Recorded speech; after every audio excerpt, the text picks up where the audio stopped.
Chapter 1189. At this moment, a person fell into the stream. On the shore, Yu Dilong shook his wrist, his face full of disdain. Seeing his master turn his head, Yu Dilong explained loudly, "Master, don't blame me. This kid asked me to hit him. He just said that he could knock me down with one finger even if he stood still. He also said that there were only a few masters in Bailiang. He said that he was a third-level master, and that he hadn't met a single master since he came to Bailiang." Yu Dilong glanced at the drenched chicken in the stream and said disdainfully, "What third-level master? He made me use half of my strength to throw that punch. If I had known that he was so weak, I would have been merciful." Wei Qing secretly gave the child a thumbs up. Yu Dilong responded with a silly smile.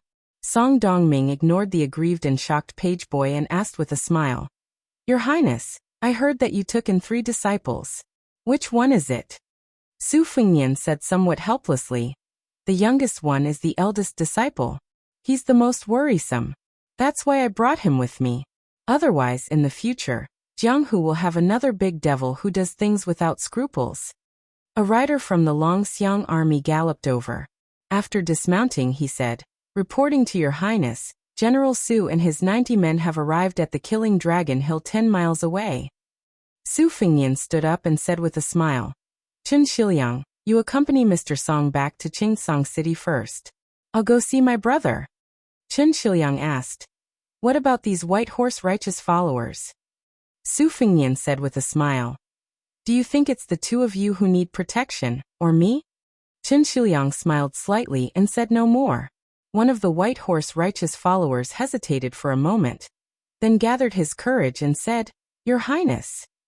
Su Fengnian was somewhat puzzled, but he calmly said, "If you have something to say, just say it." The White Horse took a deep breath. There was still a childishness on his young face that had not been completely blown away by the wind and sand of the frontier fortress. He lowered his eyes slightly and said softly, "Qi Huayan is the one who died in the Children's Alley in Qingsong City. At that time, I was seriously injured and was sitting against the wall waiting for death. It was he who blocked a dozen machetes from the horse gang for me. He didn't leave any words before he died. But I feel that I should help him tell the prince that he, Qi Huayan, does not regret joining the White Horse militia." His eyes were clear as he smiled and asked, "Your Highness, when will the war begin? I want to join the vanguard battalion." Su Fengnian retorted, "Qi Huayan died in battle. If Yu Dingxian also died, how many people would remember him?" The White Horse righteous follower whose name was called bit his lips and smiled brightly. "In the future, I will be buried with many generals at the back of Mount Qingliang. I'm not afraid that people will forget."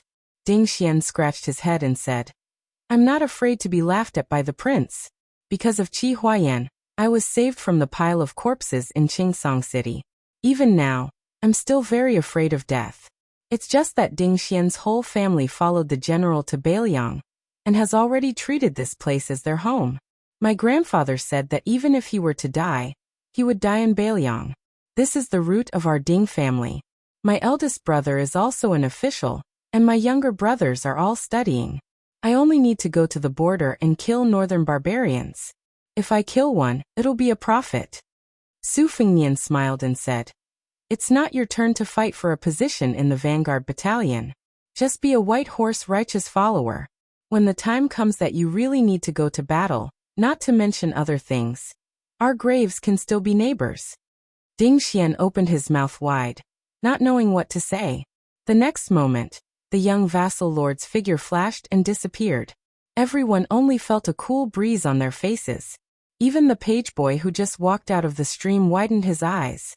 No wonder he was the most powerful person in the world, who made the old monster Wang of the martial emperor city unable to return. Song Dongming suddenly remembered something. When they met earlier, the king of Bailiang changed his name to Su Qi.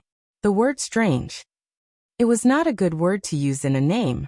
People with strange fate were always described in history books as those who died young and never reached the top. For example, Yi Baikue of the spring and autumn period. Not only did he not help Chu to conquer the world, but he also died for his country. Another example was Luo Gongming, who was recognized as the most powerful person in the Defeng dynasty 400 years ago, but did not become a general until his death. He was also said to have a strange fate.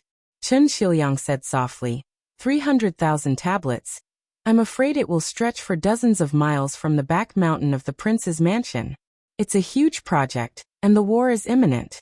Mr. Song, won't we be suspected of running our legs while the civil officials only move their mouths? Song Dongming said calmly, don't worry, we won't need to use any of the prince's mansion's money, and it won't affect the soldiers' pay at the border. There will be countless families whose children are fighting at the border, who will contribute money and effort. If anyone dares to escape, I, as the newly appointed deputy administrator, will burn the first fire on their heads. I want them to know that this war is not just the Su family's matter, but the entire Beiliang's matter. Chen Shiliang moved his lips. Song Dongming looked at the young scholar who was reserved and smiled softly. Shiliang, do you think I'm being unreasonable? Chen Shiliang shook his head. Song Dongming sighed. If we don't do this, we won't be able to defend Beiliang. In the end, the people will be the ones suffering. How can the suffering of one tablet be compared to the destruction of the family in the future?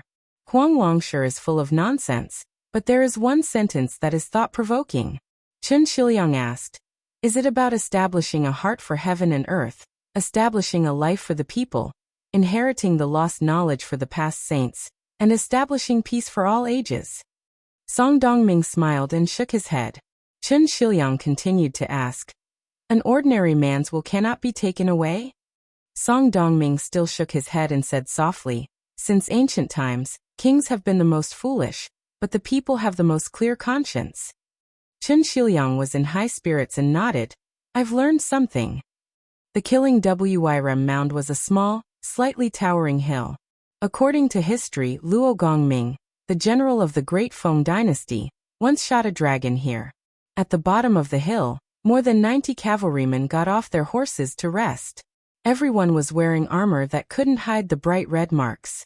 They were originally the pitch-black armor of the Longxiang army, soaked in the blood of the horse gang who didn't have time to wipe it off. Su Longxiang, who was now respectfully called Little Prince by the Beiliang people, stood alone at the top of the hill, looking to the north. Ever since he led the Dragon Elephant Cavalry and crushed the 3 military towns of the Gentleman's Hall, Beiliang people said that the general's second son had been enlightened, and that he had been possessed by a deity since he was a child. That was why he was born with the strength of a dragon and elephant. Even when Su Fengnian, who was still His Royal Highness, was the general of Lingzhou, a clamor arose. Everyone said that only when Su Longxiang was the king of Beiliang could Beiliang be stable. This time, Su Longxiang led the troops into Liuzhou. First, he killed the 10,000 horse gang hiding Beimang elites. Then, he called the 90 or so officers under his command to his side. He didn't say anything, just led them 1 man, 2 horses, 1 saber and 1 crossbow to kill people everywhere. They fought more than 20 battles, big and small, and killed more than 1,400 enemies. They didn't lose a single person on their side. These commandants with real power were so impressed that they prostrated themselves on the ground and worshipped this much younger commander-in-chief like a god. Unfortunately, during this hunting trip, they didn't see the little prince's black tiger, nor did they see the little prince's bright red talisman armor. Moreover, Su Longxiang was taciturn with everyone. Until now, no one had the opportunity to say anything extra. Su Longxiang stood on the Killing Flood Dragon Hill, his back to his subordinates. No one below the hill knew what this young commander was thinking. Suddenly, almost everyone raised their heads at the same time, seeing a figure rush up the hill without any warning. Everyone subconsciously wanted to draw their sabers, but when they saw the person's face, they felt relieved. It was the king of Beiliang. That was their commander's older brother. Su Fengnian arrived at Su Longxiang's side, one hand gently pressing down on the youth's head. The 2 brothers looked toward the north together. Chapter 1190. The streets of Greaton City were empty. The emperor of the Zhao family and Empress Zhaoji waited outside the city. They brought all the yellow doors of the Hanlin Academy just to wait for one person. The chief officials of the 6 ministries had all taken the initiative to slack off and gathered outside the city. Even the Minister of War, Liu Baijie, had pulled himself out of his busy schedule, not to mention the Minister of Appointments, Yuan Guo, who was an idle person. the head of the 6 ministries, Zhao Yuling of the Ministry of Appointments, and Wang Xiongui of the Ministry of Revenue, who had come from the same school but had parted ways with him. Each had a large group of subordinate officials behind them. There were also Yan Jieshi, a relative of the imperial family, many of the grand secretaries of the palace, and many of the elders and nobles who did not need to participate in court meetings when they were old, and their descendants. It could be said that only the Prime Minister Yin Maochun, who was responsible for the local officials outside the capital, was missing. However, only those who were attentive would discover that this unprecedentedly grand open-air banquet was lacking in 2 important figures: the Grand Secretary, Zhang Jilu, and the Tantanon, Huan Wen, who held the power of the province. However, there were too many high-ranking officials, nobles, and peddlers gathered outside Graydon City. The absence of these 2 important officials did not affect the extraordinary clamor of the capital today. When the Song family's first teacher were the rulers of the literary world, who was it that made the father and son be refused the door when they visited on a snowy night? Who was it that the proud teacher of Su Weisheng had quarreled with and lost the position of Great Chancellor of the Shangyin Academy? Who was it that had the right to make the Confucian family led by Yao Baifeng use the power of their entire family to fight against him? Who was it that made the emperor of Dechu think, if the public does not come out of the mountains, what will they do for the common people? At the end of the spring and autumn period, who was it that walked out alone in the face of the pressure of the Su family's 10,000 cavalry, and made the butcher take a detour with just a few words? This was the important figure who was recognized by the entire court as the most knowledgeable person in the world. He was the current Grand Chancellor of Shangyin Academy, Qi Yonglong. 50 miles away from Great Peace City, there was a group of strange travelers on a slightly remote official road. The oldest one had a head of sparse white hair. He was short and travel-worn, and carried an old bamboo bookcase. A man in his 30s was carrying a green-robed girl on his back. The 3 of them met on their way north to Great Peace City. That old man who was still learning from the young people was embarrassed and refused to leave, so he stayed with them to eat and drink. The little girl in green did not like this disrespectful old man. He was crazy and always liked to say things that she did not understand. If this was not showing off his knowledge, then what was it? Especially when the old man talked about Bailiang. He was particularly long-winded. Green-robed girl hated the vassal king who made her unable to see her second grandfather. She was even more unwilling to pay attention to the old man whom she had given the nickname, Short Winter Melon. Moreover, the old man liked to be unable to move his eyes away from beautiful women. The little girl complained to her Xiaoyu several times, but he always smiled and did not agree. At this time, on the official road, there was a group of children of aristocratic families galloping by. The old man's gaze finally moved away from the body of a rich girl riding a horse, and he began to mutter again. "Ai, the girls today are becoming more and more beautiful. Compared to the previous 50 or 60 years, they are much more beautiful." After leaving Martial Emperor City, Grumyu, who was traveling north, laughed softly and asked, "Old sir, is there such a thing?" The old man carefully stroked his withering snow-white hair. He felt sorry for his old brothers who had fallen off their heads along the way. He narrowed his eyes and sighed. "Yes, the world is good, so women can be good. The older I am, the more I envy you young people. Young man, when you are older, you will feel the same." The eldest disciple of Wang Xianji, who had been called young man, laughed it off. Grumyu was not someone who liked to exchange pleasantries with others, so he did not speak. When the old man opened his mouth to speak, he was like a flood that could not be stopped at all. He said to himself, "The world flows like water, but after the spring and autumn war, there was a great turning point and the flow changed. In the future, it will only get better and better. What is the reason? I can't explain it for 3 days and 3 nights. Ha, but I just know it." Lying lazily on Grumyu's back, Green Robe twisted her mouth and said, "Even if you like to say it, do you think I like to hear it?" The old man smiled and said, "Little girl, do you know what it means to like someone?" Green Robert turned her head, and decided not to look at this worrisome old man. The old man answered his own question. "That is, before you see the other person, you do not know what they are. After you miss them, you do not know what they are." Grumyu, whose cultivation was deep and bottomless, seemed to be touched and frowned. The old man jumped up and down, probably hoping to see the walls of Great Peace City. Carrying the heavy box on his back, he made this comical movement. Green Robert, who was secretly peeking at him, laughed. The old man made a face at the little girl, causing Green Robert to roll her eyes. She put her little head on Groomyu's warm shoulder and asked, "Grandpa Shortmelon, then do you have someone you like?" The old man shook his head and said with a smile, "No. When I was young, there were many women who liked me." Green Robert used her finger to scratch her face, mocking this old man for being shameless. Groomy walked to the intersection of the official road and said with a smile, "Old sir, we still have to continue north. I hope we can meet again one day." The old man waved his hand and said with a carefree smile, "After today, it will be difficult to meet again. I am an old man who has been buried up to my neck." "Little girl Green Robert, I don't know your name, you have to grow up to be slender and elegant." Green Robert made a sound of acknowledgement. Groomy carried the little girl, and continued to walk towards Tu Liao while the old man walked towards Great Peace City. He had lived for too many years and had too many words. The old man could not find anyone to talk to and could only talk to himself for many years. "Old Hong, you took in a basket of disciples and students, but only Zhang Julu and Huanwen came out of it. It seems you didn't catch many big fish even when you cast your net. Look at me, Sun Ping Xiefeiyu, Yuan Bunshi, just these 3 nameless students. Old Hong, don't blame me for bullying the weak on this trip to Jing. But if you have the ability to climb out of your coffin and scold me, then you have the ability." As he walked, the old man could finally raise his head and see the grand outline of Great Peace City. The old man shook his box and started to hum a song.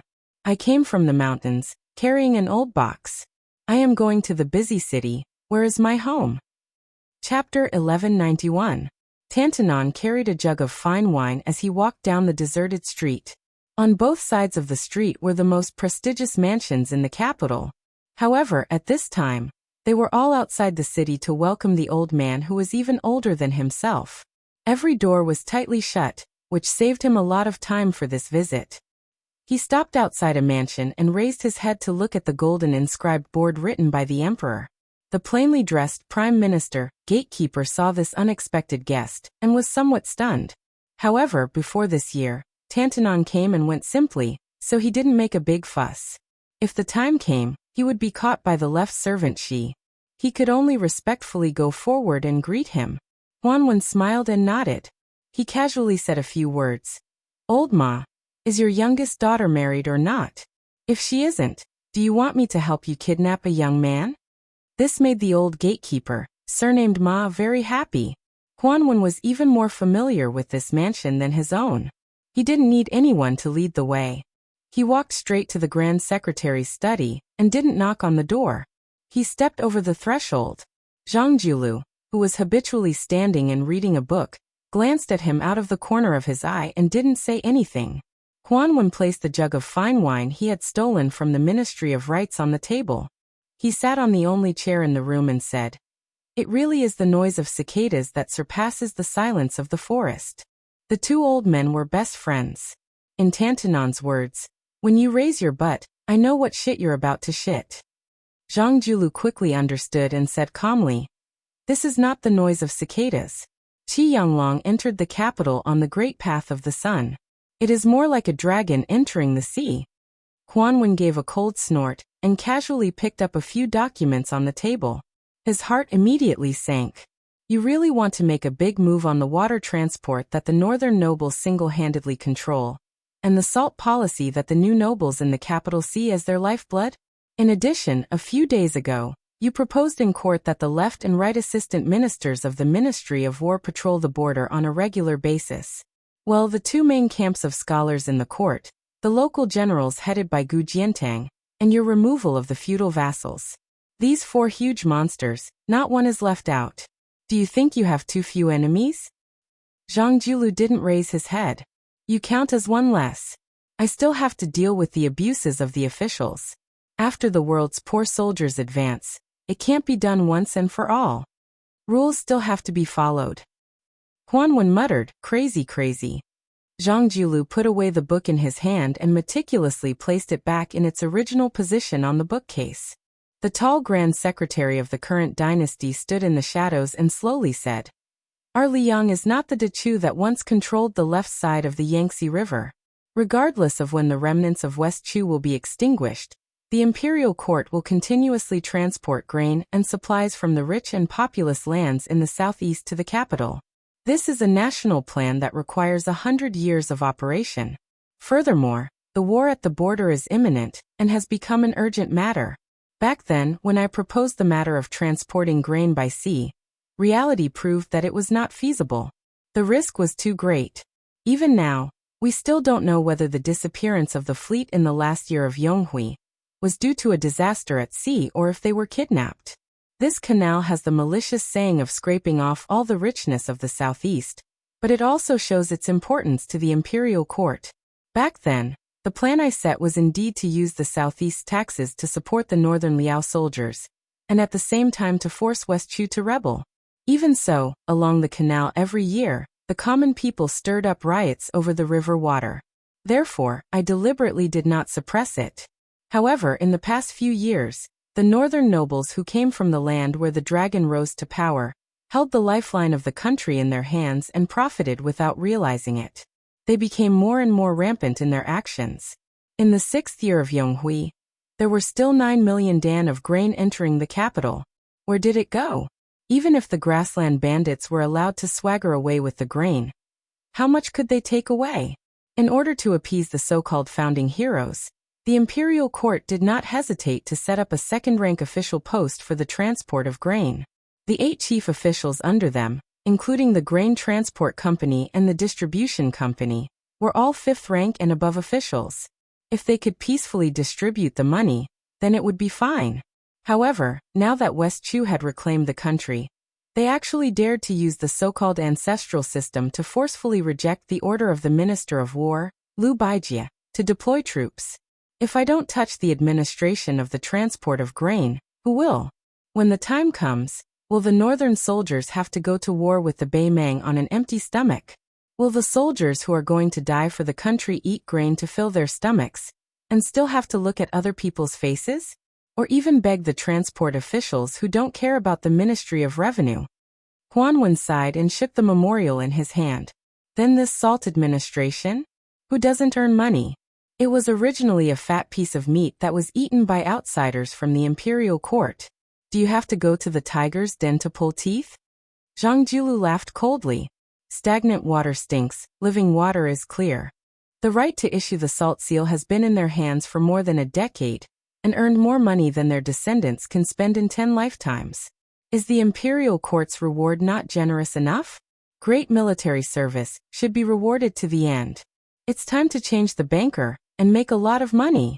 Huanwen asked. You plan to give it to the Jiangnan aristocratic families who boast of their clean sleeves and carry the bright moon on their shoulders? Zhang Jiulu said with a nod. If they don't do this, how could they wholeheartedly work for the court? Otherwise, even if the court fought with West Chu for several dozen years, they would still be able to leisurely enjoy their several dozen years of romance. The rich families have always been like this. There are only 2 things that can make them lower their heads: an official's hat and a money bag. Huanwen wanted to say something but hesitated. If it were in the past, he could pick out any matter and discuss it day and night with Bai Yan until they confirmed that there was no great harm to the people's livelihood. Then they worked together to implement national policies, like slowly unblocking the meridians of the entire empire. Zhang Jiulu walked out of the shadows. In the twilight, the dim yellow afterglow shone on one side of the tall old man's face. Huanwen sighed. Zhang Jiulu asked, I heard that you had a bad cough a while ago? Huanwen glared at him and said, Who do you think will die faster between a minor illness and a person who doesn't know how to control himself? Zhang Jiulu dismissed it with a laugh. Huanwen hesitated and was about to speak when Zhang Jiulu smiled and said, That young man from Bailiang who is under your tutelage, I will give him an evaluation of too much ingenuity but not enough power, can be used, but can't be put to great use. That will guarantee him a few years of stability. Huanwen looked deeply at his old friend, and then silently walked out of the study. Zhang Jiulu opened his mouth, but did not speak in the end. He only looked at Huan Wen's old figure and gently waved his hand. After Tan Tonweng left the Zhang mansion, where even now there were people who dared to throw letters at the door insulting the Grand Secretary Darren, he went straight to the Zhao family's Wang, to the Hanlin Academy where no one was on duty. Other than the odd job workers and petty officials, there was no one else. The old man smiled bitterly. Great Peace City thought that as long as that old dragon came out to save the people, what dear was there to be needed? Huan Wen walked to a secluded room and had someone bring a key to open it. While there had not been any big or small yellow doors working here for many years, there were often people cleaning, and it could be considered elegant and clean. In the past, he and Bai Yin had been in this room. He Huan Wen had been high-spirited and looked down on everyone. After drinking, he dared to scold anyone. Was there anything in the world that he Huan Wen could not teach? Bai Yin never drank and only listened. Every time Huan Wen got drunk, she would have to carry him home. Huan Wen rummaged through a book box in the corner, found a pair of chopsticks and placed them on the table. After Huan Wen sat down, he used a chopstick to lightly tap against the porcelain cup. Ding ding ding. The old man choked and said, "The spring mountain is not old, it is still green. When one is old, there is no one to accompany them, only listening to ding ding ding." Ding ding ding. Chapter 1192. Not only were the two brothers of Bailiang, Su Fengnian and Su Longxiang present, there was also a deputy administrator that had never been set up before in the Liang dynasty.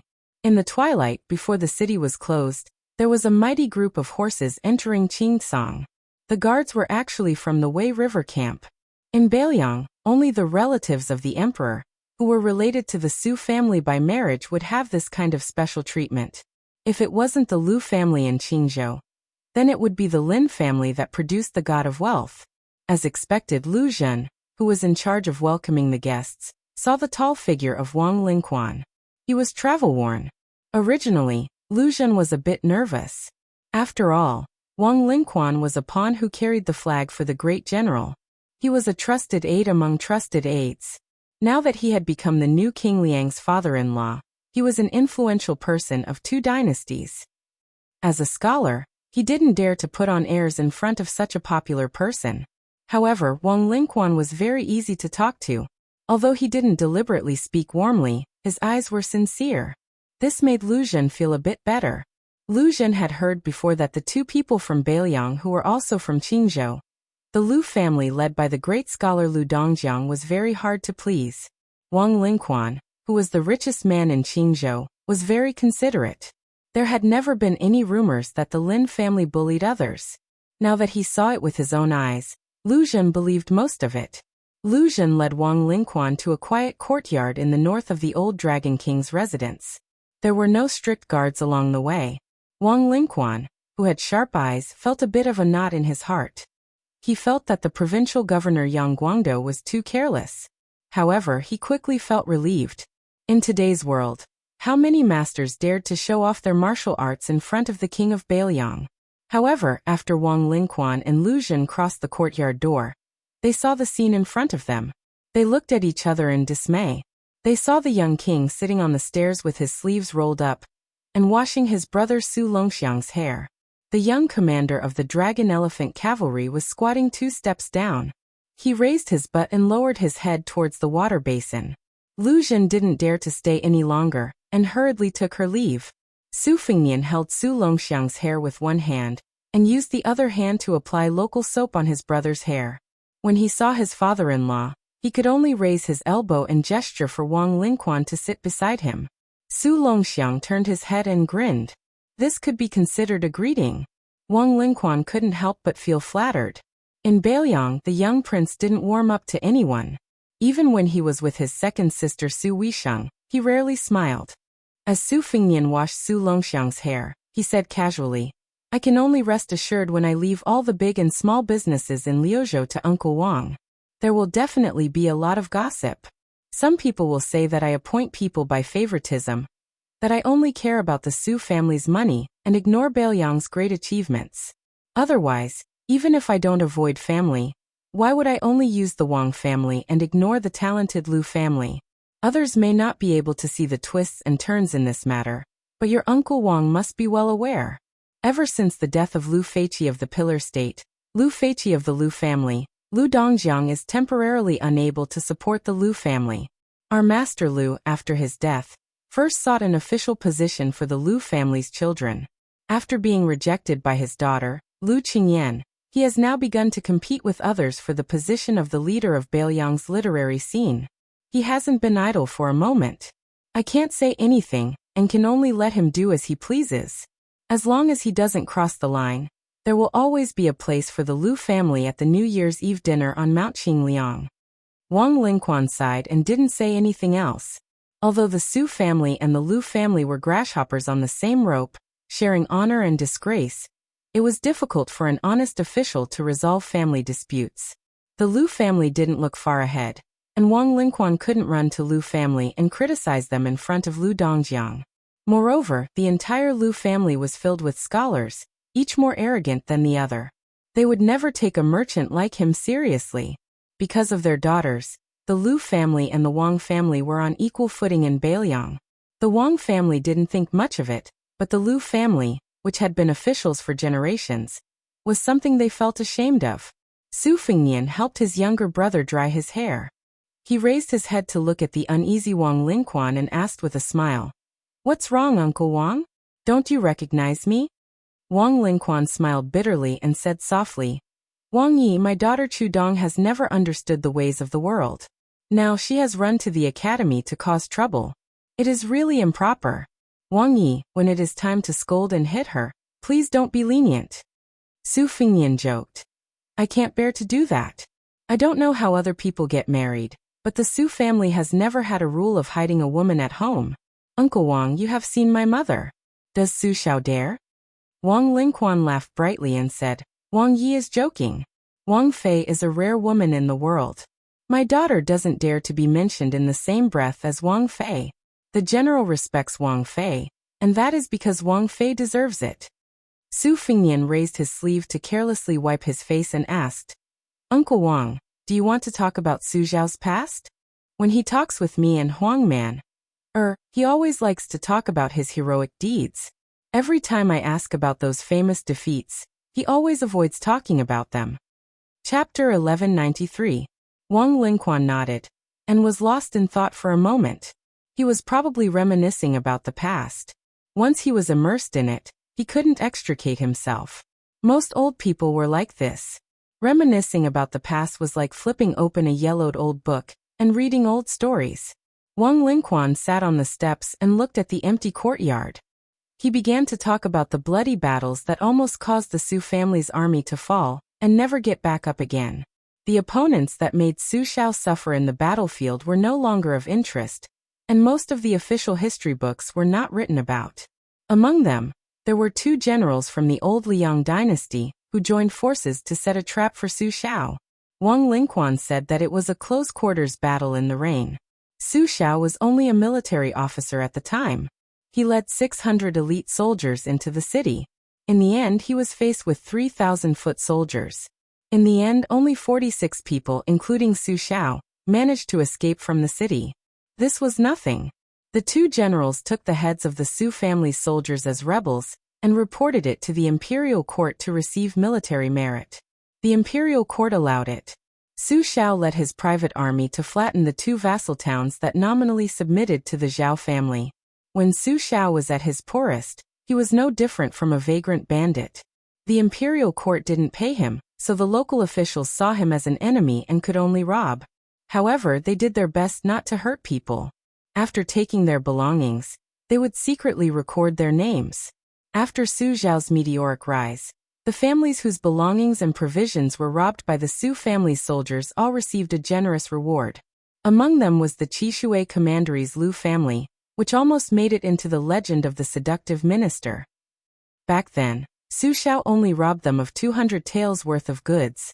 To the Lu family, it didn't matter.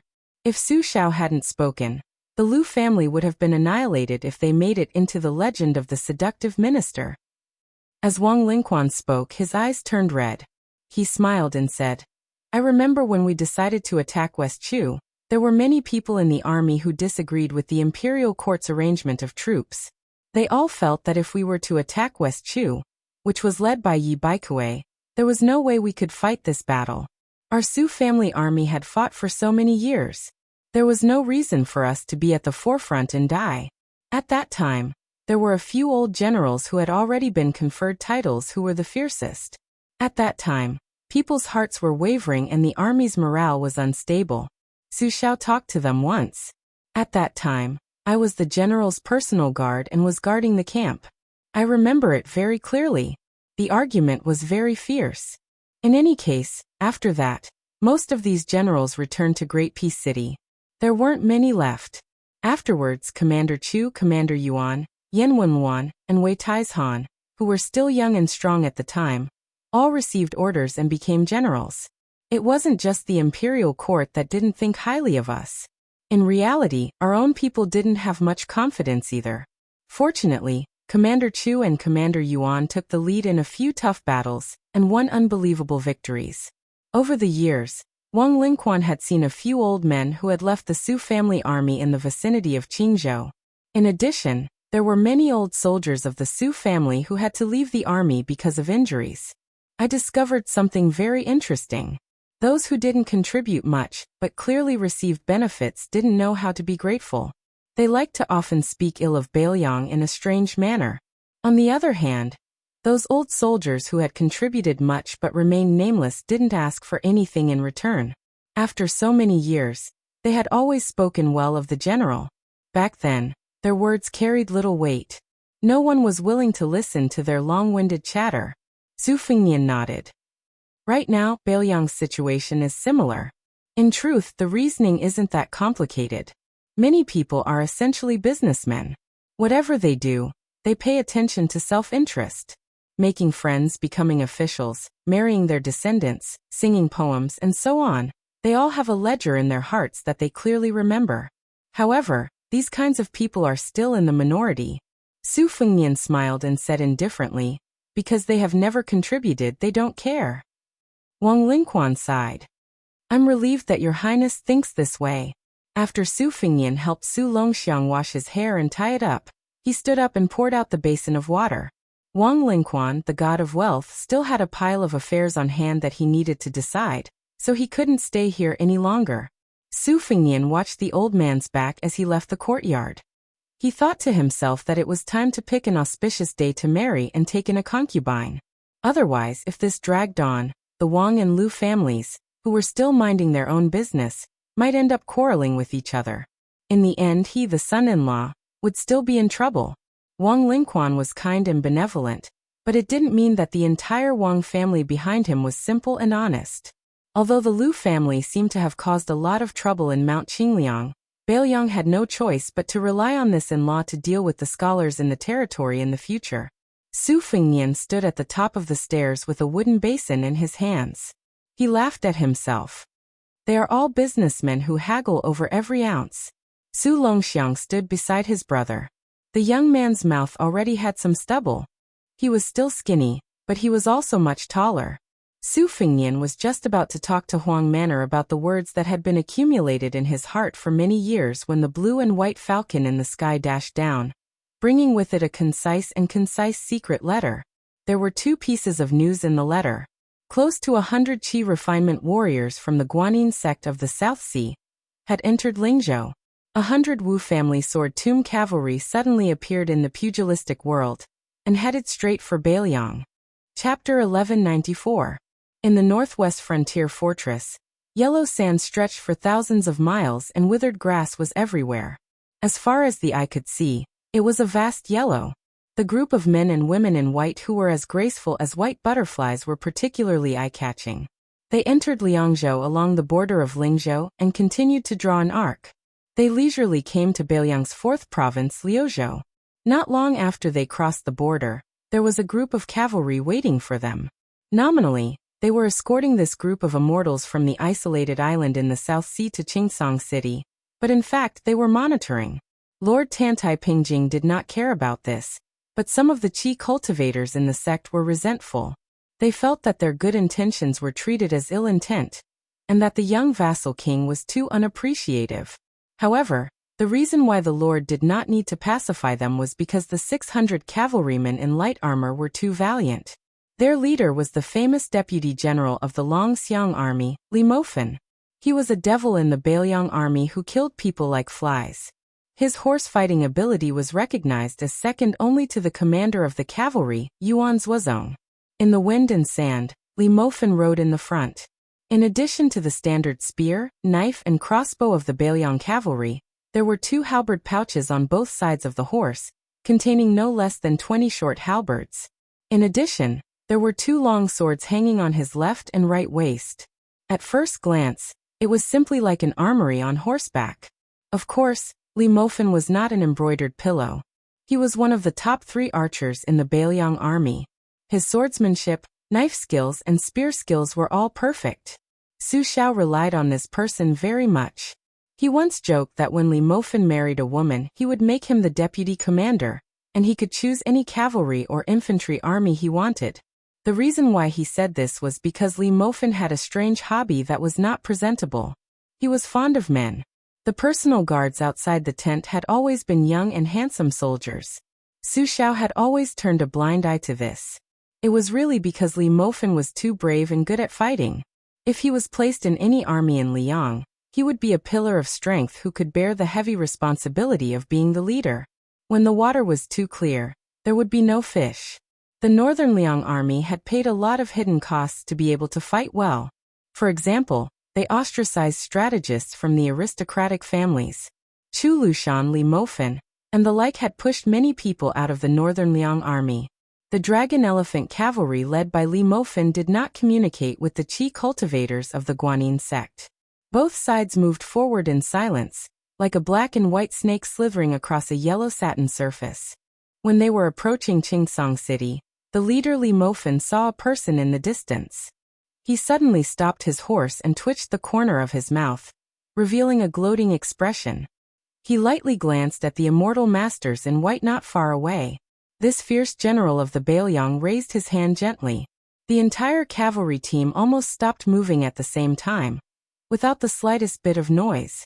Li Mofan turned his horse around and faced the people of the Guanyin sect. He gently stroked the halberd tail in the sheepskin pouch with one hand, making up his mind to watch the fire burn across the river. In front of the Qi cultivators, a carriage without a coachman appeared. A young man in black stood quietly in front of the carriage, a huge black tiger lying at his feet. This beast lazily dozed off. Even though it was lying on its stomach, its tall back almost reached the skinny young man's armpit. Li Mofan subconsciously stretched out his hand and rubbed his neck.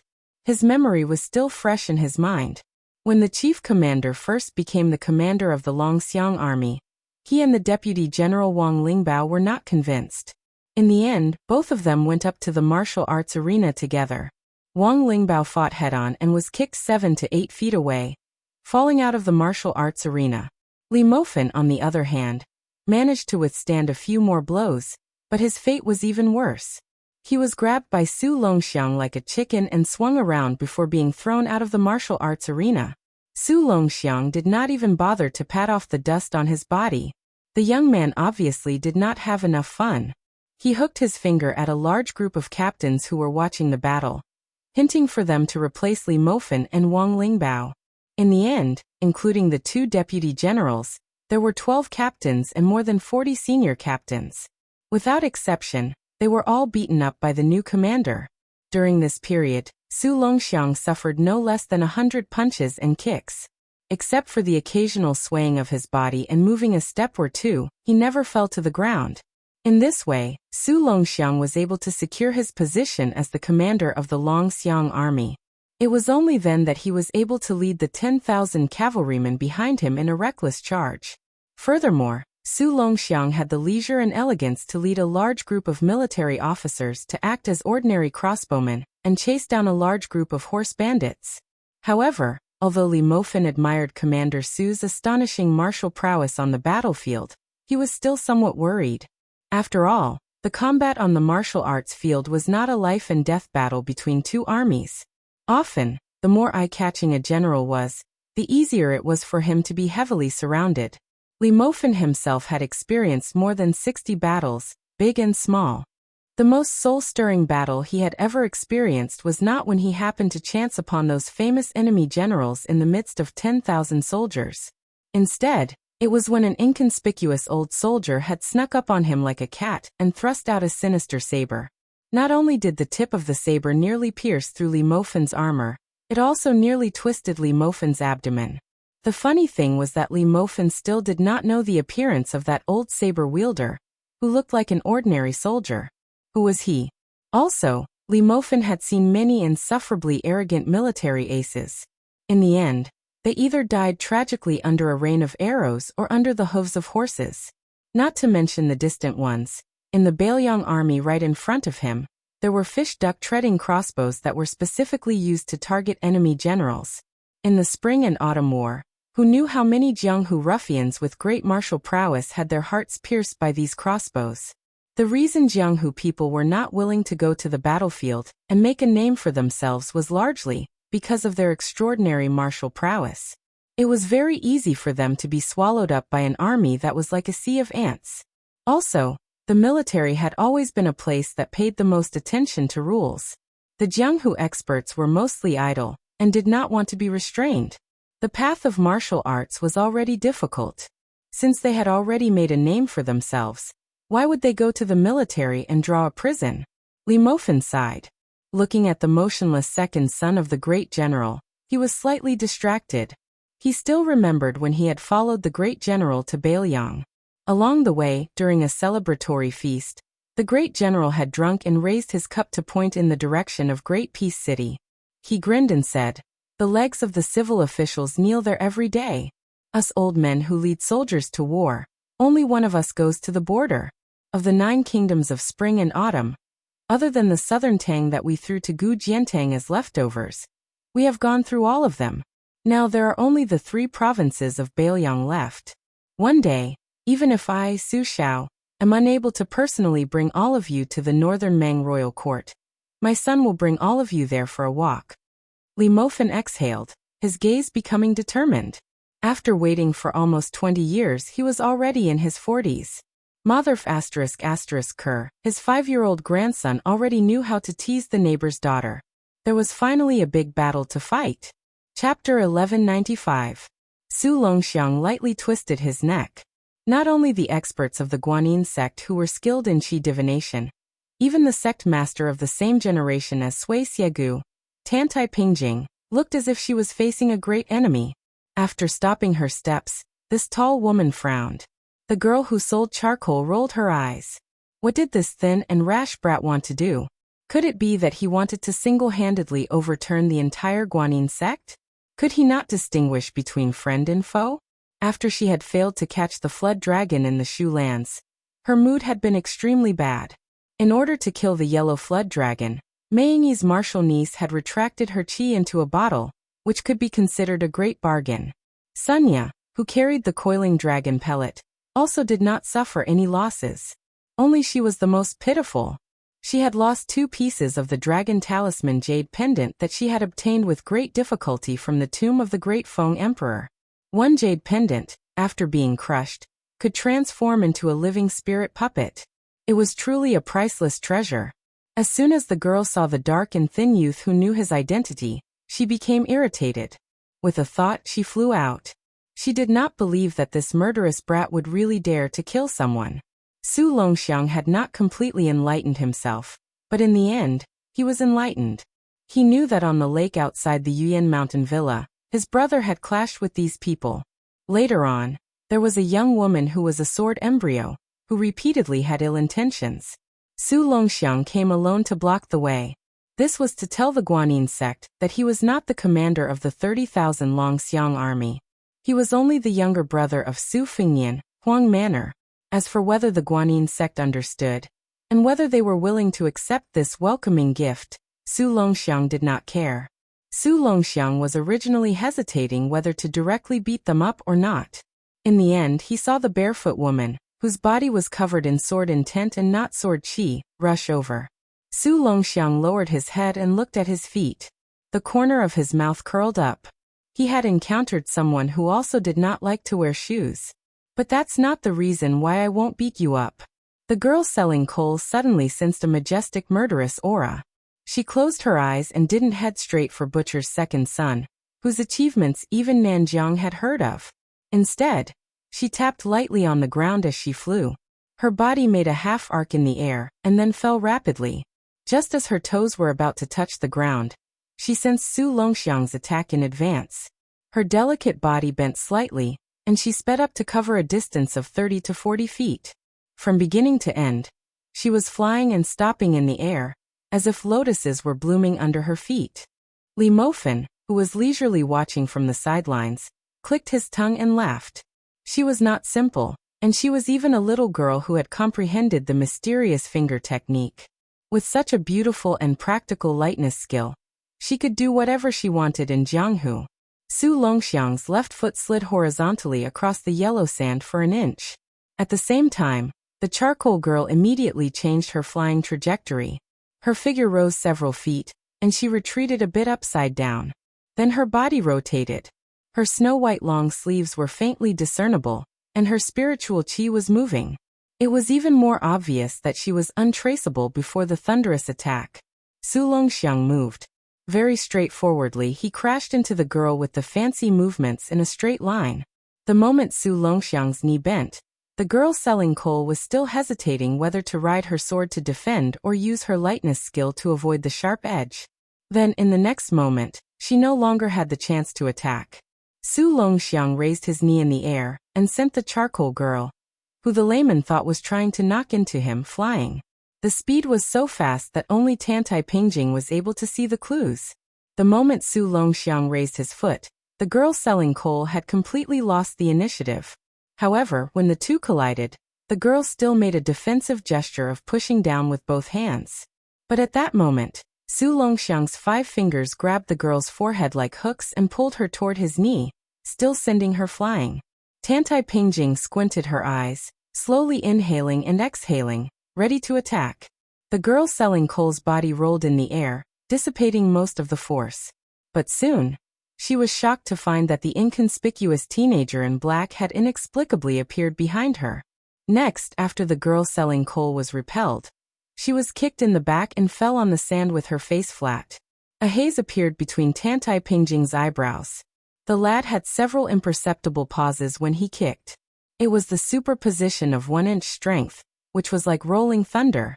But it was simply against the common sense of martial arts. Ordinary people who practice martial arts would know the importance of concentrating and doing it in one go. Su Longxiang simply appeared and disappeared unpredictably. After a burst of dizziness, everyone saw this teenager dragging one leg of the girl selling coal, slowly walking toward the hundreds of qi cultivators of the Guanyin sect. The girl selling coal even had the heart to die. It was not that she did not want to resist, but this bastard's kick had destroyed all her qi activity, making it chaotic and uncontrollable. That was not all. Intuition told her that if she dared to drive the flying sword with her talent in swordsmanship, this black and thin teenager would really kill her. Su Longxiang dragged the girl selling coal for a while, and seemed to be bored. He threw the girl in his hand back to the Guanyin sect like throwing garbage, and then hooked his finger at Tantai Pingjing. His meaning was clear. If the young one was not good enough, the old one could try. Tantai Pingjing was not angry at all, but asked indifferently, "Have you been deliberately suppressing yourself at the boundary between the Vajra realm and the Finger Profound realm? Are you trying to directly skip the celestial realm and become an earth immortal? Before you, no one has been able to do it." Su Longxiang did not speak. He had always listened to his elder brother. When he was young, his elder brother would always tell him stories of the pugilistic world, such as how in the world of martial arts, only speed was invincible, and how one strength could defeat 10. He did not understand at that time, but he remembered it firmly in his heart. After he was enlightened, he naturally understood it. Also, his elder brother said that when fighting, one could chat while fighting. If one was to kill, one should not talk about the principles of fighting. The fist was the principle. A rider came to Li Mofan's side and reported the military situation. Li Mofan's expression was strange. He cleared his throat and shouted to Su Longxiang, "Commander, His Highness has spoken. You can fight, but you are not allowed to kill." As Li Mofan spoke, He burst into laughter. His Highness also said that if you lose, he will punish you. Li Mofin quivered and immediately came to his senses. He said solemnly, Commander, this general is just passing on His Highness's words. Don't punish me later. The girl selling coal, who was being held in the arms of a sect elder, wanted to cry but had no tears. She wanted to curse out loud. Su Fingyan and Su Longxiang, these two brothers, were not clear-headed. She wanted more than ever to return to the South Sea and never set foot on the Central Plains again. Chapter 1196. Tantai Pingjing stared at the young man who could be said to be God's favored son with a little pity in her eyes. However, when such a tall and eye-catching woman like her took a step forward, not only did the South Sea Chi trainers and the leading Guanyin sect retreat, even Li Mofin did not dare to take it lightly. He raised his arm and made a gesture that all the generals and soldiers in the Bailiang army could understand. The dragon elephant cavalry suddenly bloomed with an indescribable aura, like a tiger out of its cage, hot and wild. More than 1,000 elite cavalry began to spread out rapidly, forming an aggressive fan-shaped formation. A few groups of roaming cavalry even swept behind the South Sea Chi trainers. Obviously, they had made up their minds to make a big fuss and wrap these arrogant immortals in the South Sea up like dumplings. The charcoal girl was actually not seriously injured, but she did not dare to act rashly because she was severely suppressed by Su Longxiang's momentum. Now that her senior sister was personally involved, she was emboldened. She jumped down to the ground, rubbed her only son, and gnashed her teeth. She could not wait to cut the yellow-skinned young man into pieces and throw his 3 souls and 7 spirits into the most important weapon of the sect, the Moonwell Sky Mirror, which was specially used to suppress evil and evil. There were 5 generations in the Guanyin sect.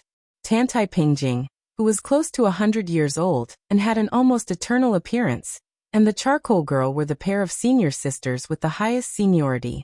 The age gap between them was so big that it made people speechless. Then there were 6 old elders whose hair was as white as frost. Mei Yingyi, Sunya, and Qi Longzhong were the younger Qi trainers of the next generation. The 4th generation were the direct disciples of the 6 elders. Finally, there were the young boys and girls who had just entered the sect.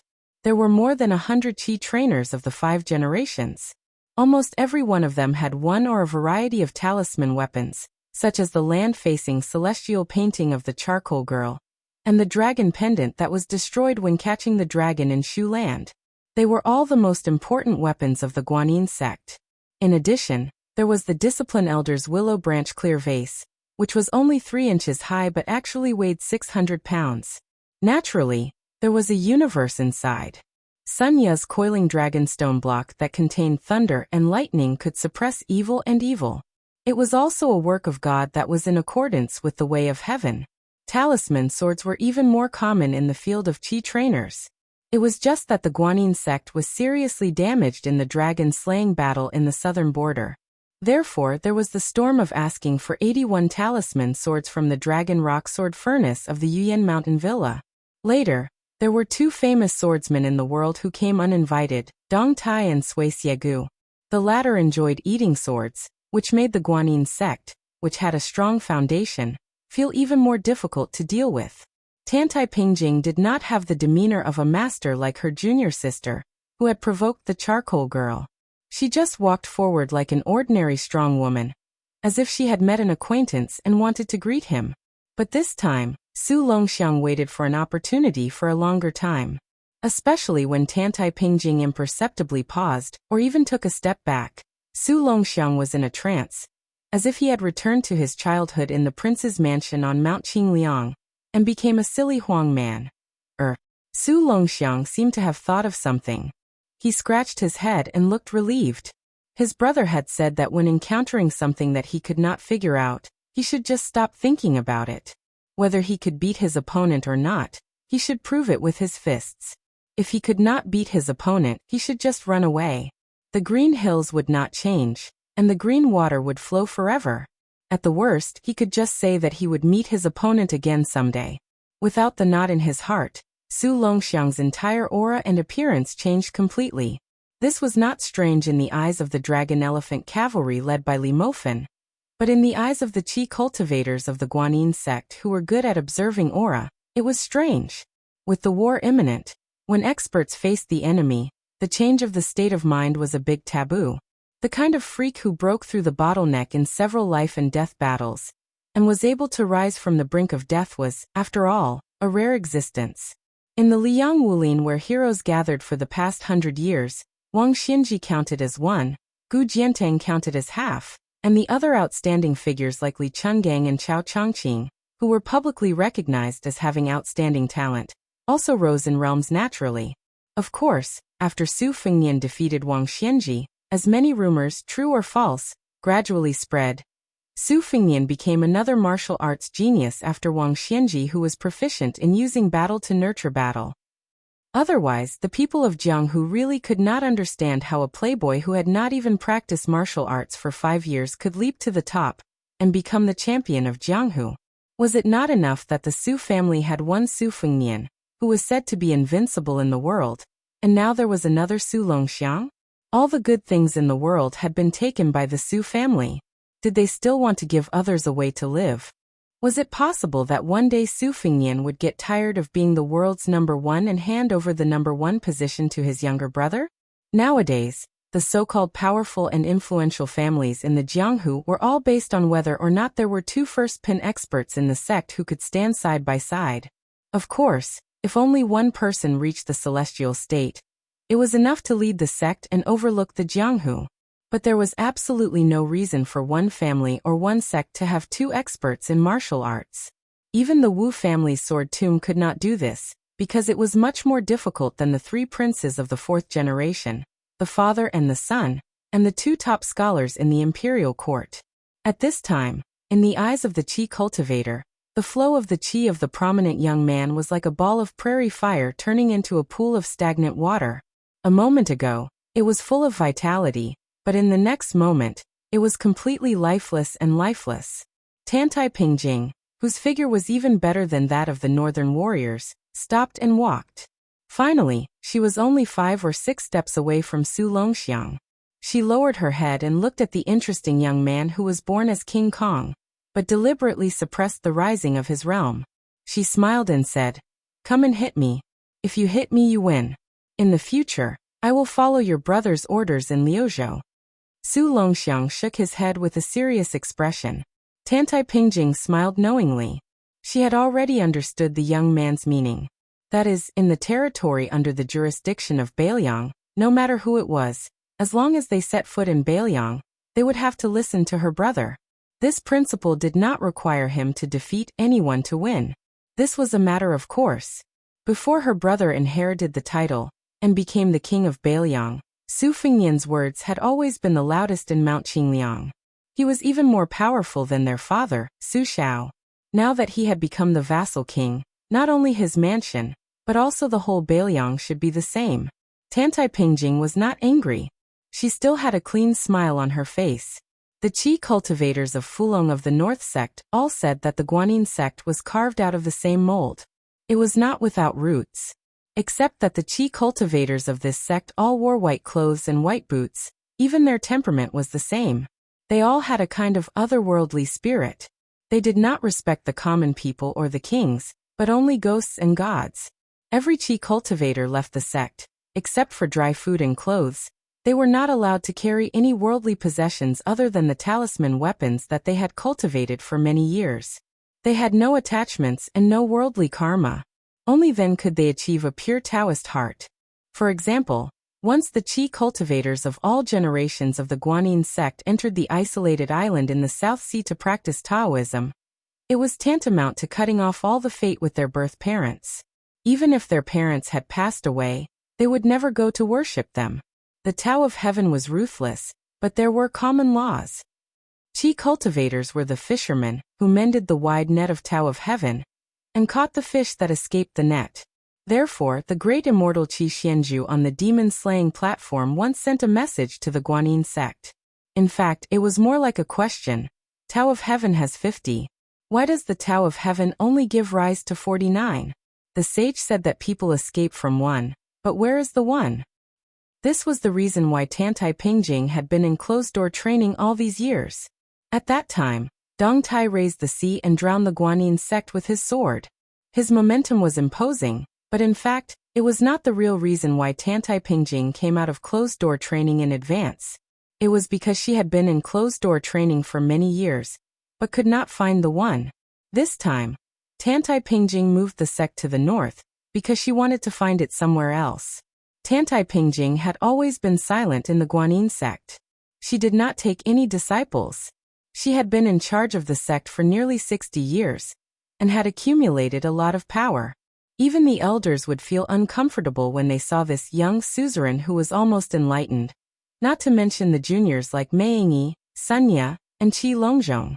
They would be satisfied if they could talk to the suzerain who was really high in status and figure for a year. These people all felt that the suzerain had a rare affection from the bottom of her heart for this young man.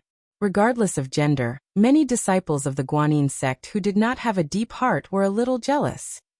Tantai Pingjing was not far away from Su Longxiang.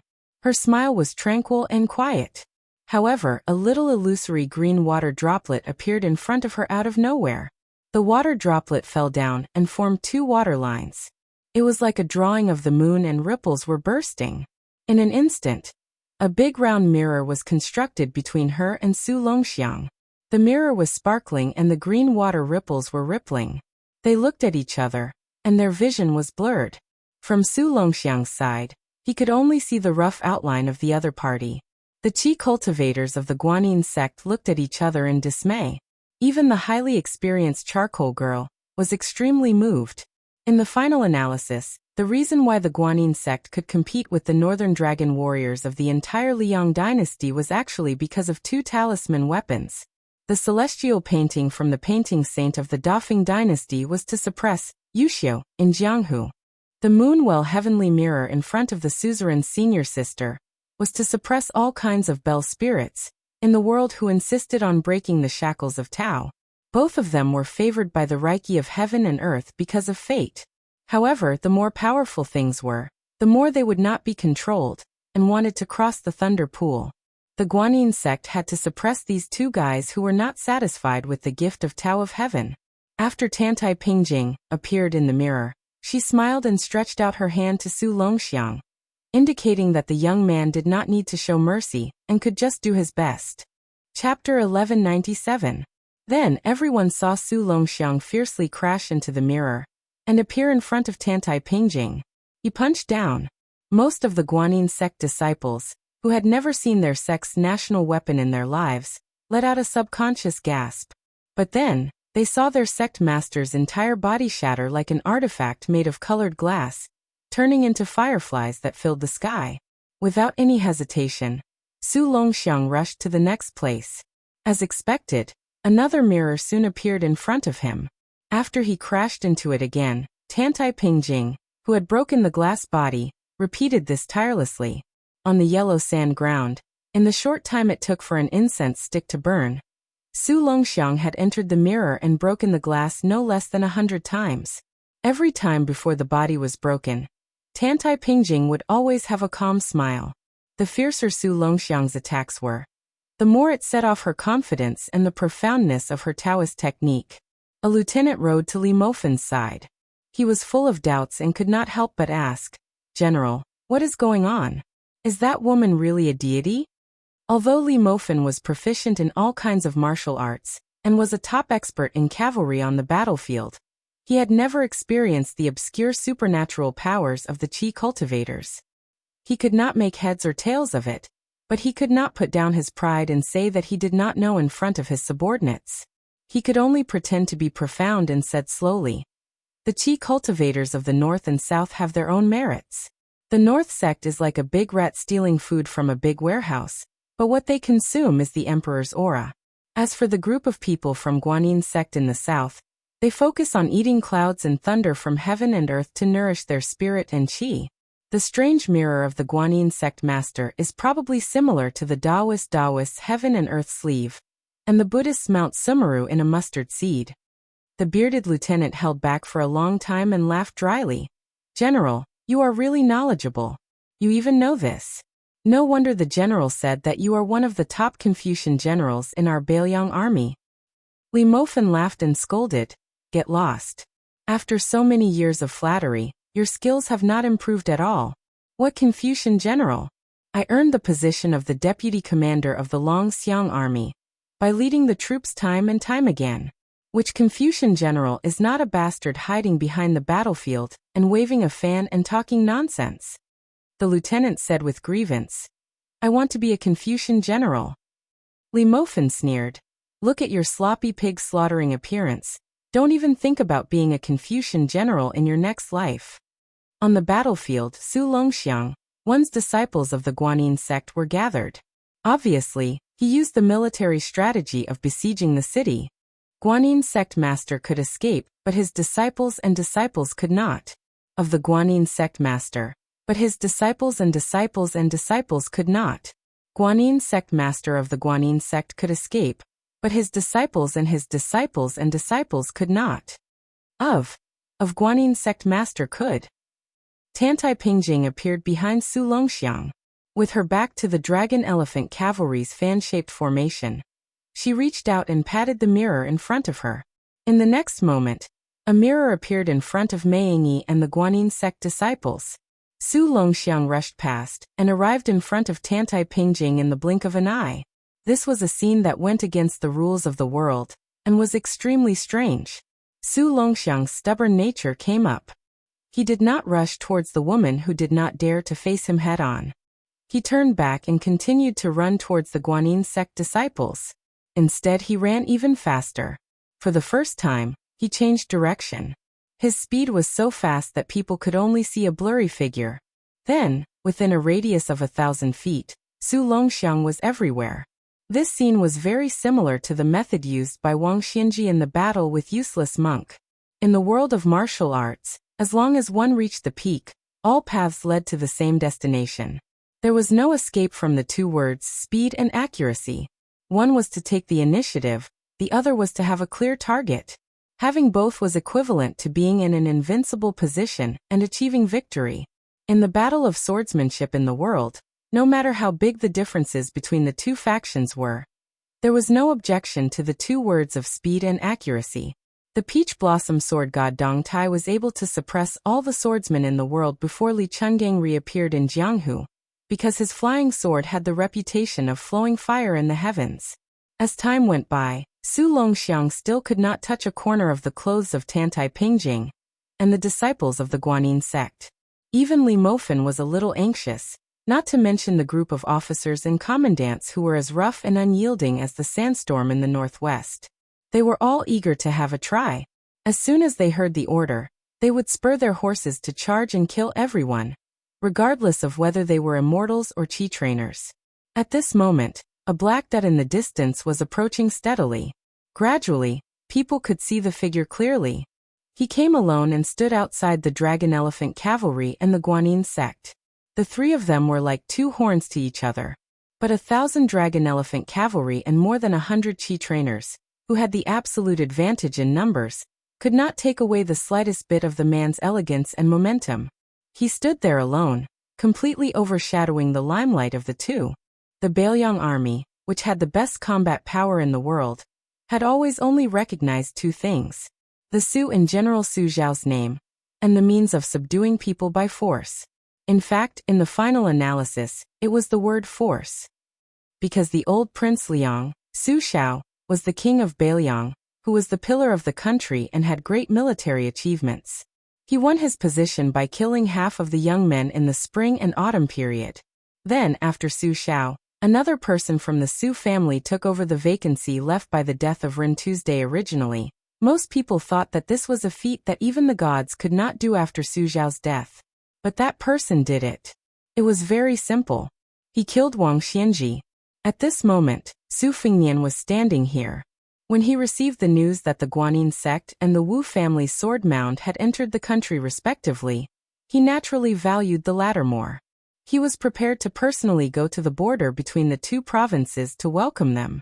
As for his younger brother, Huang Man, it did not matter whether he was escorting the Qi cultivators of the South Sea or showing off his strength. With how much Su Fengnian doted on Huang Man, there was nothing in the world that Huang Man, could not do. But at the last moment, Su Fengnian was still not at ease. After all, the The wealth that the Guanyin sect had accumulated over hundreds of years could not be underestimated.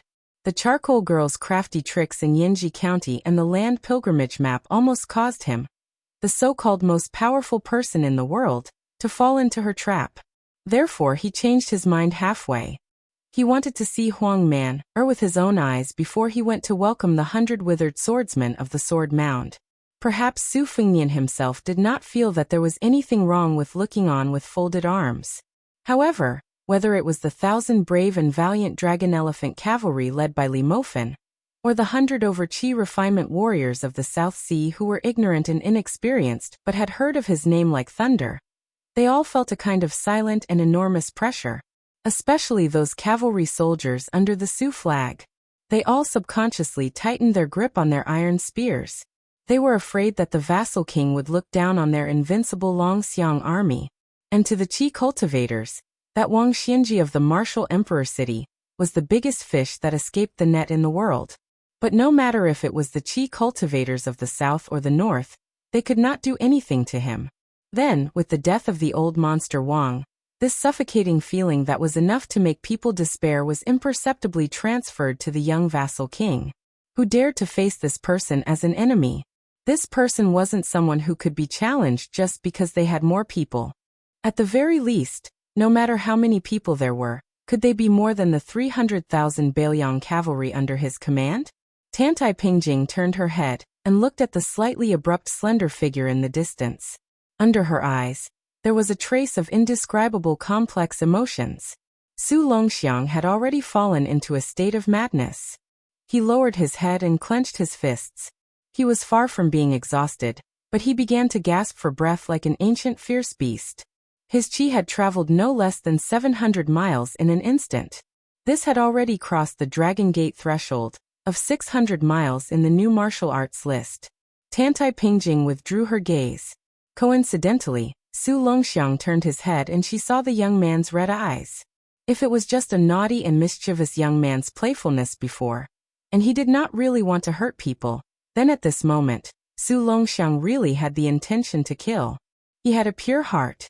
Doing good came from his heart, and doing evil was also straightforward. Chapter 1198. There was a saying in Tianluan, Sage Zhang of Confucianism, that the way of heaven was constant. It did not exist for sages, nor did it die for ferocious people. It meant that the way of heaven was unpredictable. Although man was the head of all spirits, he could not interfere with the eternal operation of the way of heaven. This undoubtedly brought great confusion to Qi trainers who carried out justice on behalf of heaven. They had to be careful every time they went fishing, for fear that they would go in the opposite direction of the way of heaven. At that time, Qi trainers would have to bear the karma.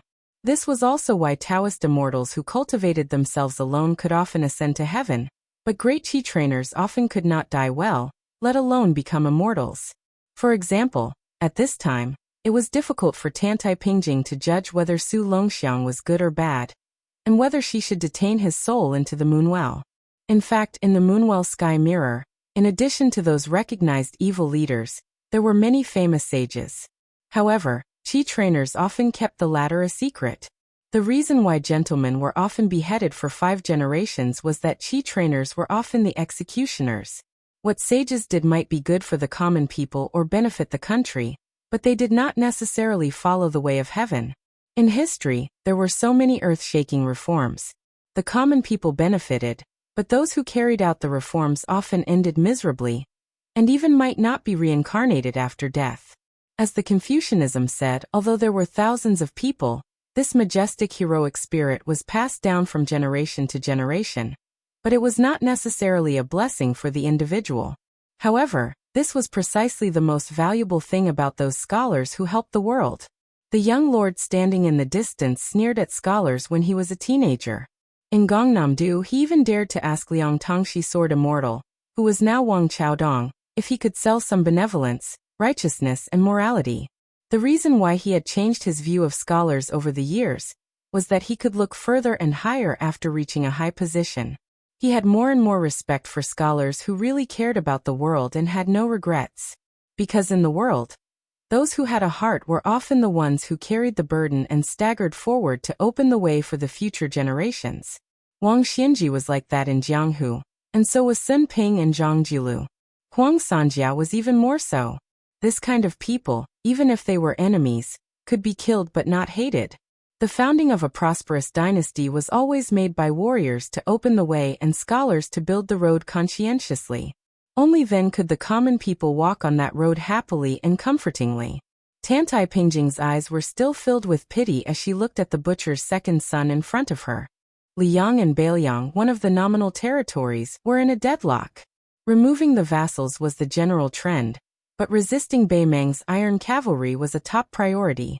The imperial court was not at ease with letting the shrewd Gu Jiantang be a king with a different surname, but they also could not allow the two generations of the Su family to take advantage of their achievements.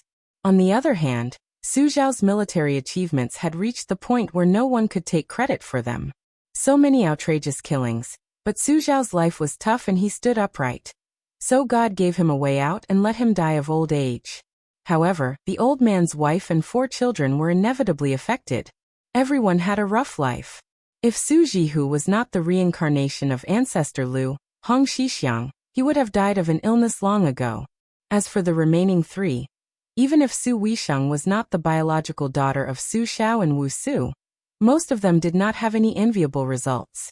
Tantai Pingjing entered Bailiang because she vaguely saw traces of the one. She wanted to see with her own eyes how the young king of Bailiang turned the tide, how he changed the fate of the siblings and even blessed their descendants. This kind of action was even more difficult than slaughtering the flood dragon with human strength.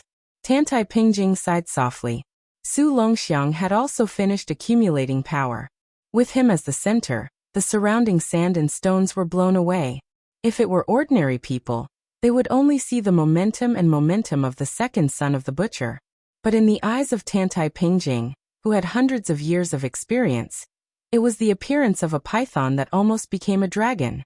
It was born irritable and barbaric. When Tantai Pingjing was in the prime of her life, she inadvertently bestowed the title of a white snake. Bestowing the title was a relatively obscure Taoist term. It was one level lower than the legendary celestial being God. Ordinary people might not know what the emperor's words were.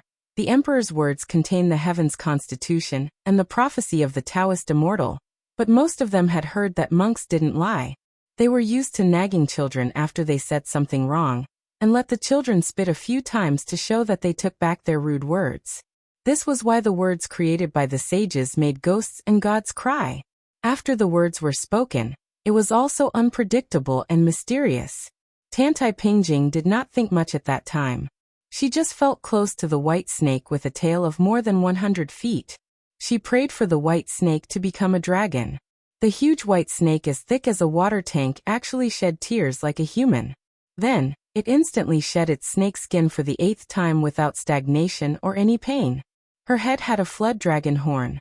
Tantai Pingjing, who was just an ordinary chi cultivator, just casually bestowed the white snake with a casual title, which made the white snake become a dragon in one step. After the white flood dragon jumped into the river, it stretched out its tongue and wiped Tantai Pingjing's arm. Then, it reluctantly jumped into the river in the surging wind and clouds. Her master heard the news and came over. He didn't know whether to laugh or cry. He only sighed that fools had fools' luck. Later, Tantai Pingjing knew that the spiritual creatures in the world, especially the big snake, even the Taoist master of Dragon Tiger Mountain, who was the feather-robed Taoist master, only dared to proceed step by step and bestowed the title of Flood Dragon. He dared not to overestimate himself and mention the body of a real dragon. Tantai Pingjing's action was tantamount to tying the merits of several generations to the white snake.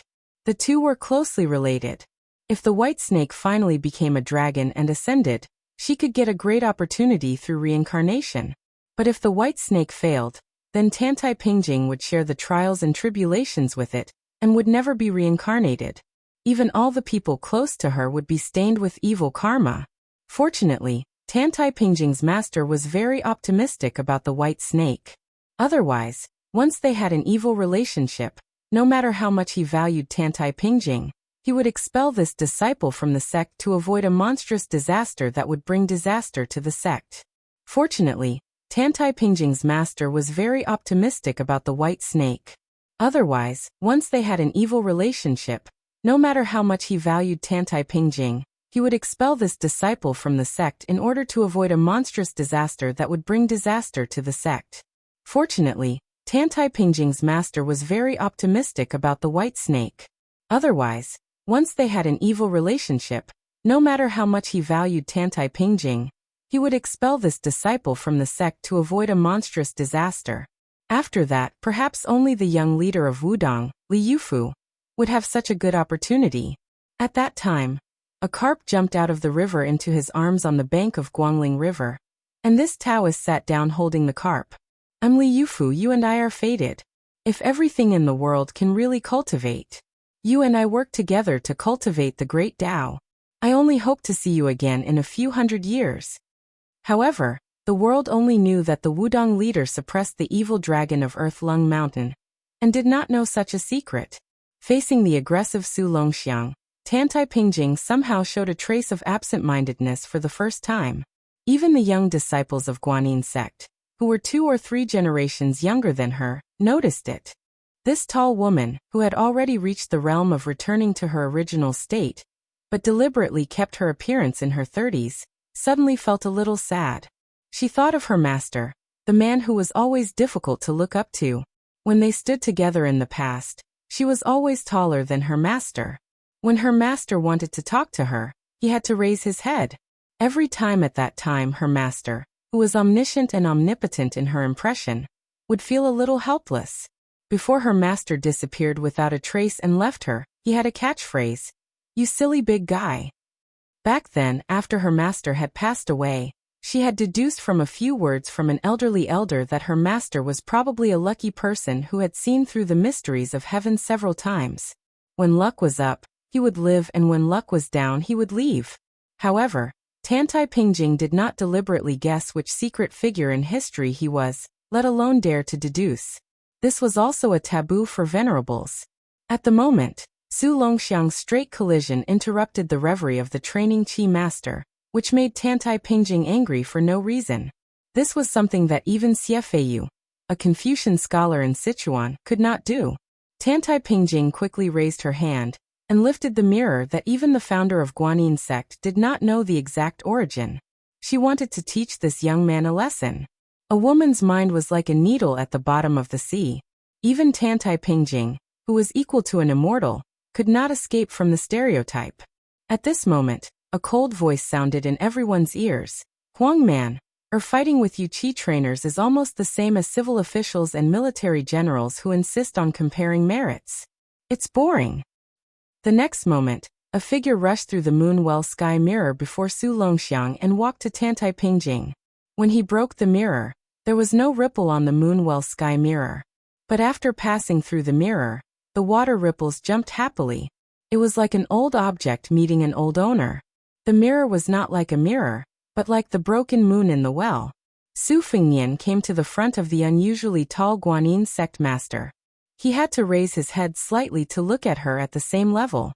He smiled politely and then turned to Huang Man. He rubbed his head. The young man, who was still manic and restless, immediately calmed down. Tantai Pingjing looked at the back of the young man, her lips trembling slightly. She said the 2 words, but they were silent. Chapter 1199.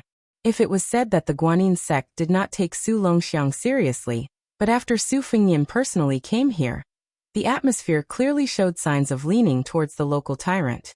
Fortunately, Su Fengnian did not use his power to bully others. Instead, he took the initiative to walk towards the old woman that he had met once outside Yuyan Mountain Villa. He greeted her amiably and even jokingly said to Mei Yingyi, who had fought well on the lake, "This fairy sister, your finger sword technique has benefited this king greatly." Later on, when he fought with others, he secretly learned it and put it to great use. "I hope fairy sister does not mind." Mei Yingyi lived up to her manly name.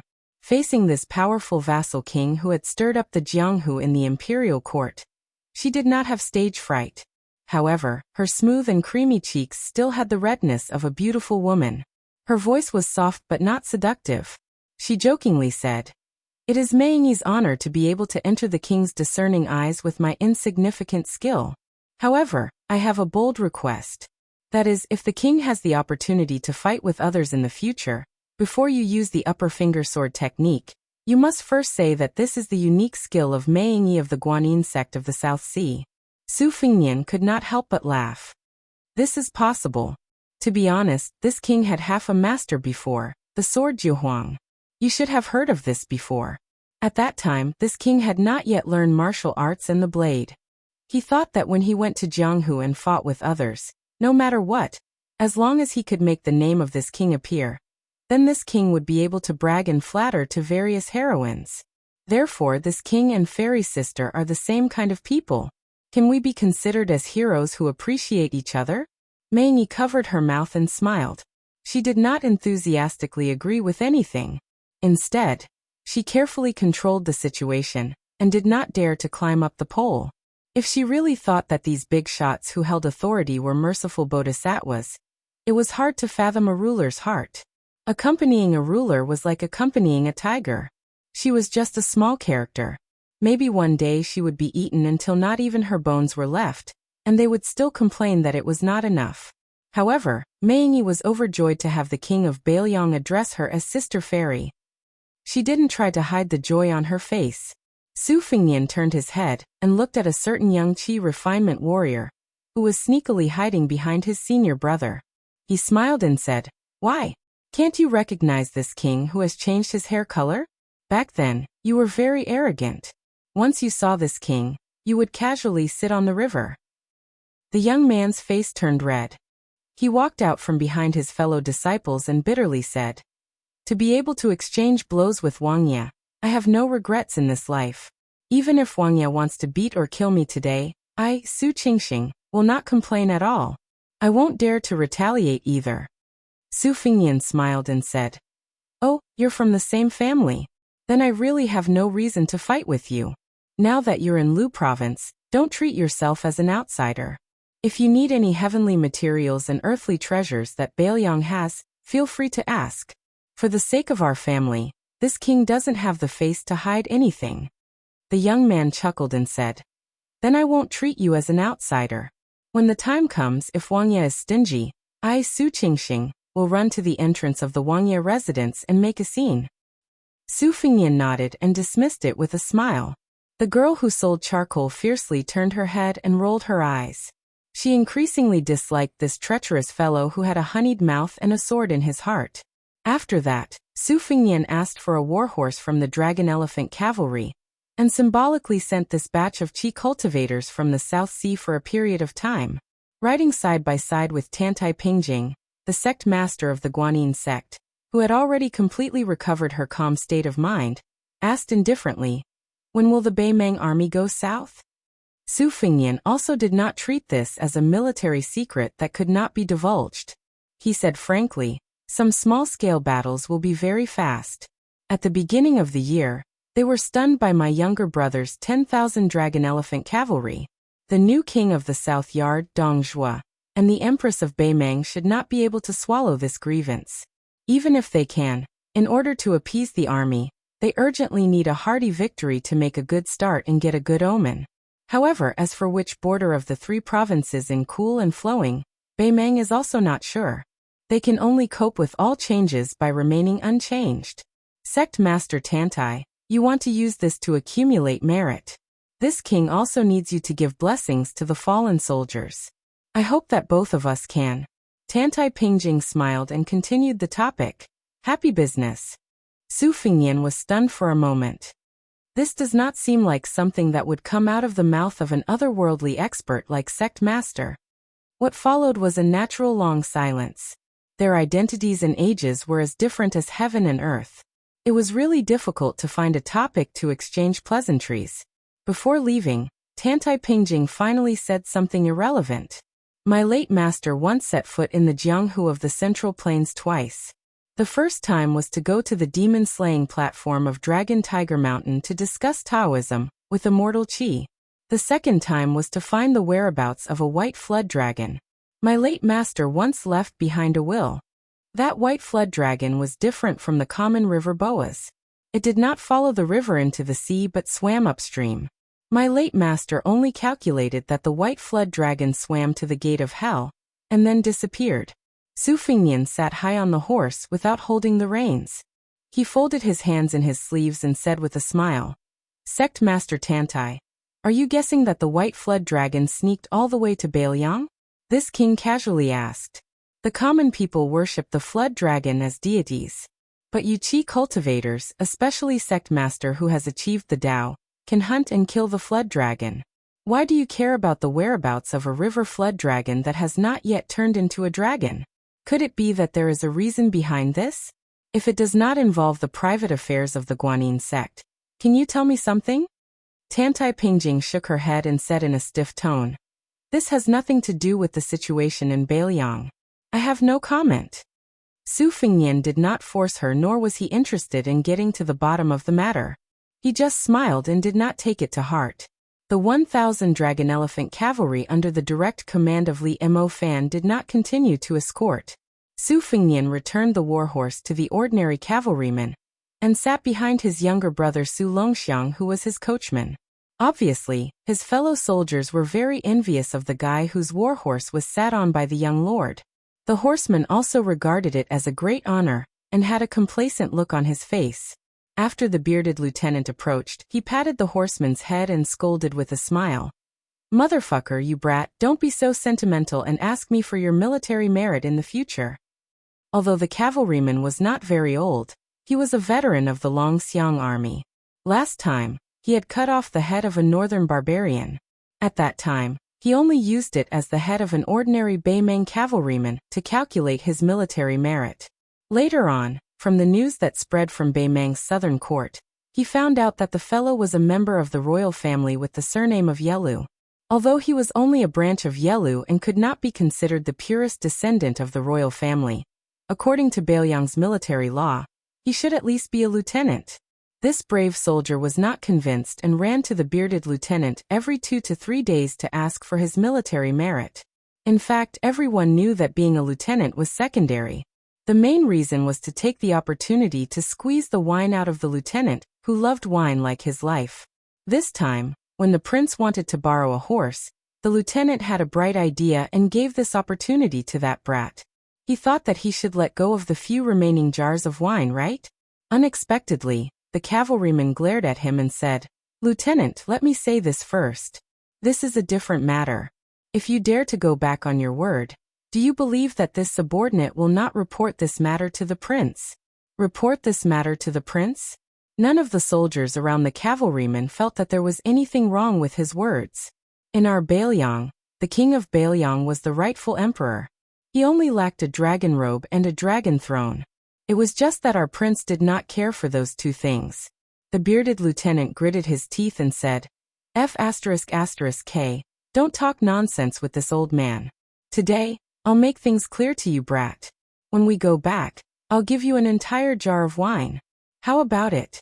If you dare to take another sip of wine, this old man will strip you naked and hang you on the back of a horse. Then we'll circle the camp a few times. The cavalryman grinned and said, "Deal." Hanging naked on the back of a horse and circling the camp was a punishment unique to the Longxiang army.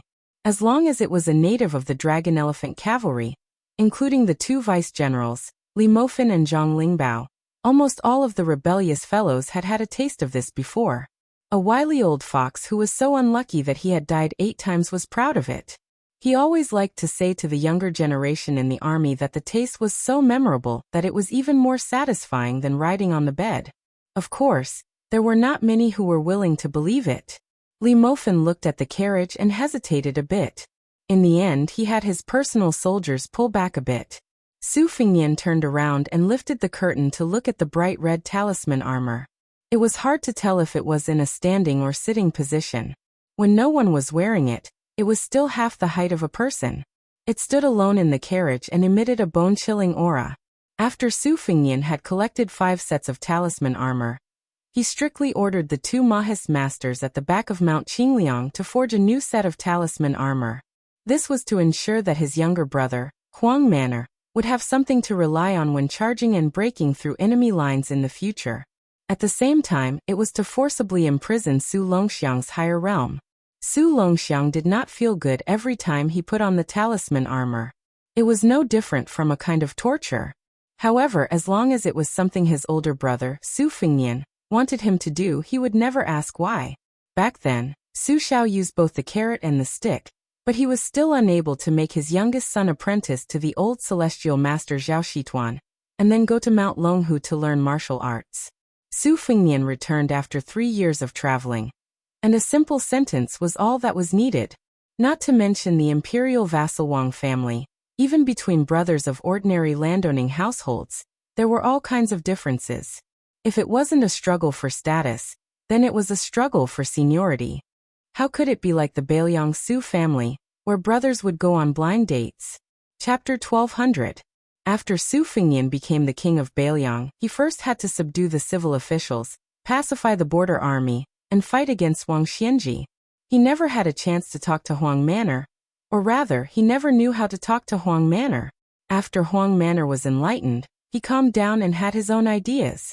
After the expansion of the army, the Longxiang army, which had 30,000 soldiers and horses, was well managed by the youth. However, Su Fengnian was used to treating Huang Manor as the child with 2 snots. When Huang Manor grew up, he felt a sense of unfamiliarity that he didn't know how to talk to him. Occasionally, Su Fengnian would remember that Su Xiao probably had the same problem when facing his rebellious self. Of course, when Su Fengnian was the same age as Huang Manor, he was truly a lawless demon king. Su Xiao definitely didn't dare to scold him, and didn't know how to persuade him.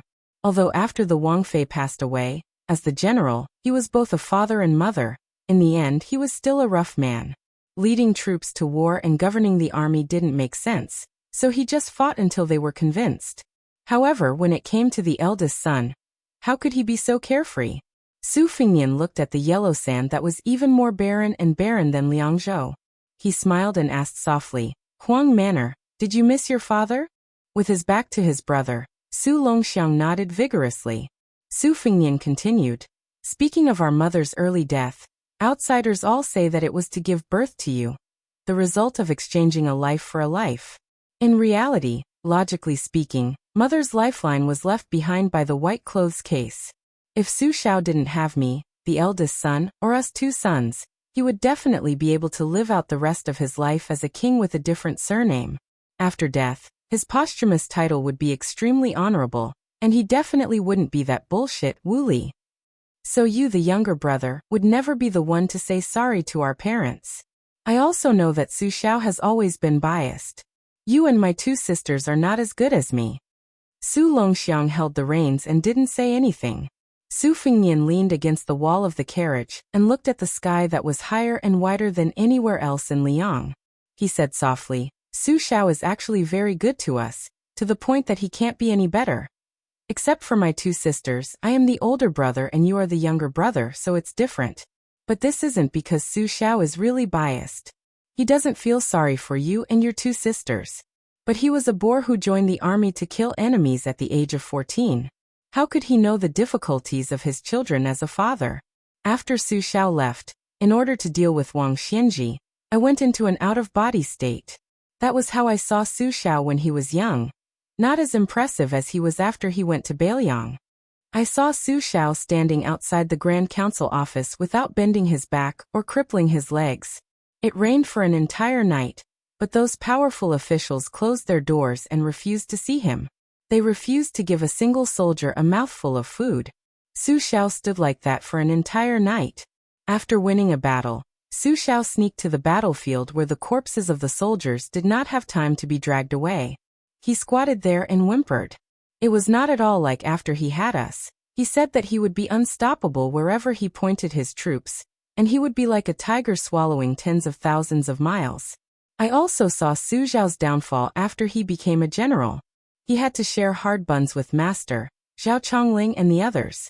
Su Fengnian smiled and looked up at the clean sky with narrowed eyes. To be honest, our father can only be less tired when he's gone. If it weren't for the fact that he's worried about us, he would have gone down to accompany mother long ago. He's just holding on with a strong will and fighting with the king of hell. Su Fengnian straightened and looked away. He said in a deep voice, "People in Bailiang have said for a long time that the Zhao court is making things difficult everywhere. Su Xiao has military power. Why did he not just rebel?" Beimeng has Bailiang's 300,000 cavalry. They are bound to take over the central plains. The history books are just servant girls that the founding dynasty can paint as they please. How can the Su family's reputation be lacking? Su Xiao didn't tell us why. I also thought about this problem that wasn't a problem. I felt that there was no reason to talk about it. If Su Xiao wasn't such a person, he wouldn't have been able to reach northern Liang. Just like how Su Xiao treated me and you, Huang Man. Or there is no reason. He is the father, we are his sons. He feels heartache. It is that simple. Su Fengnian unconsciously pulled up his sleeves out of habit, he said. As sons we have to make sure that Su Xiao, as a father, doesn't get scolded by the future generations. It's just as simple. I, Su Fengnian, am guarding the northwest. It is a responsibility that Su Xiao gave me. It is my duty. It is even simpler. As his older brother, I don't want my younger brother to die on the battlefield. At the very least, I don't want you to die before me. There is no reason to talk about this. Huang Mander, did you hear that? If you dare to ask me to retrieve your corpse from the battlefield, you can forget about being my younger brother in your next life. Who doesn't have selfish motives? Even Su Xiao said that according to reason, no one in the world has any relatives, and no one's son should die. But he can't do it either. It is the same for me. Su Fengnian said calmly, when the war starts, many people will die. Perhaps it will be second brother Yuan, Yan Wenwan, or even Lu Qiao, but I still hope that we can die further north. Chapter 1201. Su Fengnian suddenly laughed. Who knows, maybe we can even take down Beimeng in one go, right? Your brother, such a dissolute disciple, can become number one in the world. Even if he was only number one for a short period of time, he was still number one in the world. In the future, what difficulties will there be in the world? Su Longxiang turned his head and smiled foolishly. After the carriage had traveled a few li, Su Longxiang suddenly turned his head again. Then the youth blinked his eyes. Su Fengnian didn't know whether to laugh or cry. You want to ask me if I miss women? Of course I do. How could I not? I've always missed them. At first, I was worried about the forbidden meat given by the Wudong sect leader, so I could only endure it. When I couldn't endure it anymore, I had to endure it again. It was really miserable. In the end, I only found out later that I could eat meat. The only thing I have complaints about the sect leader is this. Old Jinren, you should have said so earlier. But after returning from Beimeng, one thing followed another. I can't care about it anymore. My thoughts aren't as heavy as before. I'll just leave it to fate. Huang Manor, let me ask you something. Between the two sisters-in-law, which one do you favor more? Su Longxiang smacked his lips and laughed mischievously. Su Fengnian immediately understood. It was the Lu family woman who knew how to make chongyang cakes, and not the world-renowned female writer. Su Longxiang suddenly jumped off the carriage. He bent slightly and turned his head to look at Su Fengnian. Su Fengnian was stunned. He jumped onto Huang Manor's back. Su Longxiang shouted, "Fly!" Just like when he was a child. He carried his brother and ran wildly. This made Li Mo Fan's 1,000 dragon elephant cavalry dumbstruck. But almost all of them had the same idea. We'll go to the border to kill the enemy, just like Commander Su, leaving our backs to his older brother, the king of Bailiang, and just like the old soldiers of the Su family, the Bailiang cavalry can rest assured and leave their backs to great General Su Xiao. This is the reason why the Bailiang cavalry is so powerful. This was something that was imprinted in his bones, and there was no reason to talk about it.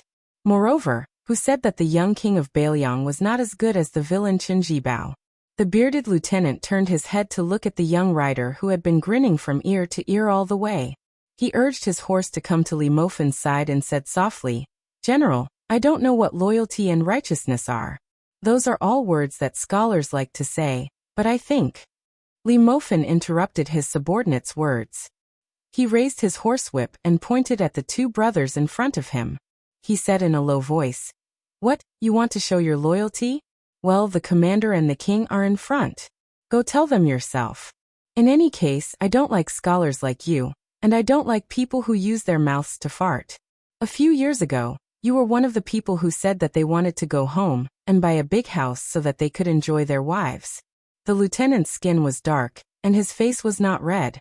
He pulled up the corners of his mouth and muttered, "At that time, I didn't have any confidence. Who would dare to put their lives in the hands of an unreliable leader? I, Qian Wu, am just a normal person." The lieutenant's voice became softer and softer. In the end, it was almost inaudible. Li Mofan did not look at this subordinate who had gone through fire and water with him for many years. He said calmly, "I don't care what happened in the past. Even if you deserted and went back to enjoy life, that is what you deserve. I, Old Li, will not look down on you. But in the future, don't even think about sitting at the same table as me, drinking and eating meat. I, Li Mofan, cannot afford to lose face." The lieutenant raised his head and laughed shamelessly. "General, your words are really hurtful. Qian Wu's little heart is thumping. It really hurts his heart and lungs. Without a few bowls of good wine, it really can't be cured." Li Mofan finally had a smile on his face as he muttered, "Motherf *Ker, having a soldier like you is already very embarrassing." Qian Wu said with a heartless and mischievous smile, "Isn't it because of you, General? You have no one to blame but yourself." Li Mofan shouted, "Fan Shilong, return to the camp and hang Qian Wu on the back of the horse." Qian Wu's eyes widened. He raised his voice and asked, "What?" Not far away, a lieutenant laughed and said, "Roger that." Qian Wu didn't dare to make irresponsible remarks to Deputy General Li Mofan. He turned his head and shouted at the bastard who was gloating, "Son of a bitch Fan, your daughter can forget about marrying into my house. I'll be your mother's-in-law." Fan Shilong didn't care. He rubbed his ears and said lazily, "Our daughter is so pretty, why worry about marriage? If your son didn't read a few books and made our daughter obsessed with him, she wouldn't marry anyone but him. Otherwise, even if you money grubber knelt in front of the door for 3 days and 3 nights, I wouldn't even give you half a word." The Longxiang army nearby roared with laughter. Qian Wu cursed in anger and said angrily, "Those who laughed will be hung on the back of the horse with me. Let's see whose bird is bigger. If it's bigger than mine, I'll hang it one more time." Some brave cavalry immediately laughed and said, "Lieutenant Qian, then we'll have to circle the camp many times." Qian Wu turned his head and said with a smile that didn't reach his eyes, "You bastards are good. When the time comes, pick the biggest bird. I'll chop it up and make it into a dish." There was a lot of howling. Li Mofan listened to the flirting between his subordinates and theirs. He wanted to keep a straight face, but he couldn't help but smile brightly. He didn't dare to say that all of the Bailiang frontier army could kill the northern barbarians until they cried for their parents, but the disciples of the Longxiang army under his command could casually take out 1,000 of his direct subordinates. Even if they faced 3,000 Baimang cavalry, it would still be child's play. That damn Liang imperial court, that bunch of officials from the 6 departments of Great Peace City to the prefectures and counties. How many years have they been saying that the Bailiang army is just an empty name? Li Mofan stopped smiling. His face was dark, and his eyes were burning. He said darkly, "This time the one who killed the most captains of the enemy, no one can take it from me." At the same time, the Wu family cavalry had entered River Province and was close to the Bailiang border. Chapter 1202. A shocking piece of news had swallowed up another piece of news that was already shocking. The latter was written by Deputy Administrator Song Dongming, who was called illegitimate outside of Bailiang. He submitted a memorial to Great Peace City, which shook the court of Liang. Su Fengnian, the king of Bailiang, actually requested to send troops to pacify Guangling Dao when Baimang's army was clearly pressuring the border. There were many people who speculated that Bailiang was finally going to rebel. Perhaps they had already received the personal promise of the Empress of Baimang. Pacifying Guangling Dao was just an excuse to invite the wolf into the house. The new king of Bailiang, Su Fengnian, had such evil intentions. But soon, another piece of news that had nothing to do with the political situation, but was even more interesting for the officials and the common people to chew on began to spread. It quickly spread all over the country, especially in the capital. The level of enthusiasm was no less than when Wang Xianji left Martial Emperor City, and when Qi Yanglong entered Great Peace City. The sword tomb of the Wu family, which had always been focused on swordsmanship, not only did someone openly leave the sacred place of death in the hearts of countless outstanding swordsmen for hundreds of years, but also sent out nearly 100 people in one go.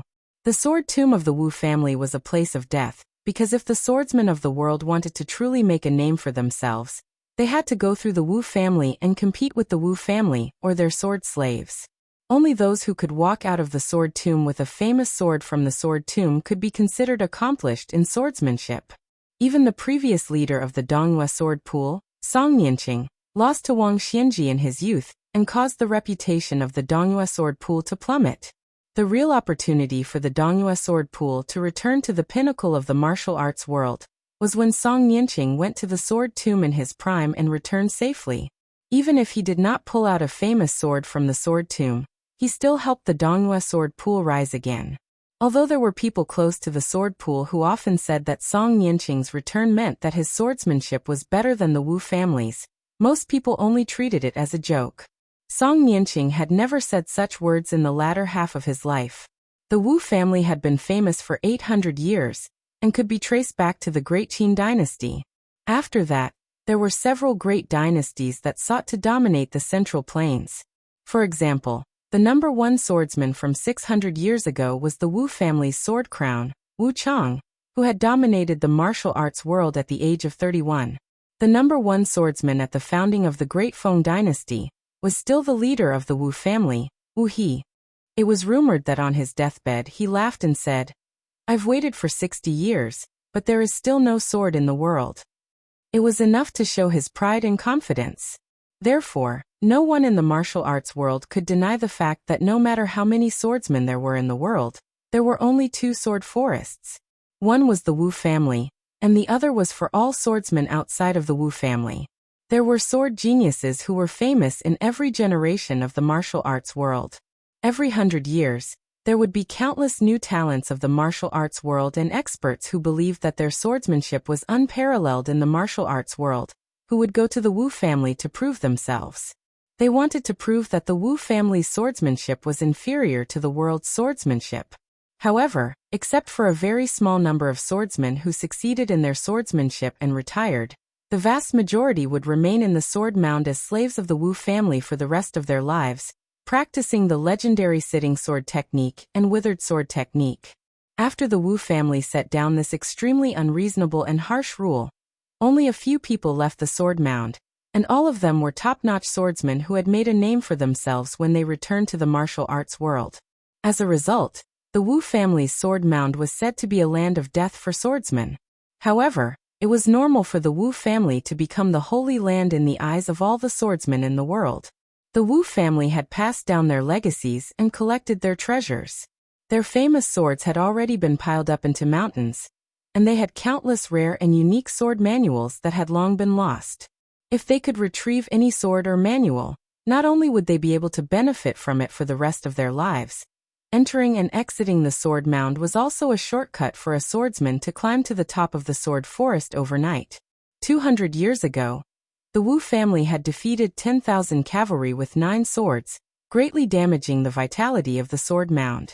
Most importantly, it had forcefully severed many of their lineages, causing the Wu family to still be unable to fully recover. However, in the recent 100 years, 2 generations of swordsmen, Li Chungang, had gone to the Wu family's sword mound and obtained the wooden bowl. Dong Tai had even come from the Wu family, and was half a member of the Wu family. In the end, the truth could not be contained. Even though the imperial court and the local officials along the way wanted to suppress the news, the sensational truth of the Wu family's 100 cavalry and 100 swords leaving the sword mound still slowly began to surface. The news grew more and more intense. More and more well-informed people of the martial arts world began to counting just which senior swordsmen had been unlucky enough to become slaves of the Wu family in the past 100 years, and which swordsmen still had hope of being able to make it out of the sword mound this time. Along the way, the swords used by those swordsmen and the unique skills they had all became the most interesting topics of the imperial court. 6 years ago, Zhang Wantai had risen to fame in Liaodong, and was known as the best left-handed swordsman in the world. He was an expert who had withstood 100 moves from the old Minister of War and the new pillar of the country, Gu Jiantang. After going to the sword mound of the Wu family, there had been no news of him. This time, he might be able to see the light of day again. 10 years ago, Lu Jianji, who had competed with Qi Jiajia for the title of the best swordsman in the capital, was definitely among them. 18 years ago, the famous young master of the apricot sword furnace in Gangnam-do, Yu Wu, was also an important person who had gone to the sword mound to ask for swords, but had disappeared without a trace. 27 years ago, Xie Chenggan, who had been nicknamed Han Banjian, after losing to the sword emperor of Shishu by only half a sword by a hair's breadth, was also very likely to go to Liangzhou with a sword on his back. More than 30 years ago, there was Cui Mei, who had the two reputations of bodhisattva sword and sword monk. Before he shaved his head and became a monk, he was once a prodigy of the Cui family in Qinghe. More than 40 years ago, Gongsun Xiushui, who came from a humble family in the southern Tang Empire, was not only the best swordsman in the southern Tang Empire, but also the best swordsman in the southern Tang Empire. Although he did not have a famous nickname, Gongsun Xiushui's domineering swordsmanship was praised by many Jianghu veterans. This person's reason for going to the sword mound of the Wu family was also very interesting. I, Gongsun Xiushui, was born at the wrong time. Since I could not see Li Chuangang's true face, I went to the place where Li Chungang had walked before. As a result, something happened and I could not leave the sword mound of the Wu family. At that time, the emperor of the southern Tang Empire had personally written a letter to the Wu family in a very respectful manner. Unexpectedly, the Wu family still did not pay any attention to this human emperor. Counting further back, there were naturally many famous swordsman talents. However, in today's Jianghu, there was no way for them to appear in the world alive. After all, those who were arrogant enough to go to the Wu family to ask for a sword were already quite old. Otherwise, they would not have dared to go to the Wu family. Even if they were 30 years old, they should be 70 or 70 years old now. Between Zhang Wantai and Gongsun Xiushui, who were the most talked about, there were also 6 or 7 female swordsmen who were mentioned a lot. Perhaps their swordsmanship was not as good as these two, Lu Jian, Xie Cheng'an, and the others. However, before these female swordsmen entered the Wu family, which was as deep as the ocean, they were all favored in Jianghu. They were all once the young Jianghu men of every generation admired them for a long time. Who knew how many Jianghu men were willing to kneel under their skirts? Of the 6 or 7 women, the last one, the literary sword Nailan Huayu, who had unfortunately entered the Wu family's sword catacomb, was the most imaginative. After all, it was not too long ago, and she was a woman who had made it onto the rankings and won the Rouge rankings twice in a row. Even now, many of the Jianghu masters who had made a name for themselves would smile when they talked about this outstanding swordswoman. Then they would smile to their juniors and say something about the same thing. Somewhere in Goddess Nailan's territory, there is a perfect combination of movement and stillness. The scenery is beautiful. If these martial arts masters had their wives by their side, most of them would glare resentfully. From the Wu family's sword catacomb in the heart of the Central Plains to Beiliang, countless people raised their heads in anticipation, waiting bitterly, just to catch a glimpse of the 100 withered swordsmen of the sword catacomb gathered together. Even though the local government had received orders from the imperial court to prohibit officials of all ranks from participating, there were still many officials who took off their official robes and traveled on light carriages, choosing a good spot to quietly wait for the sight of the 100 riders crossing the border. However, many of the rumors were false, and the group of withered swordsmen naturally did not stop. The Wu family had dared to treat the emperors of previous dynasties coldly. Even in the peaceful Liang dynasty, when the emperor of the Zhao family invited the current head of the Wu family to leave the mountains and enter the capital, he was still treated with respect. This caused many people on the line to miss out on an opportunity, and they all beat their feet and stomped their chests, feeling regretful. If a normal person wanted to ride a carriage and ride a horse to catch up to this strangest group of riders in the world, it would be a fool's dream. Which of the 100 riders wasn't a top-notch expert in Jianghu? Even if a Jianghu expert could barely keep up, he would only dare to watch from afar, not dare to get close to disturb them. This was also the most breathtaking event in Jianghu. As long as one was in Jianghu, no matter if they were a true expert in their own province or someone who could beat someone with a brick and say they were a true Jianghu hero, everyone rushed like a flock of ducks. This was especially true for the young men and women who were new to the world. Those who had money would naturally spend a fortune to buy a famous steed with outstanding speed, or spend a large amount of money in exchange for accurate information, just to catch a glimpse of the withered swordsman. Those who were shy of money could only settle for the second best, and try their best to follow behind the backs of the Jianghu celebrities. However, there were indeed many lucky people who were fortunate enough to see this scene, and it would be unforgettable for the rest of their lives. Yinxia town on the border of Beiliang's Yuzhou was very lively. Many markets had opened at the last minute, and there was no place to sit in the restaurants and tea houses. The inns were even more packed. Many guests had racked their brains to come from Liangzhou and Lingzhou to join in on the fun, because there was exciting news from the neighboring Hezhou that the Wu family swordsmen were about to enter the border. As for which province or county, and who would be lucky enough to encounter them, everyone would have to depend on their own luck. Chapter 1203.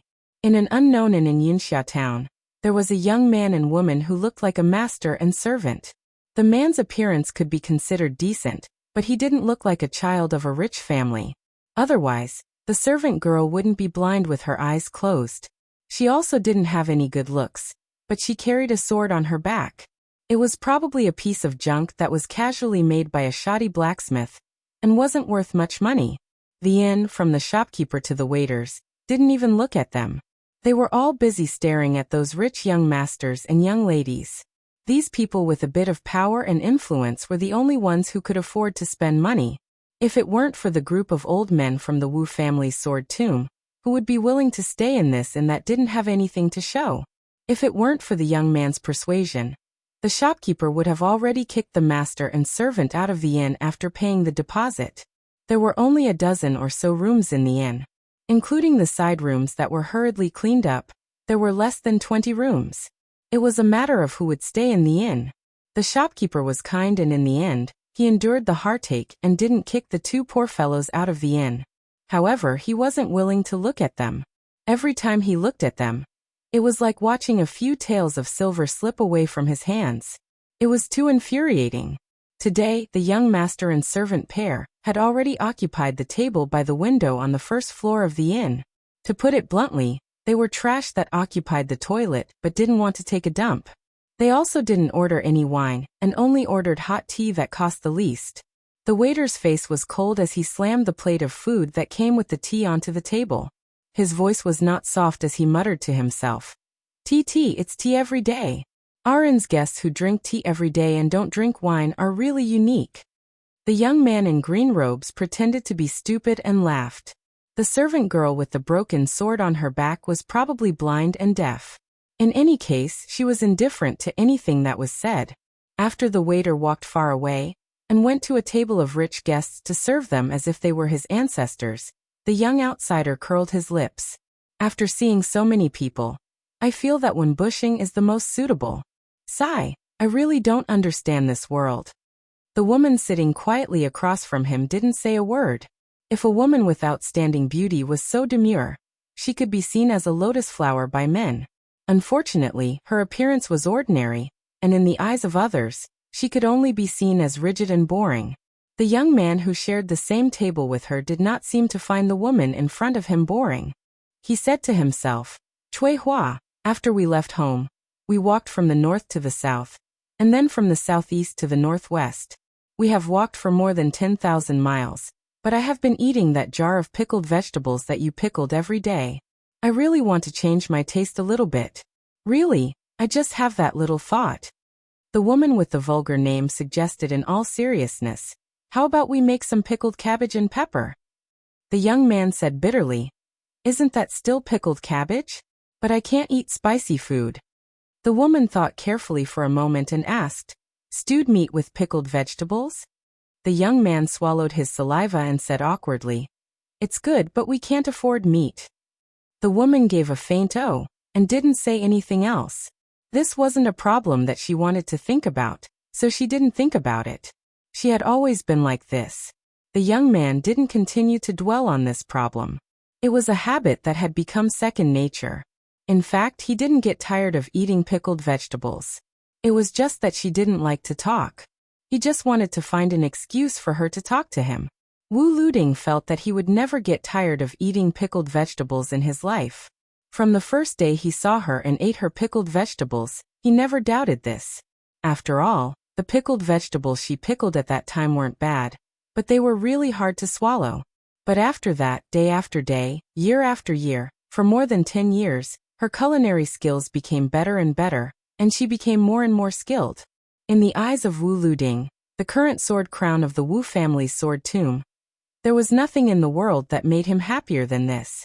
Practicing the sword and being determined to become the best swordsman in the world was something that his family and parents wanted him to do. Since it was a responsibility that he had to bear, he didn't avoid it and worked very hard. But he liked to eat pickled vegetables, and that was his choice. These two things were not important or important. Sipping tea, Wu Luding asked, "Cui Hua, can we really meet our family's uncles and aunts here?" Cui Hua gently nodded. Wu Luding counted on his fingers and said to himself, "Brother Zhang always likes to brag. This time, when we see him, we must stay far away from him. Otherwise, when he starts to nag, his spittle will fly everywhere. Uncle Yu always wants to steal the second half of the Dark North sword art from me. We don't pay attention to him, so as to avoid him completely going crazy. Aunt Nalan always liked to put her chest on my head when I was young. She also lied to me that it was because she was tired from walking. She was really heavy. Before we left home, she told me to look for a wife based on her appearance. Although I didn't have this idea, the two of us have walked for so long, and we really haven't met many who are better looking than Aunt Nalan. Of course, there are a few who have the same weight as her chest, but their figures are worlds apart from her." Cui Hua glanced at Wu Luding. "There's sword energy. It's over. I probably won't be able to eat pickled vegetables for half a month." Wu Luding coughed and quickly changed the topic. "There's also that Uncle Xie and Baldi Cui. They're not decent people either. One wants to recognize you as his daughter, and the other clearly doesn't like to eat pickled vegetables. Every time, they find a way to steal a few jars from you. Cui Hua, let's stay away from them." Wu Luding counted them one by one. "When it comes to our neighbors, Zhou Lianqi and Xie Qinggan, I get angry. One has a strong evil spirit and wants to kill everyone in the world with a sword. The other seems to think that everyone in the world owes him millions of silver. I wonder why these two guys don't just kill each other. However, Aunt Chu and Grandpa Gongsun are both really good people. Just like you, they don't like to talk much. That Hellion sword maniac, who I gave the nickname of Grandpa Sword Marriage, is neither a good person nor a bad person. I once asked the old ancestor about his origin, but the old ancestor didn't say. However, he should be a master who is hard to find in our family. The old ancestor's swordsmanship is only slightly better than him. As for talking about swordsmanship, the old ancestor is inferior to him. Anyway, my grandmother once said that the old man's understanding of swordsmanship, although I don't really understand it, should be able to surpass the current generation by 100 years. As for that demon with the surname Zhu, if it wasn't for his powerful swordsmanship, I wouldn't be willing to talk about him. I really don't know how such a treacherous person who is only in his early 40s could cultivate such a profound swordsmanship. It can make the old ancestor hate him, but have to praise his swordsmanship." Wu Luding chattered and talked to himself. He quickly finished a pot of tea and shouted for the waiter to add hot water to the teapot. The waiter heard him, but pretended not to hear. He leaned against the pillar and slacked off. His eyes were almost hanging on the chest of a young woman. Wu Luding could only give up after shouting twice. He looked at Cui Hua and couldn't help but ask, "Tell me, releasing so many people this time, even granting amnesty to a demon like Demon Zhu, and allowing them to fight for their lives at the border of Bailiang in exchange for a chance to completely leave the Wu family, is the old ancestors' way of doing things right or wrong?" Cui Hua was expressionless and didn't move. Wu Luding sighed and asked another question. "Cui Hua, do you think these 100 or so swordsmen together can compare to the strength of the 9 old ancestors of the Wu family 200 years ago?" Cui Hua finally opened her mouth to speak. "One sword plus one sword doesn't equal the power of 2 swords. It's already amazing to have 1.5 swords.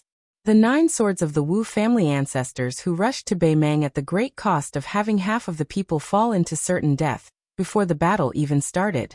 Only then did they construct the sword formation recorded in an unknown ancient record. Its power was unparalleled.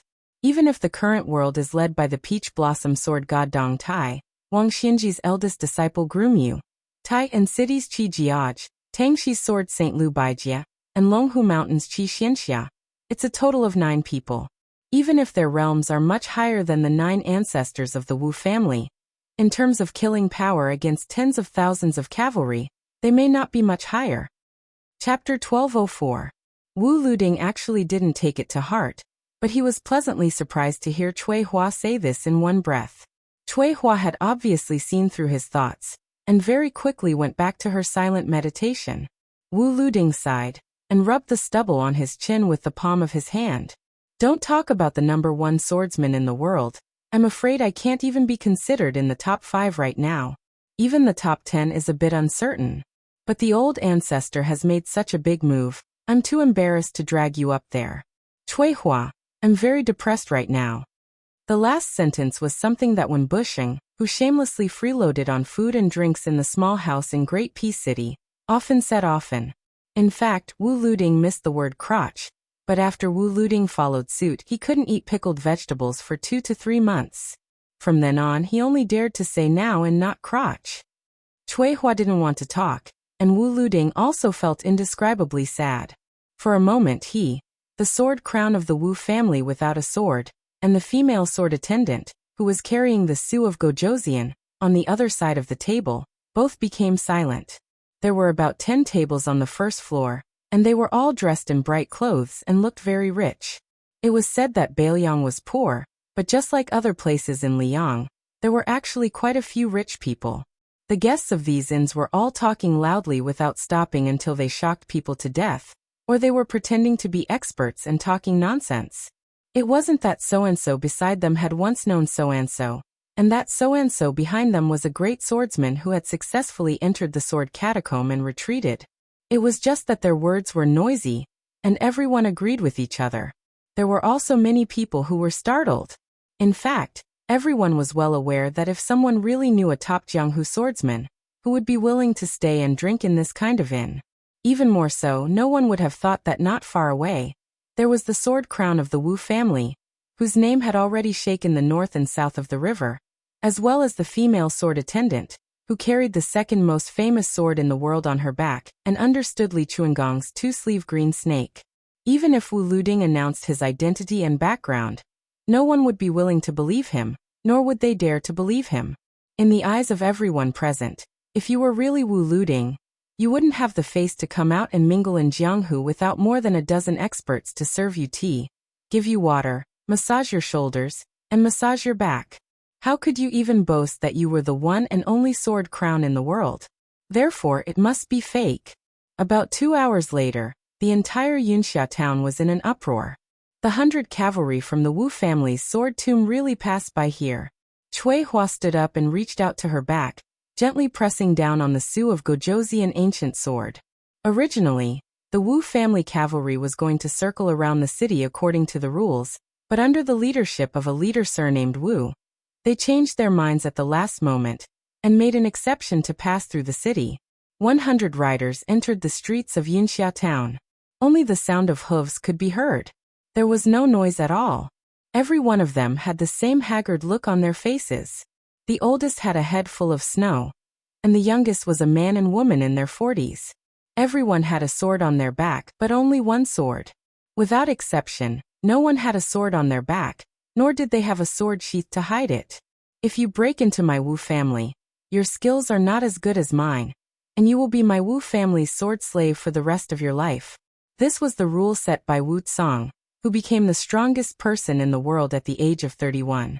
The Wu family's rule, for hundreds of years, had become the rule of all swordsmen in the world. In the shops on both sides of the main street of Yunxia town, no one dared to walk on the street. They only dared to stick their heads out of the windows and doors. Their eyes were full of surprise and awe, and almost everyone's forehead and palms were sweaty. The shop assistant didn't even have the time to look at the rich girl's full breasts and graceful figure. He didn't have the ability or status to squeeze to the door, so he could only move a chair inside the door and stand on it to watch. But this wasn't the most exaggerated. The most exaggerated were the people who nimbly climbed onto the trees and roofs. When they saw the Wu family's cavalry pass right under their noses, some were shocked by the name of the Wu family sword tomb, and some were cheering because they were rushing to Bailiang to help. But even more were stunned and didn't know what to do.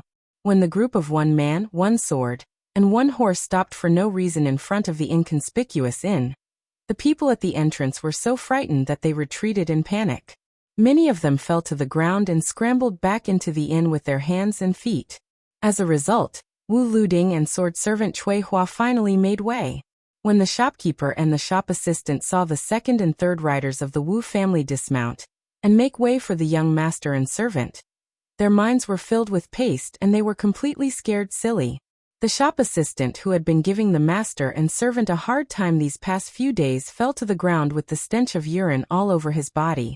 Wu Luding sat on the horse that one of the Wu family's sword servants, Helian, dismounted and made way for him, while Cui Hua sat on the horse of an old woman that had been forgotten by Jianghu for many years. The two sword servants didn't have the slightest bit of resentment. As the group of horses continued to move forward, they silently followed beside the two riders. This was the rule of the Wu family. No matter what kind of strength or reputation you had before you entered the Wu family sword tomb, your sword was inferior to mine. Even if you could wield a sword again in this life, it was up to the Wu family to decide. When the middle-aged man in the lead saw Wu Luding and Cui Hua, he didn't say a word. He turned his horse around and returned to the Wu family alone. Wu Luding turned his head and looked at the lonely back of his uncle, Wu Xian. He bit his lips and slowly turned his head, but also didn't say a word. The younger generation of the Wu family didn't care about children. They were only allowed to use the sword. Every generation, one sword crown would travel the Jianghu. If they didn't come out, they would be the best in the way of the sword.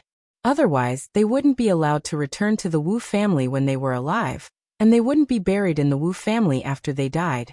This was the rule set by another ancestor, Wu He. Ever since the Wu family's 9 swords defeated 10,000 riders, in the past 200 years, almost every Wu family disciple who had the qualifications to have one of the 9 words in their name were all outstanding sword embryos who had displayed astonishing talent since childhood. However, other than the 9 words that had never been used, none of the other 8 words were left out.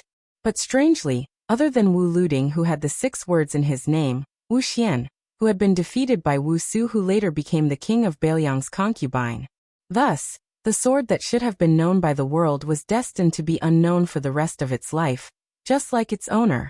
And this time, the Wu family sword tomb had sent out more than 100 riders. They also wanted him, the nephew who had replaced the Wu family's sword-seeking Jianghu, to be the only person in charge. No matter how outstanding Wu Wuxian's sword skills were, he could only be a flash in the pan of Jianghu and die of old age in the family. The Wu family was not only ruthless to those who broke into the sword tomb, but even more ruthless to their own family members. In the past 200 years, countless Wu family disciples had only wanted to take a look at Jianghu, but they had died under the swords of their fathers. Countless men and women had quietly committed suicide. Even more so, countless people had gone mad because of practicing the sword and had been insane for the rest of their lives. Wu Luding was very glad that he had been born in the Wu family, where he had lived and died for the sword. He had never complained, but he was even more glad that he had Cui Hua to accompany him on this trip to Jianghu. A Jianghu without Cui Hua and pickled cabbage could not be considered Jianghu. Just like a certain idiot who, in the end, still believed that as long as his brother Xiaonian was still in Jianghu, he would still be in Jianghu. Wu Luding had always only recognized that idiot as his friend. He did not even give a damn about his royal highness. When he became the king of Bailiang and became the most powerful person in the world, he Wu Luding did not think much of it. This time, Wu Luding came to Bailiang because he wanted to ask in person, "Su, do you still remember the ranger who only carried a wooden sword in his life? If you dare to forget. Yes, you Su Fingnian are powerful. Even Wang Xianji is not your opponent. I, Wu Luding, do not have the ability to chop you to death, but I can still take hundreds of riders and leave Bailiang on my own." However, as he was thinking about this matter, Wu Luding felt somewhat helpless as he rode through Yunxia town. Even if he had the sword crown, he most likely would not be able to take away these Wu family sword slaves. In the world, other than his own ancestor, No one else had the ability to do so. Not long after, at the border between Yu and Liang prefectures, there was a roadside wine shop at a fork in the road. The middle-aged lady boss used to be glared at by the greedy customers who passed by. This time, the situation had changed. She was the one who glared fiercely at the extraordinarily handsome young man. He sat there alone and ordered a jug of wine, but he asked for 2 cups. She said that she did not have wine cups. Her shop used big bowls. He smiled and said that bowls were fine too. The woman leaned on the table next to him and looked at the handsome man who was in a daze. She thought that he had probably remembered someone he wanted to drink with. Chapter 1205. The wine shop's business was getting better and better, and several tables were filled with customers. This made the proprietress smile from ear to ear. This was a rare sight in the past. As she shouted and served the wine and meat, she calculated in her heart that she had earned a few pieces of silver and a few copper coins today. She thought about her youngest child, who was studying in a private school, who was always clamoring to buy brushes and ink. How could the family afford this expense? Otherwise, which decent woman would be willing to show her face in public? Most would rather face the yellow earth and back to the sky. Now she could finally fulfill that child's wish. The tables were full, but there were still people behind her asking for wine. Moreover, they had no intention of leaving immediately. The proprietress had no choice but to bring out a few stools. Fortunately, the men did not think it was unsightly and only cared about drinking and eating. If it were in the past, the men who settled down in the tavern would often look at the proprietress and tease her. Baelyang women were bold and unyielding, not inferior to men. As long as the men did not go overboard and pinch them when they delivered the wine, the proprietress would not get angry. However, today, the customers all glanced to the east of the post road as if they were waiting for someone. Not long after, more than 20 people had gathered in the tavern. As a result, the handsome young man who occupied a table was particularly eye-catching. In the beginning, no one wanted to share a table and drink, but for some reason, after seeing the young man's appearance and temperament, they all subconsciously avoided him. Now the proprietress saw that more and more customers were coming, and there were even more rich people dressed in silk. She was a bit worried about the young man. What kind of place was Baelyang? In other places, there was a saying that a disagreement would lead to a fight. Here, everyone had a violent temper that was like knives and sand. Perhaps one more glance would lead to a fight. The proprietress did not care that the young man made her lose a few pots of wine and a few pounds of meat, but she was afraid that he would get into trouble and suffer a loss. She would not be able to bear it if such a handsome young man was beaten black and blue. Just as the proprietress was about to squeeze out a smile and speak to the young man, she never thought that what she was afraid of would happen. A group of tall and sturdy men with sabers at their waists had set their eyes on the table with 3 empty seats. The proprietress was truly afraid that the young man did not know the dangers of the Jianghu. She was afraid that he would feel that he had lost face and would open his mouth to hurt her. At that time, sabers and swords had no eyes. So what if he had some family background to rely on? After so many years in Baelyang, when had there not been a year where she had not heard of a few scholars being beaten half to death? In Baelyang, unlike other places in Liang, it was not easy to wear scholarly robes. Only a young man with a cold saber could intimidate the people of the Jianghu.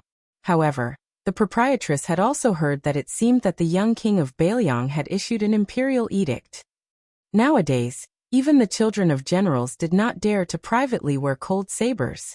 It was even very rare to see someone riding a horse in the downtown area. The proprietress did not understand what it meant to worry about the country and the people. She only felt that the world in Baelyang was indeed better. The proprietress heaved a sigh of relief because although the young man looked young, he had a lot of Jianghu experience. He took the initiative to chat with the fierce-looking men for a while, and then smiled and asked for 10 caddies of green ant wine from her. The 5 middle-aged men who did not look like they were in the business of making a living saw that the young man was tactful and had a few more smiles on their faces. Outside of Baelyang, as long as they were not the descendants of generals, not everyone would dare to draw their sabers and start a fight within Baelyang. Moreover, the descendants of generals were also divided into 3, 6, and 9 ranks. The height of their father's official hat, and the number of soldiers they commanded determined whether they could act tyrannically within a county or a province. For the people of Bailiang's Jianghu, almost every one of them had suffered at the hands of the descendants of generals. Often, there would even be people who would be targeted for no reason, and would find a lame excuse to kill them.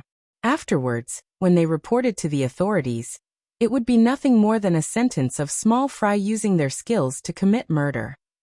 As the descendants of the generals of the Bailiang cavalry, how could we bring shame to our family's reputation? We would naturally lend a helping hand when we see injustice on the road. When the officials forced the people to rebel, the people had no choice but to rebel. However, if they rebelled, they would die.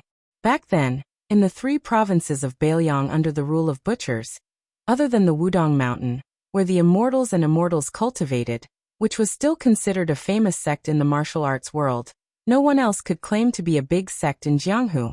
Wasn't the reason why this was the case because they were all harmed by the numerous descendants of generals? Those Jianghu masters who were truly skilled in martial arts were all hired as watchdogs, and in turn, helped the evildoers to suppress the wanderers of Jianghu who did not have any backing. In Yuzhou, there was the Sun family who came from the same hometown as the spear fairy Wang Xiu. The children in the family were all proficient in the spear, but because they were unwilling to rely on the authorities and the descendants of generals, when the head of the family died, they were quickly exterminated by the enemies of a general. It was said that out of the family of more than 40 people, only 2 or 3 managed to escape. The proprietress, who had seen many customers coming and going, would occasionally think that it was not easy for people like her to make money by selling wine. Those who were in Jianghu usually looked heroic, but in fact, it was probably even harder for them. Looking in the direction of Yuzhou in the east, she saw a cloud of dust at the end of the post-house road. The proprietress only glanced at it slightly. There were often cavalrymen of Bailiang passing by on the post-house road, and she had already figured out the trick. It seemed that there were only about 100 of them, which was really nothing in Bailiang, which was rich in iron cavalry and big horses. The proprietress saw that everyone inside and outside the tavern, regardless of whether they were sitting on chairs or stools, stood up as if their butts were on fire. Their eyes were blazing with passion, and they were even more fascinated than when they saw a naked woman. This made the proprietress somewhat puzzled. Could it be that some big shot had graced them with his presence? She was just a rural woman who could only afford to sell green ant wine. Whether it was in Jianghu or in the imperial court, there were many things that she did not take to heart even if she heard about them. As a woman who was content with counting a small pile of copper coins every day, how could she worry about the great cause of the country for the king of Bailiang? During this period of time, she had heard many customers talk about the Wu family's sword tomb, but she did not take it seriously. She stared fiercely at all the customers who left their seats, afraid that they would take the opportunity to run away with the money for the wine. After being busy for half a day, the proprietress could finally take a breather. She was in the mood to look at the young man who had ordered a lot of green ant wine. She pursed her lips and smiled. Who said that only men were allowed to look at beauties? Women also liked to look at handsome men. At this moment, the young man also stood up and stood under the shade of the big locust tree next to the tavern table by the courier road. His hands covered the cuffs of his sleeves. She looked at his side profile and envied him for having a pair of attractive eyes. Moreover, when he looked at her, he did not have the look of an ordinary man who wanted to eat her alive. His eyes were clean, just like the old well in the village. The water from the well was exceptionally clear all year round. It was good to drink a ladle of it to quench one's thirst or use it to make wine. The proprietress could not help but laugh out loud as she thought about it. She wondered which family's young woman was so lucky to be stared at by such a handsome young man every day. If it were her, she would be willing to eat less and save money to buy rouge and powder that she had never used to apply on her face. The proprietress was right. There were indeed 100 riders coming from here to Liangzhou. However, even a woman like her, who did not know what Jianghu was, could see that the 100 riders were not ordinary. The riders were all people who used swords. They were not armored and carried crossbows like the cavalry of Bailiang, nor were they dressed in bright clothes like the retainers of important people. Everyone's face was as hard as stone. Many of the swordsmen looked to be in their 70s, but when they rode by, their waists were like erect military spears. Their spirit was not something that the old people in the village could have, especially when the 100 riders looked at the tavern almost at the same time. Not only did the proprietress retreat in fear, but almost everyone else also retreated. However, for some reason, the more than 100 swordsmen did not stop after the leading rider urged his horse forward without looking sideways. The proprietress was relieved. It was good that they did not stop. Otherwise, she would not dare to charge them for the wine.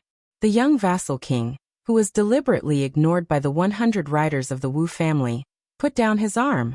In the end, he did not say anything. It was inevitable that he felt a little embarrassed. Of course, Su Fingnian knew more than anyone else present. Wu Luding, who was in the lead, intentionally turned a blind eye to Su Fingnian, and the sword slaves behind him could only continue forward with sword crown. Su Fingnian did not get angry. He sat down and asked the proprietress for half a caddy of green ant wine. Anyway, he had shown his sincerity. It did not matter if the leader of the 100 riders of the Wu family did not appreciate it, but he could not put his hot face on a cold butt, right?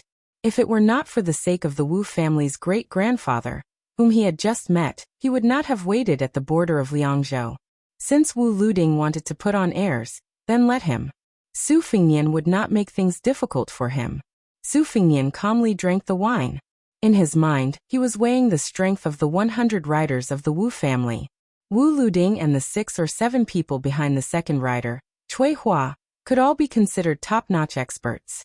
If the battle was in a stalemate, and victory or defeat was only a hair's breadth away, who could stop these 100 riders and 100 swordsmen?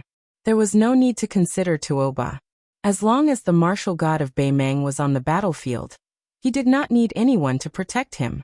Hong Jingyan should be able to handle it, and Morong Baoding would probably not be able to handle it. However, in a battle between two armies, the legend of taking the head of a general in the midst of an army of 10,000 was very rare in the spring and autumn period. Especially with the appearance of several types of large crossbows that were easy to assemble and astonishingly powerful. It was very difficult for someone to achieve the feat of breaking through a battle formation, or even entering and exiting a few times. It should be known that a fish-duck treading crossbow, which was made by the joint efforts of several elite soldiers, was so powerful that it was known as the 50 flying swords in Jianghu. That was because within the range of 500 feet before the fish-duck treading crossbow's power had decreased, a single fish-duck treading crossbow was equivalent to a flying sword of a sword immortal. It was difficult to dodge, let alone face it head-on. If Wang Xianji had not broken Gao Shulu's physique. Su Fingnian thought of this and laughed at himself. There were no ifs in the world. Chapter 1206. Su Fingnian let out a sigh of relief. The people who had come to try their luck at the tavern had all come in high spirits after feasting their eyes. Many of them had even paid extra for the wine to the waitress when they were paying the bill. Soon, the tavern was completely emptied. Before those burly men with swords left, they didn't forget to bid farewell to Su Fingnian, who was treating them to wine. Su Fingnian continued to sit and drink his wine. Although he occasionally chatted with the woman about the harvest, he naturally didn't have any improper thoughts about the lady boss. The charming woman wasn't naive enough to think that this young man had any wild thoughts. She took advantage of the conversation. Since she didn't have any business to serve, she sat across the table from him. She carried a jar of green ant wine, and a few plates of homemade dishes to go with the wine. She said that it was for him, but it didn't cost much. As the two of them chatted, 3 more guests finally arrived. 1 old man and 2 young men, all of them carrying bags and carrying wooden poles. They sat down at the table next to Su Fingnian's. They weren't from rich families. The old man only asked for half a caddy of green ant wine. The 2 young men could only smell the fragrance of the wine, and watch the elder in their family drink with narrowed eyes. A burly young man with stubble on his chin asked in a low voice, "Grandpa, the swordsmen we saw just now, were they really the swordsmen from the Wu family's sword tomb?" The old man nodded. The other young man with delicate features didn't look vulgar. His lips were red and his teeth were white. He looked like a woman. If he had met those young men who liked men a few years ago, he would have been better off dead. Fortunately, there were still many arrogant young men in the prisons of Bailiang. Compared to the Bailiang of the past, the Bailiang was much more disciplined. Moreover, Many rich people had moved out of Bailiang. Today, with the addition of Lu Province's Bailiang, it was a rare peaceful world. After the lady boss greeted the 3 cash-strapped guests, she returned to her seat. She glanced at the delicate young man, and subconsciously turned her head to look at the young man across the table. Yes, the young man in front of her was much more handsome. She didn't expect to be caught red-handed by the young man. The lady boss saw that he seemed a little helpless. She couldn't help but laugh. There was nothing to be embarrassed about. After all, she was a woman who would soon have a daughter-in-law. Her skin couldn't be that thin. The lady boss laughed straightforwardly. "Young master, you look even better than the prettiest girl in our village. Your parents must be good-looking as well. Young master, please don't be angry if I look at you a few more times." Su Fingnian smiled and said, "Lady boss, if you want to look, then look. I can't control your eyes. But can you omit the small change when you pay the bill later?" The lady boss laughed and said, "How can I do that? I've already given you a jar of the best green ant wine. Later on, you can't miss a single copper coin. If young master can let me touch and pinch you a few times, I can consider it." Su Fingnian said helplessly, "Lady boss, your business is really profitable." The lady boss laughed heartily without hiding anything. Su Fingnian looked at her smiling face and laughed as well. Compared to the women who grew up in the misty rain in Jiangnan, the women of the northwest frontier fortress were naturally less gentle and graceful. However, they had more of a heroic spirit that could only be cultivated in this place. Su Fingnian liked the lady boss's smile. It was just like how he liked Bailiang. For Su Fingnian, who grew up in Bailiang Liaodong, where his ancestral home was, could never be called home. The handsome young man next door listened to the conversation between Su Fingnian and the lady boss and furrowed his brows. The tall young man sneaked a glance at the lady boss's chest that had bumped against the edge of the table and swallowed. The old man sitting next to Su Fingnian had a calm expression. He held a wine bowl and closed his eyes to smell the wine before each sip. If one looked closely, the old man and the 2 young men had thick calluses between their thumb and forefinger. It was clear that they had touched many things. Su Fingnian had seen it long ago, but he didn't want to look into it. The poor practiced literature and the rich practiced martial arts. These 3 were clearly people who practiced the spear all year round. As for why they were so shabby, even the spear shafts they used to practice the shaking of the spear were the most coarse pewter ones. Who didn't have a difficult book that they didn't want to open? The handsome young man lowered his voice and gritted his teeth. "Grandpa, I heard that the Sun family moved to the Central Plains. The devil surnamed he must have followed them. What should we do?" The old man's eyes were complicated. He lowered his head and drank a mouthful of wine. He raised his head and said indifferently, "Practice your spear skills first. Even if he stands in front of you now and you 2 stab him 100 times, you won't be able to hurt him." The young man was stunned and tears welled up in his eyes. The strong young man whispered, "Why did I hear that he joined the fish dragon gang? He even became a leader.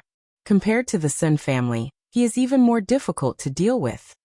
The old man glared at him, and the strong young man immediately shut up.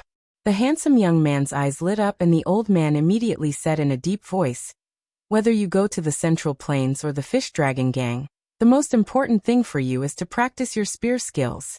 As long as Grandpa is still alive, I will expel you from the family if you dare to seek revenge on him." The tall young man whispered, "A month with a rod, a year with a saber, and a lifetime with a spear. With my talent, I won't be able to master the spear even in 10 lifetimes." The old man slammed his wine bowl and said angrily, "Nonsense. Wang Xiu practiced the spear for less than 40 years, and was already one of the 4 grandmasters who was as famous as Old Sword Godly. A year with a saber? Gu Jiantang practiced for only a year, and became the best saber user in the world? Our lord who succeeded Wang Xianji and became the best in the world." Speaking of this, the old man was suddenly speechless because he suddenly realized that the young lord didn't seem to have practiced the saber for many years. The tall young man snickered. Even the handsome young man was amused and the dense haze on his face faded a little. The old man shook his head and continued to drink. "Grandpa, our cold saber, the curved saber of the northern barbarians, and the waist saber of the king of Yan's army in Nanjiang are known as the three famous sabers in the world. Can you tell me more about them? Practice your spear. No matter how good the saber is, it belongs to others. Even if you only have a wooden spear, it is still in your hands. The tall young man was very curious and full of dreams about the Jianghu of the Central Plains. He felt wronged and said, "I won't lose anything by talking about it." The other young man from the north and the south was more well-behaved. He only asked, "Grandpa, last time you said that our Bailiang army spear technique is not suitable. Why is that?" The tall young man laughed and said, "Grandpa is just bragging. Our Bailiang army has Su Yambing and Han Laoshan, the two immortal spear juniors. How can it be our grandpa's turn to make irresponsible remarks?" The handsome young man said angrily, "What's wrong with our grandpa?" Wu Jinling, who was more powerful than Wang Xiu, even asked our grandpa about how to hold the spear when he just started practicing the spear. The tall young man made a face and said, "God knows if grandpa is just bragging." The old man didn't get angry. He drank and fell into deep thought. Finally, he came back to his senses and sighed softly. Let's not talk about Wu Jinling, who was considered the most talented in Bailiang back then. The immortal spear Wang Xiu, Su Yambing and Han Laoshan, the three juniors, in terms of spear technique and spear technique, Grandpa was much weaker than them when he was young. In the future, the gap will only get bigger and bigger. There is nothing to be embarrassed about. However, you have to remember one thing.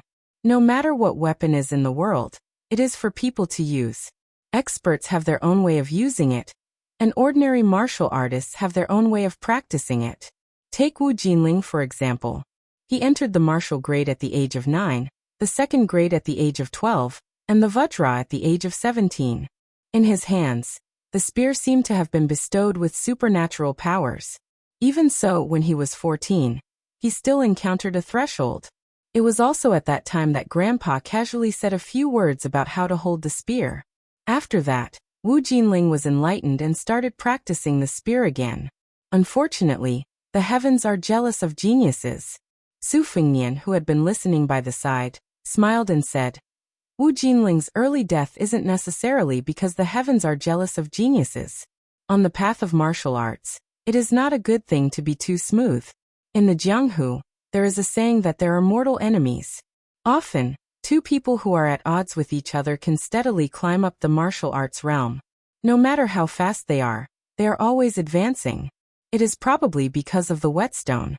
If the immortal spear Wang Xiu didn't go to Beimang, he might not have become a grandmaster in the future. Moreover, I have also heard that in martial arts, it is taboo to be the head of a chicken rather than the tail of a phoenix.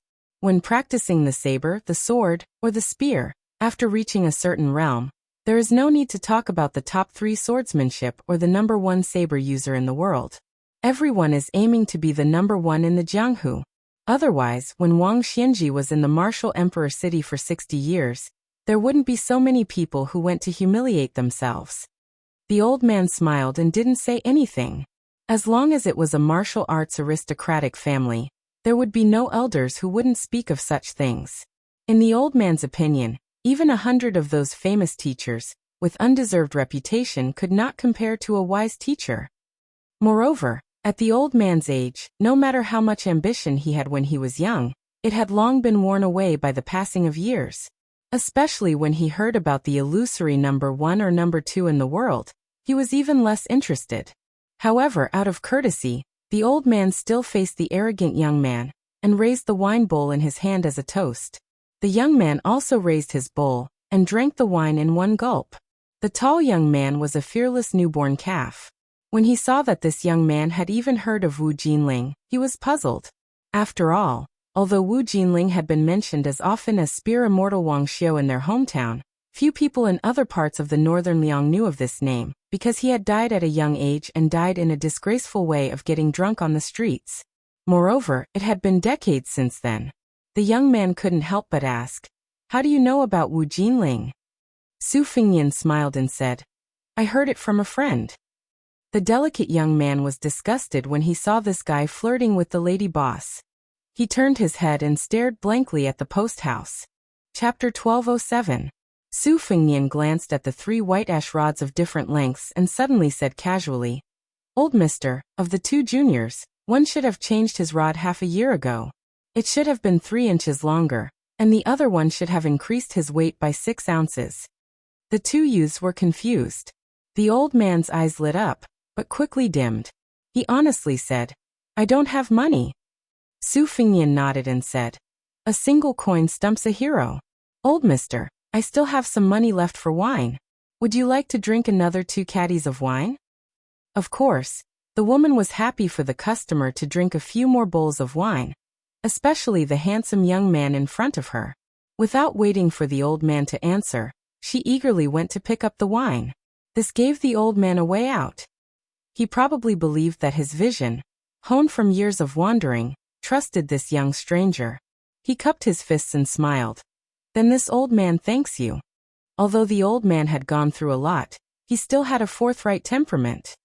He asked the tall young man to sit on a bench, and invited Su Fengnian to sit on the seat beside him. The lady boss added some wine and meat. The plate was not big, but the amount was not enough. Fortunately, it was free of charge. Otherwise, she would be a spendthrift. The old man used his sleeve to wipe the wine and smiled. "This young master's vision is accurate, very accurate. Do you also practice the spear? Generally speaking, without 10 or 20 years of practice, you can't really see the depth of my 2 grandsons." Su Fengnian shook his head and smiled. "I don't practice the spear, but there are some people around me who are experts. After watching for a long time, I can understand a little." The old man joked, "If that's the case, then young master should be an expert." Su Fengnian also joked, "Probably a little high." The handsome youth coldly snorted, while the tall youth held back his laughter. He had never seen such a shameless person. The old man didn't take it to heart. When interacting with people, he wasn't afraid of those who showed their small flaws to others, but he was afraid of those who were scheming.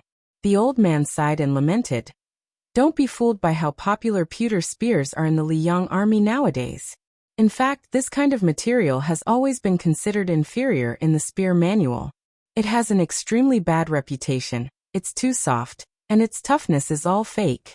When a layman wields it, he might be able to shake out some beautiful spear moves, but those street vendors with spear tips at the throat and spear bodies that curve in a big arc, which one of them isn't a pewter spear? Give him a Bailiang spear and try it. Do you dare?" Speaking of this, our Bailiang really put in a lot of effort. Among the world's most famous wood for making spears, the red and white cowhide wood from the Guangling Road, the red ridge wood and red ridge wood from the old southern Tang dynasty, and the slightly inferior Cusio tea stick. All of them are good materials, but none of them can be found in our Bailiang. In the end, the pewter spear produced in the eastern Hunan plain was rarely seen in our Bailiang, but it was popular in the other vassal kingdoms. Why? Isn't it because the materials are cheap, the soldiers can learn to use them quickly, and they look good when they practice martial arts? This old man heard that in our border army, not to mention the heavy iron spears used by the elite soldiers, regardless of whether it's the cavalry or the gate, all of them are good wood that is as strong as iron. Just talking about the money spent, who knows how much gold and silver is spent? Especially since we have to ship them from other places to Bailiang to make spears, it's even more expensive. The maintenance of a good spear is even more expensive. After all, with so many spears being made every year, it's estimated that the tung oil used to make them can't escape. Therefore, our Bailiang cavalry is the best in the world, not just because Bailiang's athletes are born with outstanding physical strength. Su Fengnian deeply agreed. He took a sip of wine and nodded, saying, "That's exactly the reason." The old man spoke enthusiastically and drank quickly. He didn't have too many misgivings when he spoke. He was slightly distracted and said, "Everyone knows that the impact of a cavalry spear when they charge is astonishing, but they often overlook the damage that the spear technique does to the cavalry itself. If the charge between the two armies is a one-off deal, then that's fine. But the Baimeng barbarians that our Bailiang is facing aren't easy to deal with either. This requires a lot of skill when it comes to wielding a spear to kill. And this level of skill varies from person to person. In Bailiang, there are no lack of cavalry commanders and spear experts who can solve this problem. But in this old man's opinion, Although it seems to be good enough, it's not really perfect. Su Fengnian asked. Old sir, what do you mean? The old man hesitated for a moment, as if he was afraid that he would violate the taboo of speaking too much with a stranger. But then he thought that they were just strangers who met by chance, so why should he be so wary? Moreover, he was drinking wine, wasn't he? He continued. This old man has seen 4 or 5 types of Bailiang spears by chance. There are differences in material, weight and length. According to the soldier's soldier type, height, arm length and strength, it's indeed quite detailed. Compared to the army in Liang, it's much better. But there are still things that can be dug deeper. For example, the Miao bamboo spear nicknamed Shu Fei has been treated, but it's not that easy to crack. In this old man's opinion, its spearhead should be increased by 1 or 2.5 inches. As for the iron cicada spear used by the infantry, 2 inches of the spear body is still not enough. It should be reduced by that length. At this point, the old man stretched out 2 fingers and gently gestured. Su Fengnian, who originally only wanted to chat casually, fell into deep thought and did not immediately jump to a conclusion. It was hard for Su Fengnian to say how heavy the tip of the Miaozhu spear should be, but Su Yambing did mention it once. In the past, this kind of heavy spear was used to deal with the West Chu Iron Cavalry in the Spring and Autumn War, especially in the battle against the great halberd warriors. Almost every old Bailiang soldier who participated in the Battle of Jinghe River had deep feelings for this spear. In that battle, which was second only to the Battle of West Wall, the Su family army could directly use the iron cicada spear as a hammer. Su Yambing said this because although the Beimeng army also had heavy armor, it was still inferior to the De Chu dynasty even after more than 20 years of prosperity. Beimeng also had light cavalry, so the iron cicada spear did not need to be so heavy. However, the reform involved not only the countless interests of the border army, but also the most troublesome feelings. Many old cavalry generals objected fiercely when Wu Tongyan implemented the reform that involved a series of specific matters. One of them was the iron cicada spear. An old general directly refuted with such a vulgar reason. I am used to hugging a plump wife. I would rather not have a light woman. Whoever likes it can have it. After all, none of my soldiers are willing to accept it. At that time, Wu Tongyan had sent a large pile of documents to Su Fengnian to read. When Su Fengnian saw this, Su Fengnian took it as a rather refreshing joke. He thought that it would be better to let nature take its course, and did not have the intention to force it to be implemented. As the old man continued to speak, he said, I am used to hugging a plump wife. I would rather not have a light woman. Whoever likes it can have it. After all, none of my soldiers are willing to accept it. At that time, Wu Tongyan had sent a large pile of documents to Su Fengnian to read. When Su Fengnian saw this, Su Fengnian took it as a rather refreshing joke. He thought that it would be better to let nature take its course, and did not have the intention to force it to be implemented. It is not expensive, only 6 taels of silver. It is just that I cannot afford it, so I can only shamelessly look at it and not buy it. There are more than 10,000 words, really haggling over every penny. Looking at it is amazing.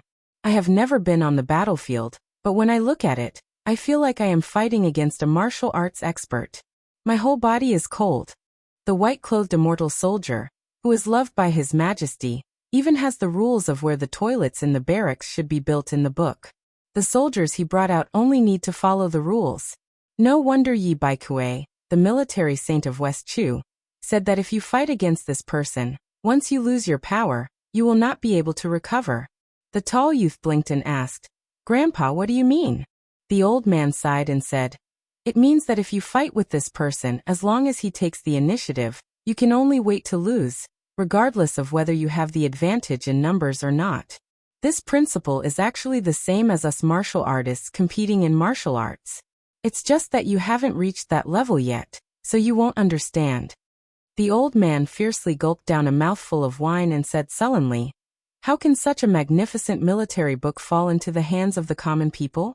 Aren't you afraid that the northern barbarians will take it? How many more of our Bailiang will die then? The old man sighed and didn't even want to drink anymore. He muttered to himself, Qin Jibao indeed lost to the current king of Bailiang, and didn't become the ruler of Bailiang. But this isn't a reason for the Bailiang army to ruin his hard work. Our new King Liang, isn't he going to do something about it? Or is he doing this on purpose because he has a personal grudge? If that's really the case, then this old man will really look down on him.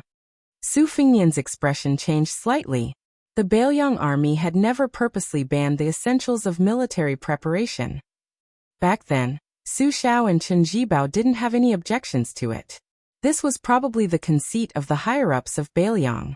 Su Fengnian also didn't have the intention to slander Chen Jibao's military book, just because Chen Jibao left Liang and entered the capital, and became the king of Shu. In reality, even Chen Jibao's old subordinates still treated him well. He personally and severely dealt with a few cases where he deliberately suppressed Chen Jibao's old subordinates and promoted them. However, in the past 6 months, Su Fengnian had personally written and carefully read through at least 8,000 copies of official documents. Not a single one had mentioned the essentials of military preparation in the marketplace. But this still made Su Fengnian feel very guilty. At this time, he subconsciously picked up his wine bowl and drank a mouthful of wine. Then he said softly, "The king of Bailiang has indeed made a great mistake in this matter." The old man dismissed it with a smile. How dare they, the common people, point fingers at the vassal king? Were they tired of living? Besides, who was the publicly recognized #1 person in the world after Wang Xianji in Martial Emperor City? Even the most ignorant rural women and children in the northern Liang region probably knew about it. Su Fengnian raised his head and asked, "Sir, with your knowledge of the spear, why didn't you join the border army?" Chapter 1208. The old man revealed a painful expression and tried his best to make his tone light. "It's true that my family is used to using spears, but before my family fell, I didn't like to get involved with the rich and powerful. I only hope that everyone in my family can practice martial arts in peace, and one day bring our family's spear techniques to greater heights. As for other things, I never thought too much about it. My ancestors said that practicing the spear is to train the heart. If the heart is too messy, you won't be able to practice a good spear. To people like us who use spears, it's tantamount to neglecting the essentials." Su Fengnian calmly said 3 words, "Sun family spear." The old man, who was originally kind and friendly like a neighbor's elder, suddenly changed. He lowered his hand and grabbed the white candle on the bench. His turbid eyes shone brightly and were filled with murderous intent. The 2 young men stood up almost at the same time and gripped the wooden poles in their hands tightly. This made the lady boss, who was eating melon seeds, jump in fright. She was stunned on the spot. Su Fengnian gently held the wine bowl and didn't rush to drink.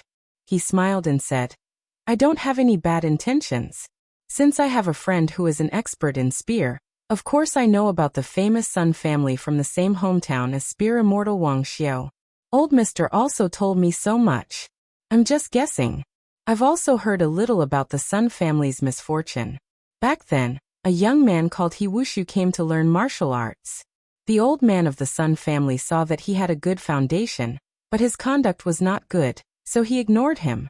After He Wushu was rejected, he had a few fortuitous encounters and soared all the way to success. He became Sun Danyo's bodyguard instructor, who used to be a general in the border army. This person was born to be petty and had always held a grudge against the Sun family. After the old man of the Sun family passed away, he relied on the Sun family's background and the connections he accumulated in the government to accuse the Sun family of betraying the Liang. Of the 40 people, only 6 escaped, including 2 infants. In the past 10 years, 3 of the Sun family members died under He Wushu's spear. 2 of them were not as skilled as others, and 1 of them secretly betrayed the Sun family. However, after the old man of the Sun family passed away, he relied on the Sun family's background and the connections he accumulated in the government to accuse the Sun family of betraying the Liang. Of the 40 people, only 6 escaped, including 2 infants. In these 10 years, 3 of the Sun family members died under He Wushu's spear. 2 of them were not as skilled as others, and 1 of them secretly betrayed the Sun family. But after the old man of the Liang, he didn't get a chance. Sun Qingqiu, old master Sun, am I right? The old man's face was as cold as water. He sneered and said in a desolate tone, Good. What a tiger head spear proclamation. Sure enough, After joining the fish dragon gang, you're like a tiger that has grown wings. You actually chased me all the way here." When the old man agreed, he threw a glance at the two youths. He wanted the two children to run for their lives without caring about him, so he couldn't refuse. However, how could the young man escape at this moment? His feet were rooted to the ground, and he did not retreat an inch. This made the old man not know whether to feel happy or sad. The spear of the Sun Clan would not retreat until the person was dead. Su Fingyan was still holding his wine bowl. He mocked himself. "Old man's son, do I look like a henchman of Wushu? Or do they look like assassins who are chasing after you? But who in the world would treat someone to a drink before killing someone like me?" The tall youth said angrily, "You bastard, you must have poisoned the wine." The proprietress was not happy at all. She had roughly heard some clues from the conversation. She didn't believe that the young man was a bad person at all. Who asked him to be so handsome?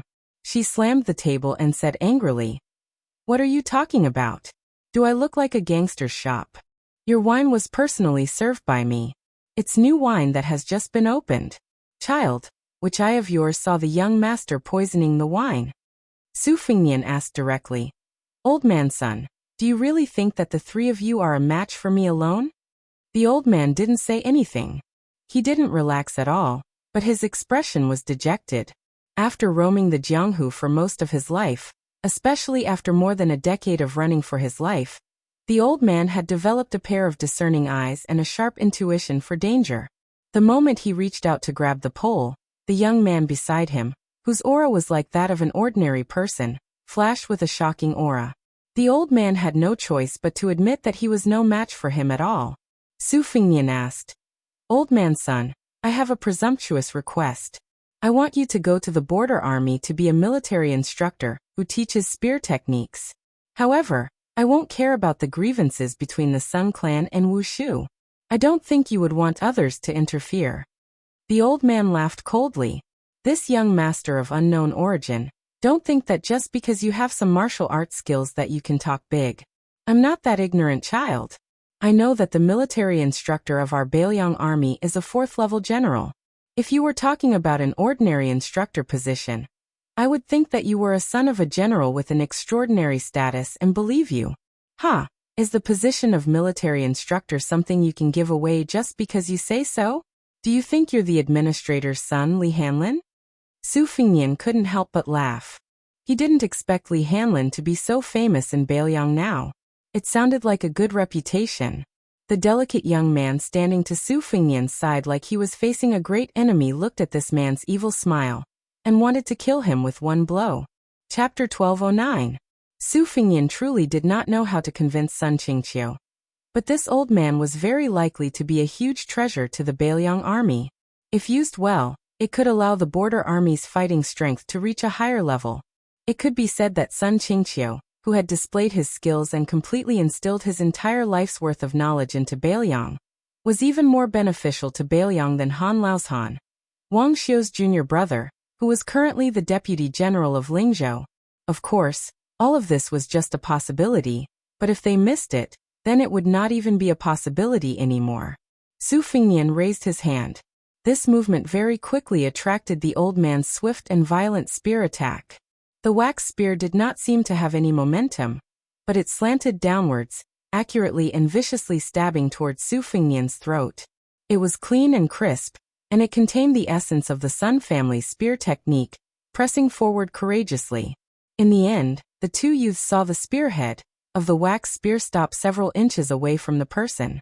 Then the wax spear, which was in line with the Sun family's unique no-return aura, was instantly squeezed out in a large arc and then shattered on the spot.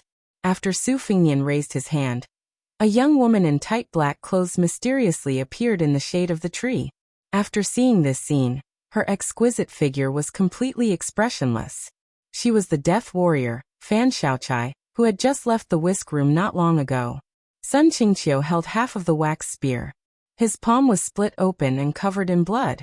Even though the old man was already certain that he was not this person's opponent, his spear attack returning without any result still shocked the old man too much.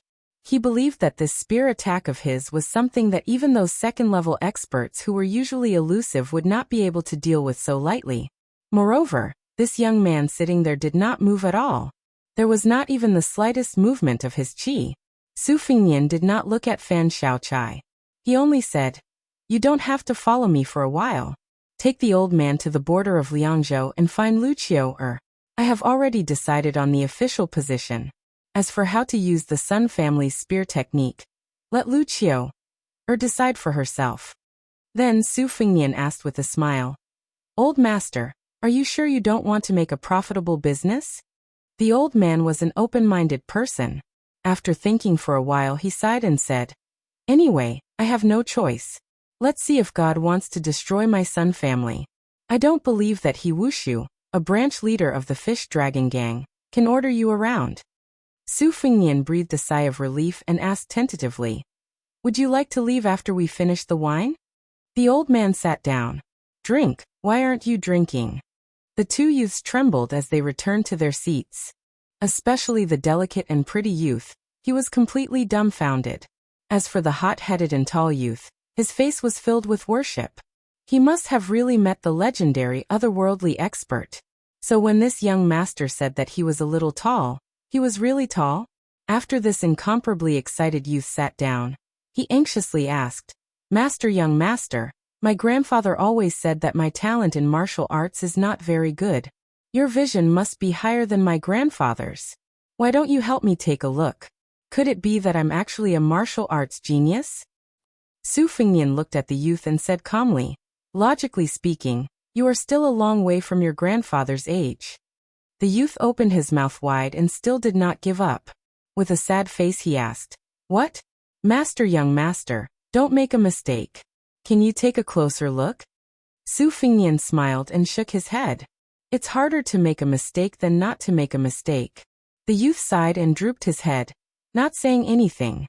The delicate and pretty youth covered his mouth and snickered. But when the master, who was not as repulsive as before, looked in his direction, he subconsciously glared at him. Su Fengnian smiled and said, "Practice your spear well. You will have a great future. No one said that a woman can't practice a fierce and invincible first-rate spear art." The youth blushed. The proprietress, who had been startled many times, looked at this youth. No wonder he looked like a little girl. The woman was really stupid and bold.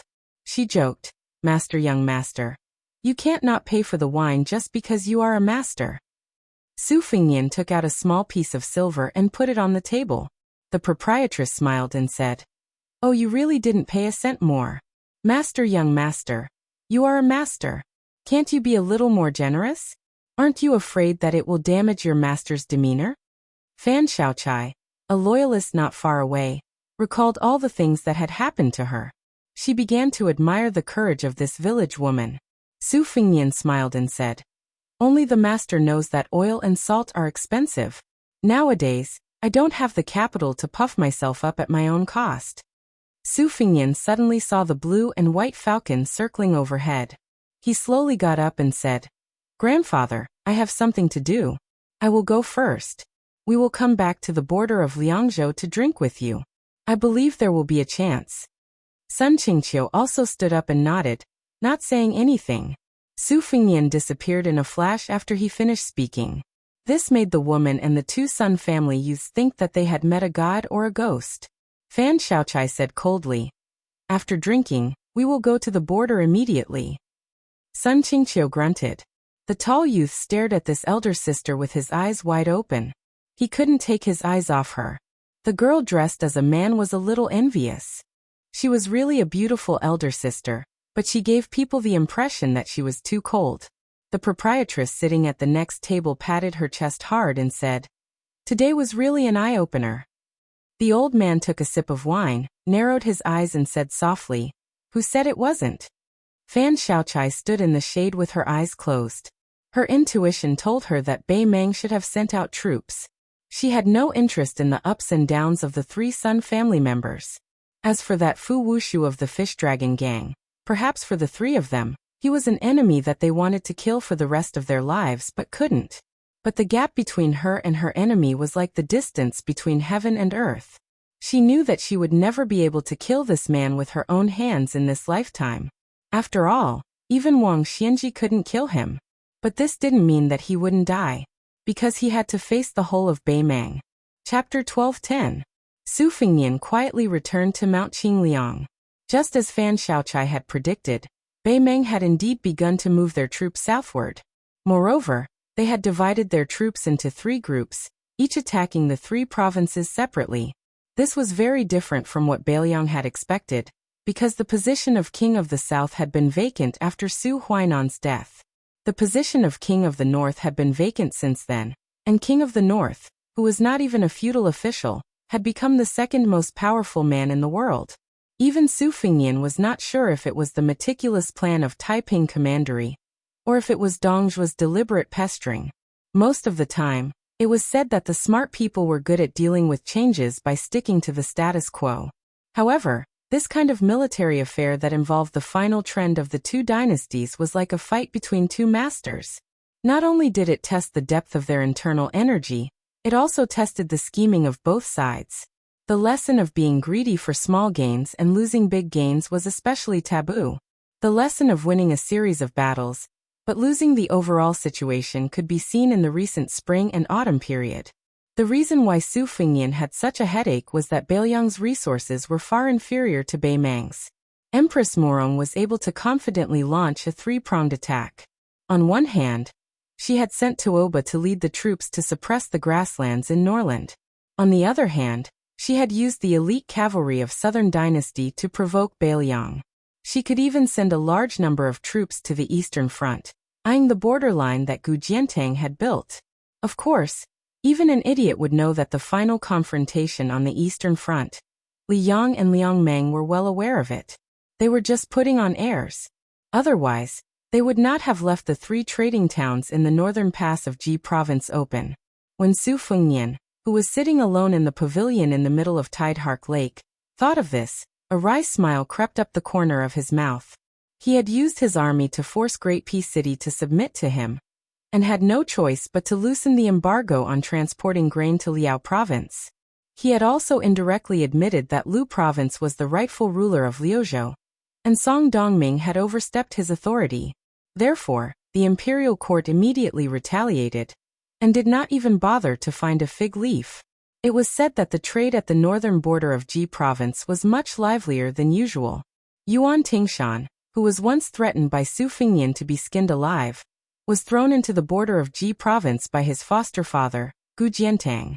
Now he had become the commandant of horse tampering with 4,000 old soldiers of Ji province, and had more than 20 forts of various sizes under his command. At the same time, he was also in charge of 3 counties, and his territory was getting closer and closer to Beiliang. The power he had in his hands was almost equal to half a provincial governor, and a general with real power. No doubt, this was a silent mockery of Su Fengnian, the vassal king of Beiliang. Especially after Li Huili, the eldest son of Wild Goose Castle in Ji province, died suddenly in Quicksnow Mountain Villa. Yuan Tingshan, who was very popular in the border area of Liang dynasty, was about to become the son-in-law of Wild Goose Castle, marrying the famous woman who was known as Li Jiashuan. In addition, Yuan Tingshan had a very close relationship with the first prince, Zhao Wu, of Liao province. It could be said that Yuan Tingshan's wings were fully grown, and even the nobles in Great Peace City no longer treated him as the foster son of Gu Jiantang. Yuan Tingshan, as a stray dog, had become a shining star in the dynasty in just 2 years. There were even some people who were secretly adding fuel to the fire, and had raised Yuan Tingshan to the position of Su Fengnian's mortal enemy.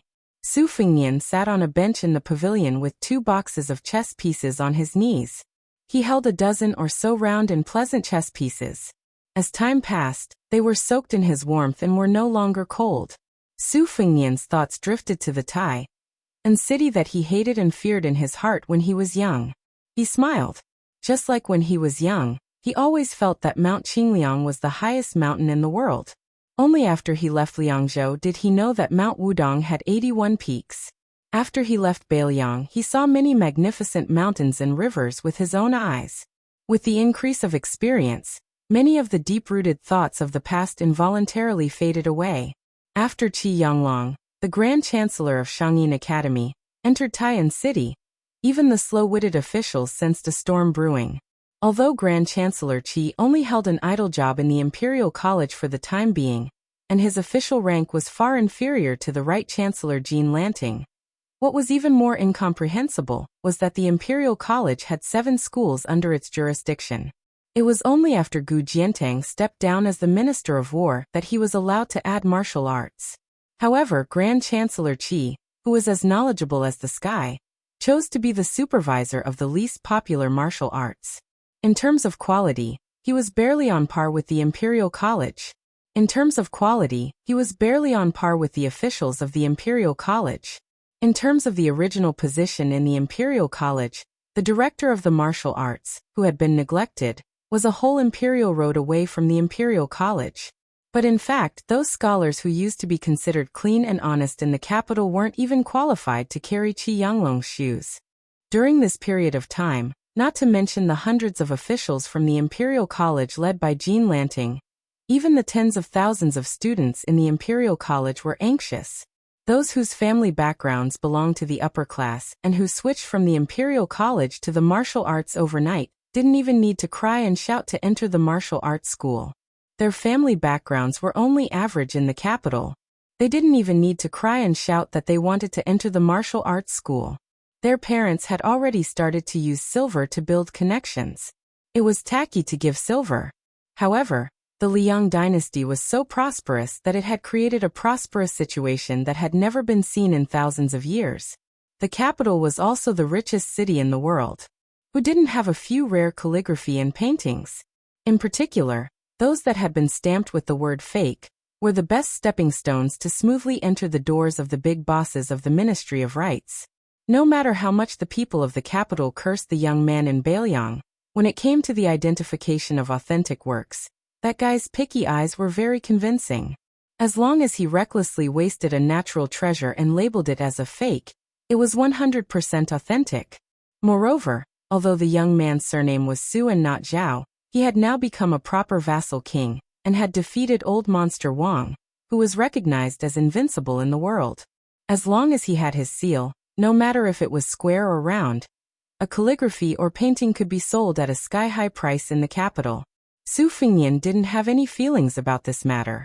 He was more concerned about the direction of the murderous battle between the dragon and the deer that was about to happen. According to the secret report, this Grand Chancellor, who was praised as a person who could be compared with 1,000,000 soldiers, was not really making a small fuss in the martial arts field of the Imperial College. Instead, he began to compile new scriptures under the instructions of the Emperor of the Zhao family. He even used his official status to explain the complete meaning of the Confucian sage for the first time for the Zhao family. It seemed to be icing on the cake for the imperial examination, but in fact, it was to shake the foundation of Zhonglu. This time, Qi Yanglong took the lead in compiling the classics. Just by looking at the 2 assistants, one could see how much importance the emperor attached to him. The left chancellor of the Imperial College, Yao Baifeng, and the Grand Secretary, Yin Jieshi, who was a relative of the emperor, were only assistants to Qi Yanglong. Was Qi Yanglong really just compiling a few volumes of books? He was setting the rules for all the scholars in the world for hundreds of years from now on. Su Fengnian clenched the chess piece in his hand and said to himself, "It's okay if Bai Yin loses. Anyway, Zhonglu has always been hostile to Bailiang. If Qi Yanglong can still suppress Bai Yin, Bailiang's situation will only get worse and worse in the future, won't it? Do I have the extravagant hope that Sage Qi, who is destined to accompany the sacrificial ceremony in the Imperial Ancestral Temple, will treat Bailiang differently?" Mr. Wang, who lost the debate between heaven and man, said that Qi Yanglong had always had a deep hatred for all the vassals including Bailiang. He once said, "You can be crowned as a king, but you can't split the land." At first glance, you can tell that he is an imperial tutor who works for the emperor. However, compared with his student Sun Ping, Qi Yanglong is undoubtedly much more experienced and tactful. He knows when he should not go out of the mountain and when he should. Anyway, he has the final say in protecting himself and helping the world. First it was Beimeng's peace decree, then it is Qi Yanglong. Can't there be fewer opponents like this? Su Fengnian sighed and withdrew his gaze. Great Peace City is always worrisome. The Baelyang Palace under my feet is also not a small courtyard with a gentle breeze. Chapter 12:11. Everyone in Mount Qingliang knew that a powerful figure had arrived. He was a scholar from Gangnam-do's Deer County. No one had heard of him before, but he had mysteriously become the deputy administrator of Baelyang. This was an unprecedented high-ranking official position in the Liyang dynasty. Logically speaking, he should be one of the primary third rank and secondary second rank. However, Zhao Shi of Great Peace City turned a blind eye to this. He did not reprimand nor did he admit it. It was as if he had made up his mind to let Baelyang do whatever they wanted. Rumor had it that because of this, Wang Lifting, the manager of the Lingzhou Golden Weaving Bureau, had a headache. He did not know how to sew a fitting official robe for the deputy administrator. Whether the official patch was a first-rank crane or a second-rank peacock, it was still uncertain. Mount Qingliang was already used to this. Previously, there were two even younger scholars. Su Beiji, who was born in Beimang, was already the manager of Lingzhou. Even Chen Xiliang, who was the son of a humble concubine, had become the city magistrate of Qingsong City in Liuzhou. Another scholar from the Song family who had suddenly gained power was nothing.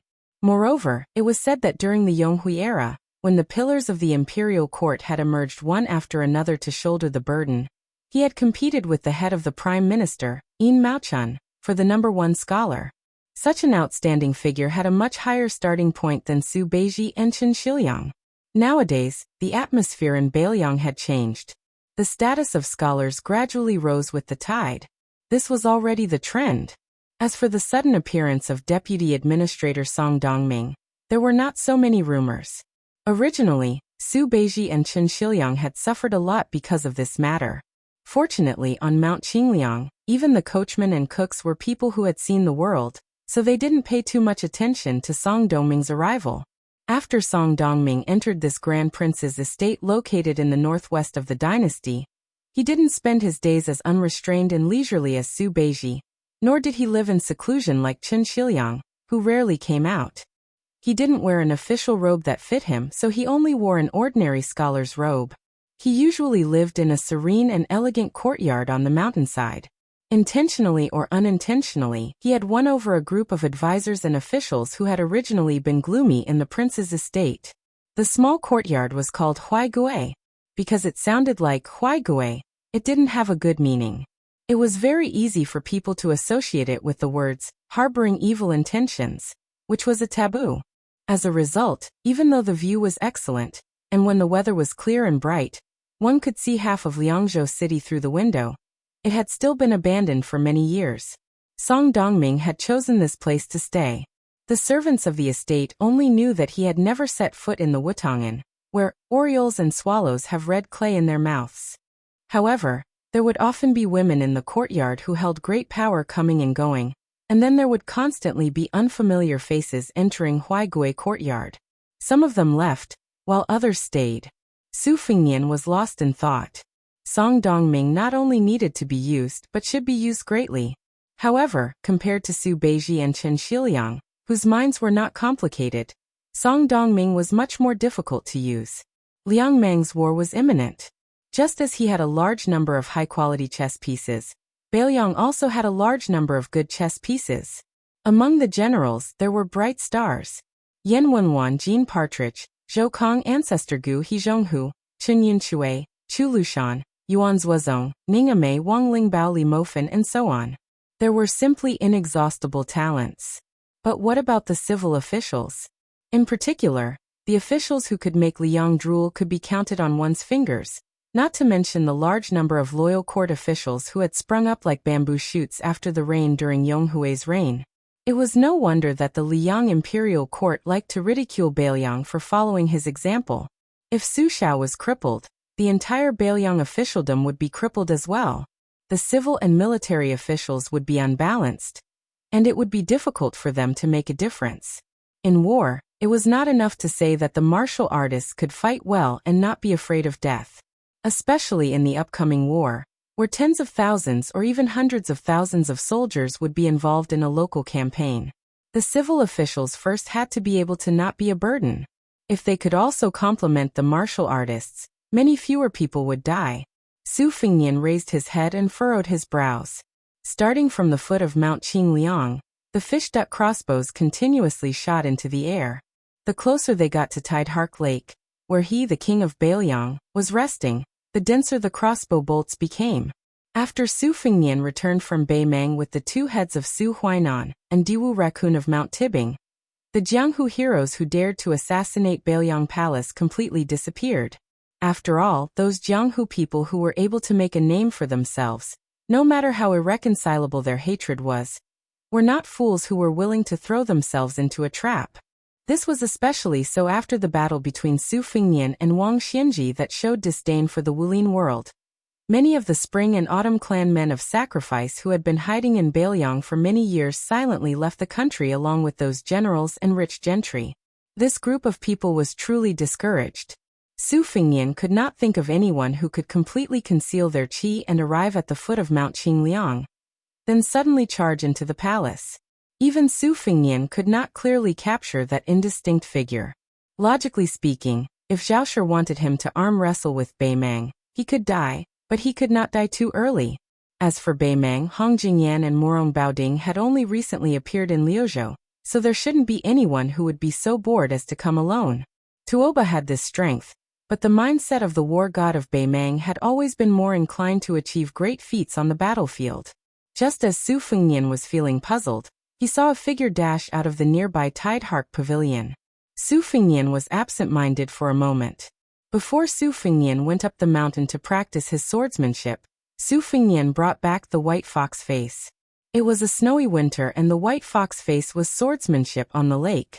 At that time, Su Fengnian really thought that it was the most powerful swordsmanship in the world.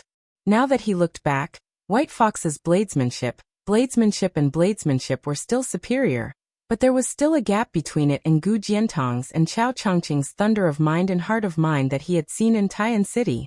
However, White Fox's face was the first Jianghu expert he had confirmed in his 3 years of travel.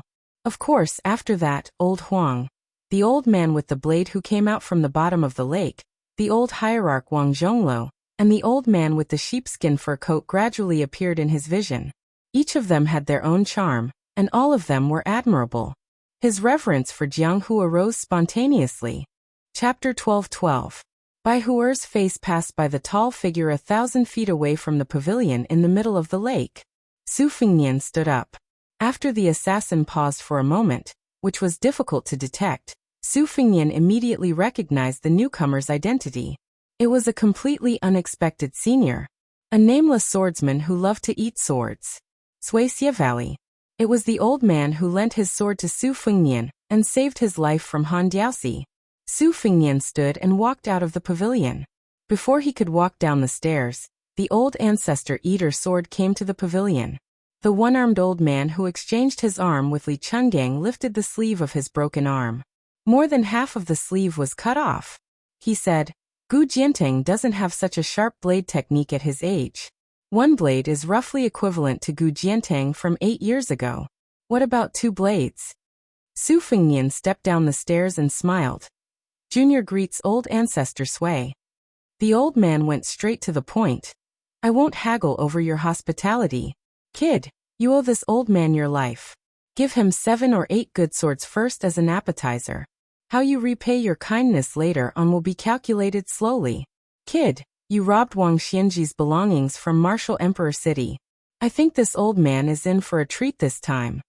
Su Fengnian smiled and said, "Unfortunately, the family head of the sword tomb blocked the way at River Prefecture. Most of the famous swords were destroyed. But since old ancestor is here, there are still some good swords in the treasury. Senior, you will be full for every day you stay here." The old man glanced at the young man who he used to look down on and laughed. "Kid, this is what makes you hard to hate. Although you are not a good person, you are not stingy at all." The old man stepped into the pavilion in the middle of the lake. Su Fengnian followed behind him and asked softly, "Dong Tai didn't enter Bailiang with Senior?" Suixia Valley rolled his eyes and said, "He doesn't want to get involved in the court disputes. This old man is the same. It's just that Tantai Pingjing is the only demon in this old man's heart. This old man has been thinking about her for 80 years. Since she came to Bailiang, this old man naturally has to keep an eye on her. If she cheats, this old man can kill her immediately.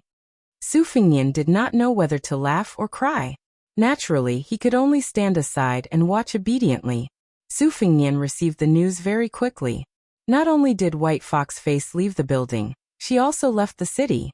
She only carried a single blade, the Spring Thunder. Without any hesitation, she brought Wang Sheng, who was helping to carry the winter embroidered blade, and the 7 swords to Bai Mang. She did not even bid farewell to Su Fengnian before she left. This made Su Fengnian feel a little sad. After Xie Valley sat down, he said something shocking. With Xie Feiyu's help to capture the flood dragons of all sizes in Shu, Chen Jibao will soon catch up with Wang Xianji. The old man gloated. Su Fengnian, don't tell me you have a feud with everyone with Ji in their name? Su Fengnian smiled bitterly and shook his head. However, he was shocked and nodded slowly. He remembered the most hidden shadow of the Qin dynasty 800 years ago. His name did not have the word Ji in it, but was called Chao Ji. The old man was just speaking casually. He did not care about this messy and confusing theory of numerology. Su Fengnian, who had a gloomy expression, leaned against the pillar of the pavilion and closed his eyes. Then his expression turned for the better. He stood up and looked into the distance again. Xie Valley, who had 2 snow-white eyebrows, stretched out 2 fingers and twirled one of his long eyebrows. He stared at the young man whose state of mind had changed, and slowly fell into deep thought. From the southeast where there were streams and drizzles to the northwest where there were yellow sands and strong winds, a pair of master and disciple walked for thousands of miles. They were finally about to enter Bailiang. They were about to approach the Wudong mountain that was full of incense. Finally, at the end of this auspicious year, they would climb the mountain amidst the heavy snow. At this moment, the young master was carrying his exhausted disciple and was walking slowly. Master, after becoming a Taoist, will I have to memorize a lot of books? Not necessarily. Master, Mr. Su said that you are the best Taoist on the mountain. Since I am your disciple, I have to cultivate well and focus on Taoism. I am afraid that I will not do well. In life, one should be at ease with one's circumstances. This is cultivation and it is also a blessing. Master, I don't understand. What does it mean to be at ease with one's circumstances? It means to stop when you are tired. When you are not tired, you can continue. We Taoists seek Taoism. Actually, it is not in the sky but under our feet. Master, then let me walk on my own. I am not tired anymore. It's okay. I will carry you again. But Master, won't this not be at ease with one's circumstances? You Fu, remember. There are some things in this world that are more important than cultivation. Just like when you are walking on the road and you see someone. Even if you are not tired, you are not willing to walk anymore. Then, you can stop and look at her. It seems to go against the heavenly Tao, but in the eyes of Master's martial uncle, it does not go against the great Tao. Whether I am Taoist or not, why should I need someone else to tell me? Sigh, Master, it sounds like being a Taoist is really difficult. But Master, you also have martial uncles? Of course Master has martial uncles. Master's martial uncles will also have martial uncles. In the future, there will also be people on the mountain who will call you martial uncles. Master, look. The leaves of the tree over there are red. Then let's stop and take a look. Okay. Wudong Taoist Li Yufu put down his disciple, Yufu, and held his hand. They looked up at the yellow tree with bright red autumn leaves. The autumn tree was like a woman in red. He did not dare to calculate everything because the world was unpredictable. He did not dare to have deep feelings for fear that it would be a big dream. Li Yufu lowered his head and looked at the child who was in a daze. Martial uncle, do you really want to dream for 300 years? Li Yufu looked at the heaven and earth with a determined gaze. The people of the world seemed to be proving the heavenly Tao. Everyone had the great Tao to walk on, but they had forgotten it. No matter how high the heavenly Tao was, there would always be a peak. Celestials sat high and were called immortals. But the great Tao was endless. Why was there a need to be high and mighty? Li Yufu smiled. Martial uncle, before you died, you told me not to walk on your path. I never understood. Now I understand. Li Yufu let go of his hand and folded his hands. He slowly bowed and bowed 3 times. The first bow was to his parents and teachers. The second bow was to heaven and earth. The third bow was to the great Tao in his heart. Thunder rolled in the entire Central Plains. But for some reason, there was no thunder in the world. Chapter 12:13. Su Fengnian ordered someone to take out 3 good swords from the armory to make the most expensive dish in the world for Sui Xiegu. The old man would not be courteous to this young man. He casually picked up an ancient sword with the words, "Ice Wheel at the Imperfection of Yin Peak," engraved on it and placed it on his knees. He broke off the tip of the sword with his fingers and threw it into his mouth as if he was chewing soybeans. When the young maidservant whose name Su Fengnian did not know left the pavilion to collect the sword, she was stunned and had a special charm. Su Fengnian did not look sideways. Instead, it was the ancestor who looked at the graceful woman, and then at the young man who had not yet reached the age of 30. His eyes seemed to be saying, "How can there be such an indifferent and pure king in this world?" Su Fengnian looked at the green lake water. Occasionally, a group of bright-colored carps slid past. Back then, the old man with a blade had been suppressed at the bottom of the lake for many years. When he saw the light of day again, he picked up the nickname, Nine Swords Yellow again. At that time, the eldest sister was still in Gangnam-do, the second sister was still studying at the Shangyin Academy, and Su Xiao was not that old yet. He himself was still full of longing and daydreaming about Jianghu. Sui Xiegu ate quickly, drank quickly, and ate even faster. Soon he was eating the second thunder of 1,000 gullies. Looking at the absent-minded Su Fengnian, he sneered. "When we first met, all 3 of your legs were trembling. Now that you've defeated Wang Xianji, you're really like a beggar who has obtained a mountain of gold and silver. You're incomparably extravagant now that you're sitting in the same pavilion as this old man. Yet you still dare to daydream." Su Fengnian mentioned the last sword. It was one of the 3 talisman swords of Mount Longhu 300 years ago. It had been hidden in the Tide Listening Pavilion for many years. It could be said that no one knew about it, but it still shone brightly after being unsheathed. Su Fengnian thought for a while, and called for the maidservant who had not gone far to retrieve 2 other good swords. Sui Xiegu did not care about this and joked. "It's said that the Tide Listening Pavilion has a sword rack with 6 peerless swords. This time 2 of them are among the top 10 swords in the world. One is Fuji and the other is Shu Dao. When this old man will open his eyes, the more you hide it, the more this old will be hungry. Be careful. He might steal it. When he can't, others might not be able to get within 10 meters of you. But it shouldn't be difficult for me."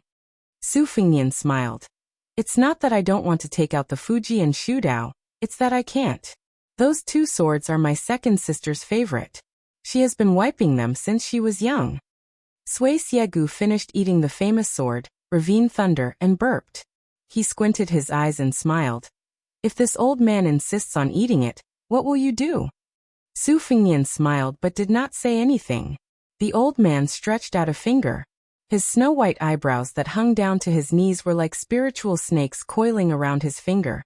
The servant girl standing on the stone steps outside the pavilion suddenly felt a gloomy chill, as if someone had stuffed a handful of winter snow into her collar. She gently raised her eyebrows and looked at the young vassal king sitting quietly in the pavilion. For some reason, after seeing him, the chill faded a little. For a servant girl like her who was not on duty in Wutongin, the young man in front of her, who was said to be wearing the vassal king's embroidered robe in the near future, was so far away even though he was right in front of her eyes and within her reach. But everyone in Mount Qingliang was already looking forward to him wearing the robe sent by the Golden Thread Weaving Bureau. They were guessing what color it would be. Would it be apricot yellow? Or would it be pure blue like the general's robe? Would it be a round dragon or a rising dragon? Would it be made of Sichuan brocade or silk? Especially the women in the prince's mansion. No matter what age they were, they all felt that when he wore the vassal king's embroidered robe, he would be the most handsome man in the world. They also knew that the imperial court had once had the head eunuch of the ceremony directorate personally send over a jade-white embroidered robe. But he had only worn it once at the border before it was locked in a chest and completely banished to the cold palace. The servant girl's mouth was slightly open. The pavilion where the prince and the sword-eating elder had been sitting just a moment ago had suddenly become empty after her momentary absent-mindedness. She did not even feel the slightest breeze. The two of them had disappeared into thin air before her eyes. On the lake between the tide-listening pavilion and the pavilion in the middle of the lake, Su Fengnian had his back to the armory as he flew backwards. Although his figure was only a fleeting glimpse, in the eyes of the spectators in the shadows, it was still an indescribable elegance. 3 zhang in front of him was Sui Xiegu with one hand behind his back. His 2 long eyebrows, like a dragon's beard, fluttered in the wind. The two of them did not attack. The illusory Su Fengnian once again paused after reaching the shore. At the same time, Sui Xiegu's slightly leaning figure also appeared in everyone's line of sight. These two people, who stood at the peak of Jianghu despite the great difference in age, still did not openly attack each other. However, the distance between the two of them had already shrunk to 2 zhang. Nothing can be done more than 3 times. Su Fengnian stopped in front of the tide-listening pavilion's 3 layers of signboards and did not retreat any further. Sui Xiegu laughed loudly, but he did not insist on barging into the pavilion through the main door. Instead, he pushed off the ground with the tip of his foot and soared upwards. In the blink of an eye, a strange scene appeared. The servant girl in the pavilion craned her neck to look. She saw that the white-browed immortal who had eaten the sword had returned to the tide-listening pavilion's platform. He even stretched out his single arm to pat his shoulder, as if he was dusting off the dust. Chapter 12:14. Su Fengnian floated in the air at the same height as the 6th floor, looking down at the old man on the ground. The robe under his armpit was cut open by a strand of sword aura that reached the godless realm. The sword aura was formless, and the sword was where the heart was. It was already considered a superior technique, but there were still traces to be found when fighting with a top master. However, if the flying sword technique was formless and godless and unpredictable, then it would be a real headache. As for Dong Tai's flying sword technique, it was clearly a sword, but it was superior to the godless sword aura. He already had the bearing of an immortal swordsman. No one would want to provoke this middle-aged swordsman who had borrowed a sword from Li Chungang and then returned from a visit to the East Sea. After Wang Xianji's death, even Tuoba did not dare to say that he had absolute confidence in winning. At most, he had a 50% chance of winning. The current Su Fengnian did not have the strength to do so. Sui Xiegu, who was 100 years old, was without a doubt the second-best swordsman in the world after Deng Tai. Even though the old man mocked himself for having lived 100 years in vain when he went north with Deng Tai, he was still the only swordsman in the hundreds of years of Jianghu. Li Chungang was the only swordsman who could catch up with ancestor Lu in terms of swordsmanship. Deng Tai's swordsmanship was recognized by the world as inferior swordsmanship. Sui Xiegu's swordsmanship was inferior to Li Chuangang's, and his swordsmanship was inferior to Dong Tai's by several generations. However, this was not a reason for Sui Xiegu to be underestimated. Su Fengnian stepped on Sui Xiegu, who was about to fly into the tower. Sui Xiegu responded with courtesy, and his sword aura cut his robe.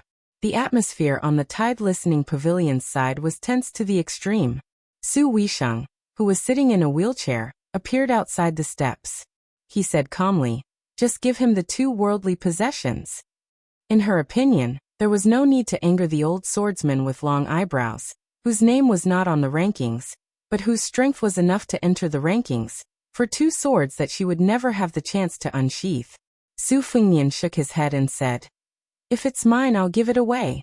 "Second sister, you like him?" "No way." Sui Xiegu, who had been stopped 4 times in a row, could not help but mock. "What arrogance! Do you really think that a crippled local snake like you can kill all the dragons in the world?" Su Fengnian smiled and said, "Senior, you asked for it." The corner of Sui Xiegu's mouth twitched as he said darkly, "Oh, this brat is really panting?" This old man originally treated it as a joke, but since you don't know what's good for you, this old man will take this opportunity to correct the name of all the swordsmen in the world.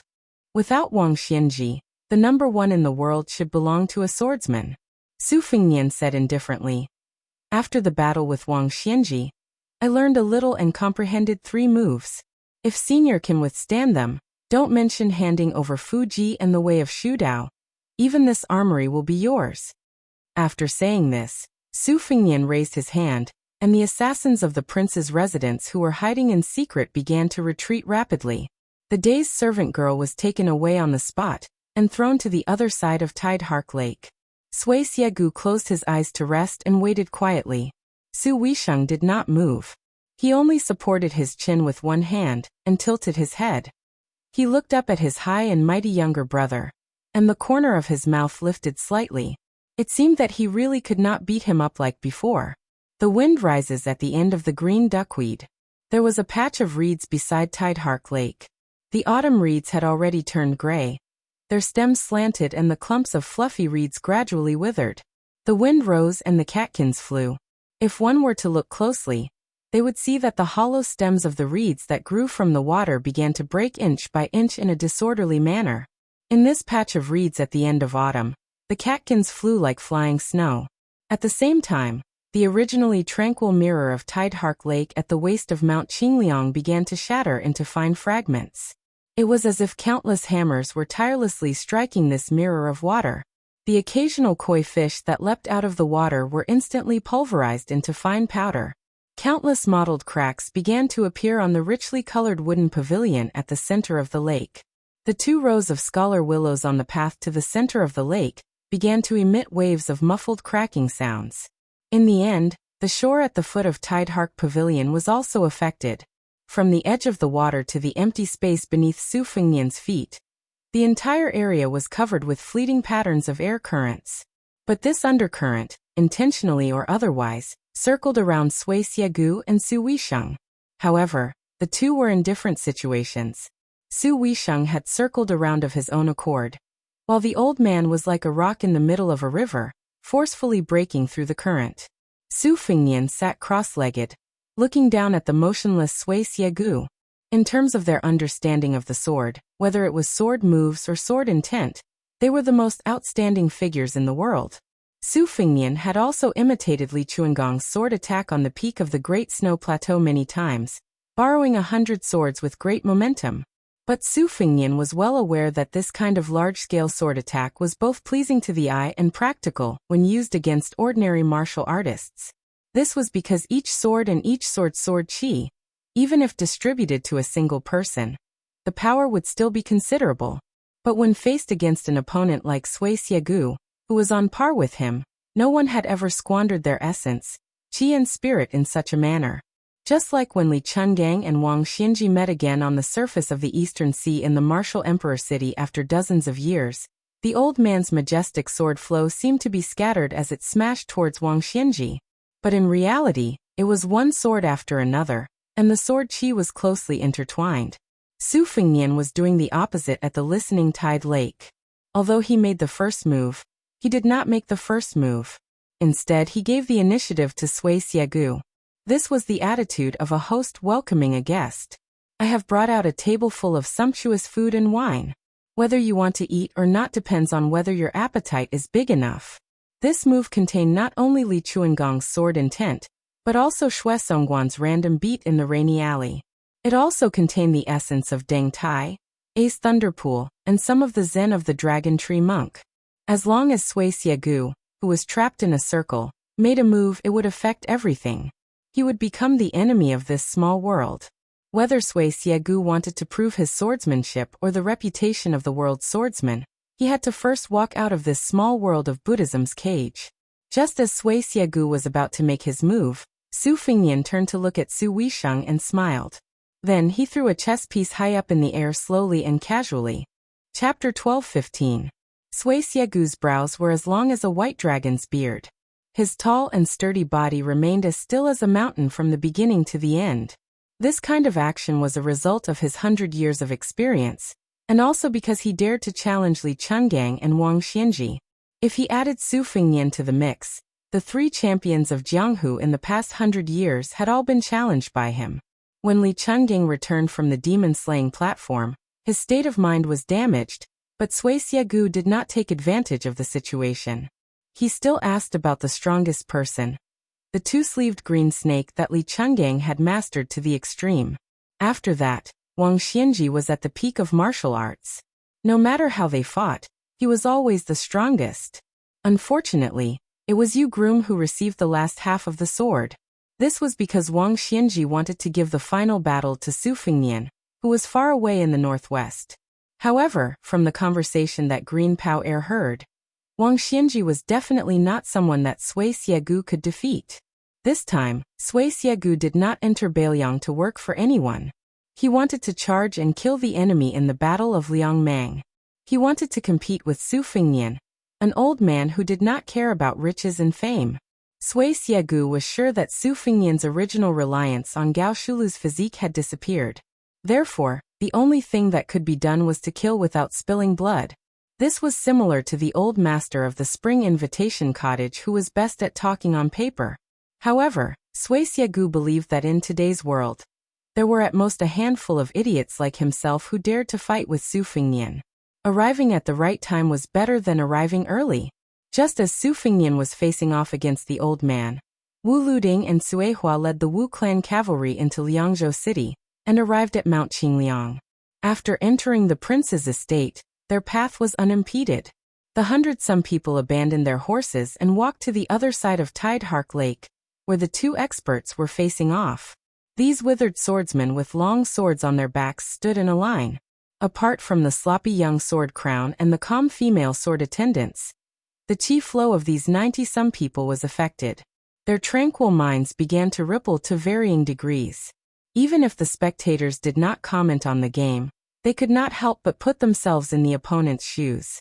This was even more so for the spectators. As a result, their state of mind was affected. Among the 90 or so swordsmen, most of them had dull expressions. Even in the face of Sir Tidehark's rare peak-level confrontation, none of them revealed an expression of shock. There was a proverb at the beginning of the Wu family's genealogy: only when the heart is dead like ashes does the sword come alive. In the end, it was to say that the sword was more important than the person. Forget oneself, and remember the sword. Only in this way could the sword be enlightened and enter the divine. The Wu family advocated two swords. One type of sword wielding was like a lover who had met with infatuated love. After grasping the sword, they would never change their mind and would die for the sword as if it were for love. The other type of sword wielding was like a descendant who respected their ancestors. They would pay attention to the inheritance of the sword, and would often think about how the swordsman who wielded the sword would conduct himself. Wu Luding squatted by the lakeside. Sui Hua, who carried the Su of Gojoseon, stood behind him. On the left and right of the sword crown stood a man in his 40s. His surname was Zhu, and he gave off a gloomy aura as if he had seen a ghost in broad daylight. The other old man stood in contrast. Even if he did not smile, he gave off the impression that he was much kinder. The sword on the old man's back was extremely thin and long. Its width was less than half that of an ordinary sword, but it was as long as two ordinary swords. The old man was short and his sword was almost as tall as him. These two people were very important even in the sword tomb of the Wu family, which was full of experts. The man Wu Luding privately called Demon Zhu was once Dong Tai's mortal enemy. The two of them were once abandoned on the Sword Mountain. From childhood to adolescence, they relied on each other for survival. No one knew why they eventually turned against each other and became enemies. Helian, who was nicknamed the Sword Grandpa, was a martial arts maniac. He was one of the few Beimeng swordsmen in the Sword Tomb. The illegitimate son of the Wu family, Dong Tai, fought against him when he left the Sword Tomb. Helian, on the other hand, was praised by the ancestor of the Wu family as the best in terms of his unique understanding of the sword. The man with the surname Zhu crossed his arms in front of his chest and said sinisterly, "What best in the world? As long as we remove those nails, even I will have a chance to kill him." Although Wu Luding didn't have a good impression of Su Fengnian, he was still impartial when it came to matters and people. In addition, he had always hated Demon Zhu, who had killed many people in the Sword Tomb. If it wasn't for the fact that Demon Zhu had already left the Wu family, he would have pestered the ancestor to change his mind and not let the tiger go back to the mountain. He and Cui Hua didn't believe that 60 dragon-binding nails could trap this person. Therefore Wu Luding sneered and said, "Don't forget that the current Su Fengnian is a Su Fengnian without Gao Shulu's physique. His strength has been greatly reduced. If Wang Xianji hadn't died, would you have dared to say such words in Martial Emperor City?" The devil laughed mockingly and said, "Whether old monster Wang is dead or not, I won't say that I can defeat him. But since that Su Fingnian has been beaten back to his original state, and is only a number one person in the world who doesn't live up to his name, why can't I say it? Can't kill him? As the sword crown of the Wu family, you don't even have this bit of courage. It seems that the Jianghu is destined to be worse with each generation. The Wu family's sword tomb is no exception." Wu Luding was so angry that he glared. Just as he was about to speak, he heard Cui Hua say softly, "Zhu Huang, in 3 days, we will decide who the Su of Gojoseon belongs to." Demon Zhu, who had been drooling over the Su of Gojoseon for a long time, chuckled. However, there was a trace of undetectable nervousness in his fiery eyes. Wu Luding was even more flustered. However, he knew Cui Hua's temperament too well. He couldn't persuade her with words. Even if he used a few large vats of saliva, it would still be futile unless his swordsmanship was better than hers. At this moment, Wu Luding, who had left the sword tomb to travel the Jianghu for many years, suddenly realized that he might have been too content. He always felt that he would one day reach the top of the sword forest, and that there was no need to rush. Wu Luding seemed lazy and undisciplined, but he was also extremely conceited. He thought that his talent was enough to make the entire Jianghu wait for that day. Elder Helian, who had been watching the Tide Listening Pavilion all this time, suddenly said, "I've spent my entire life observing, learning, and comprehending. It's like collecting countless treasures. I want to weave 2 flawless curtains, but I'm limited by my mediocre weaving skills. I have the will, but I don't have the strength. It's said that even the cleverest housewife can't cook without rice. I'm helpless, and I'm even more helpless. I have 10,000 pounds of rice, but I can't cook it. Thus, I've never been able to show these 2 curtains to the world." The elder turned his head to look at the young sword crown and slowly said, "I originally thought that you, Wu Luding, could weave the 2 curtains. However, time doesn't wait for me. I'm already over 80 years old, and don't have many days left to live. I might not be able to wait until the day you achieve enlightenment in the way of the sword. Now, I'm fortunate enough to encounter a ready-made one." Chapter 12:16. Wu Luding said with a bitter face, "Marry Grandpa's sword. Just keep it in your heart. Why do you have to say it and make me sad?" The old man smiled and said, "When us old men see that our juniors don't make progress, we will always hate them for not competing." Wu Luding sighed and turned to look at the lake, lost in thought. Other than the most prestigious people in the Wu family's sword tomb, there were also Zhang Wantai, the left-handed swordsman who had once fought with Gu Jiantang, Lu Jianji, the young master of the apricot sword furnace, Usual Wu, Han Banjian, and the sword monk Cui Meigong of Western Shu, as well as Nailan Huayu and a few other women who had been in the sword forest for many years. All of them stared at the battle of the pinnacle beside the armory. It was very different from how people imagined it to be when 2 top experts fought. Other than the beautiful scenery of the rippling lake, the only eye-catching scene made the hundreds of people of the Wu family feel as if they had fallen into a fog. Even Zhu Huang, the Hellion sword maniac, and Gongsun Xiushui, these top swordsmen, followed the movement of that object with their eyes. A chess piece was thrown high up. It did not reach the top but fell down. It was still jumping to a higher place. Everyone had their own opinions. Gongsun Xiushui, the top master of the Southern Tang in the past, said to himself, "The young king must have built a chessboard. The place where the chess piece is planted is the time when the killing intent is born. Whether the old man with long eyebrows can win or not depends on whether he can break this chess record before the chess piece lands." Nailan Huayu, who was still as charming as before, said with a smile, "What chessboard? In my opinion, that young handsome guy is just putting on airs. He does whatever he wants to do. At his level, no matter how shallow the moves are, they can still be used by him. Isn't it just a matter of looking good?" Usual Wu, who had almost gone mad from practicing the ancient sword, shook his head and said, "Then you have really underestimated this person. That senior's sword chi is overflowing from his body, and his cultivation state may not be lower than Su Fingnian's. There must be a deeper meaning behind his actions. How can a battle of life and death be a game?"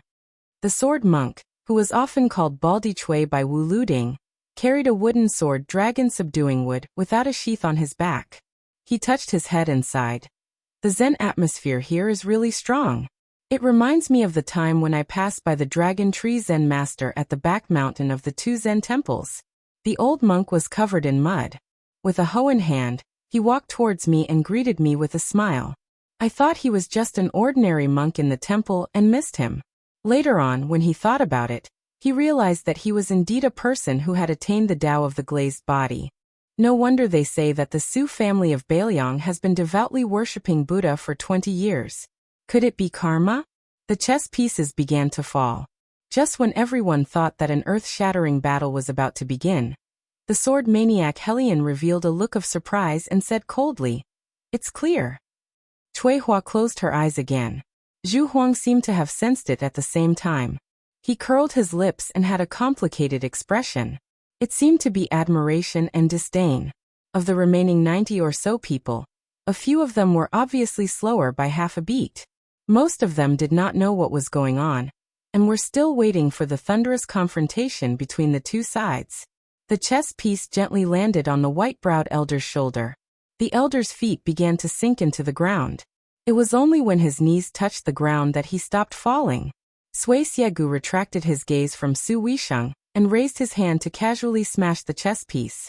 Then the elder raised his head. There was a hint of anger in his tone. "Whether it's you or Wang Xianji, how come you're not as straightforward as you used to be when you're in the celestial realm? Do you think that this old man is not worthy enough for you to attack with all your might?"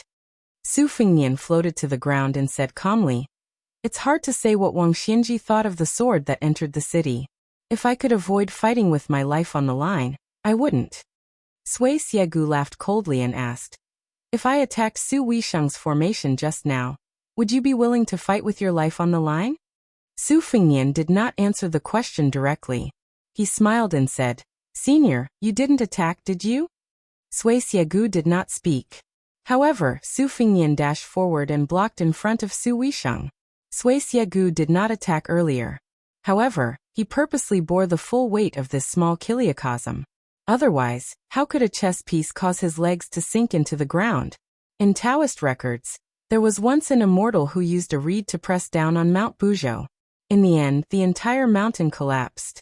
Regardless of whether this was true or not, even if it was true, it was obvious. However, it was easy to see that before the reed landed on Mount Buzhou, the mountain would have already endured an unimaginable amount of pressure. Sui Xiegu knew better than anyone else that this brat had set up a trap. He had two choices. One was to attack Su Weisheng. The other was to bear the weight of this small kiliocosm. Sui Xiegu, regardless of his original intentions, he chose the more difficult option. This caused the old man to lose to Su Fengnian in the eyes of the spectators. However, for some reason, Sui Xiegu was unwilling to give up. He wanted to fight again. A buzzing sound came from the tide listening pavilion. It sounded like countless mosquitoes and flies were gathered together. Su Fengnian wanted to say something but stopped. In the end, he did not say anything. "I will be injured, but you will die." Sui Xiegu, who knew the meaning of this, smiled. He used his fingers to tie a knot and asked, "How do you know if you don't try?" Elder Helion sighed heavily. He was a little sad. "Why do you insist on doing this? Is the world's sword path really going to decline in this generation?" The tide listening pavilion instantly fell silent. Only one sword flew out of the tall building. Ming Jianshu said. Before Chu Lushan's 1,000 cavalry opened Shu, there was already a green-robed swordsman who opened Shu with his sword. Su Fengnian took a step forward and bent his knees slightly. He put two fingers on his right hand together and held his sword with his left hand. He pointed at Sui Xiegu. He pointed at the swordsman who had once exchanged an arm with the old man wearing the sheepskin fur coat. To Li Chungang, no matter how big the world was, he could settle it with one sword. To Su Fengnian, who was drifting further and further away from Jianghu, no matter how good Jianghu was, he could only look at it from the other side as long as he was still the king of Bailiang. Even if the old man wearing the sheepskin fur coat, Elder Huang's sword box, and Wen Hua's wooden sword were still in Jianghu, he could only stay in Bailiang, just like Wang Xianji stayed in Martial Emperor City. He stayed in Bailiang and did not care about the world's affairs. However, this did not mean that anyone could cross the line in Bailiang. At this moment, on the surface of the tide-listening lake, a large patch of purple gold lotuses suddenly bloomed. They did not seem to belong to the mortal world. They swayed and swayed. They formed a purple-gold body in an instant, just like Gao Shulu back then. Sui Siegu looked up and laughed. He suddenly exhaled. He exhaled thousands of sword auras that he had swallowed for 100 years. During that extremely slow sword strike that entered the martial arch city, Wang Xianji's 4 disciples worked together, and it seemed like Yu Groom had blocked the last half of the sword strike. In fact, that sword strike was only half a sword strike. It had form, but no divine intent. At this moment, Sui Siegu wanted to challenge the world's #1 sword. Chapter 12:17. The first half and the second half were worlds apart. First, Chen Jibao entered the capital to take up the post of Minister of War, drawing a clear line with the Su family. This was a joyous matter. Then, the crown prince position that had been left vacant for a long time was revealed. The various kings left the capital to become vassals, which was also a joyous matter. Then, Yin Maochun presided over the evaluation of the officials. It was done methodically, like a butcher dismembering a cow, living up to his reputation as the hidden minister. If not for Su Fengnian becoming the king of Bailiang, the first half of the first year of the auspicious talisman would have been a good thing. Then came the troubled times. Guangling Road was in chaos.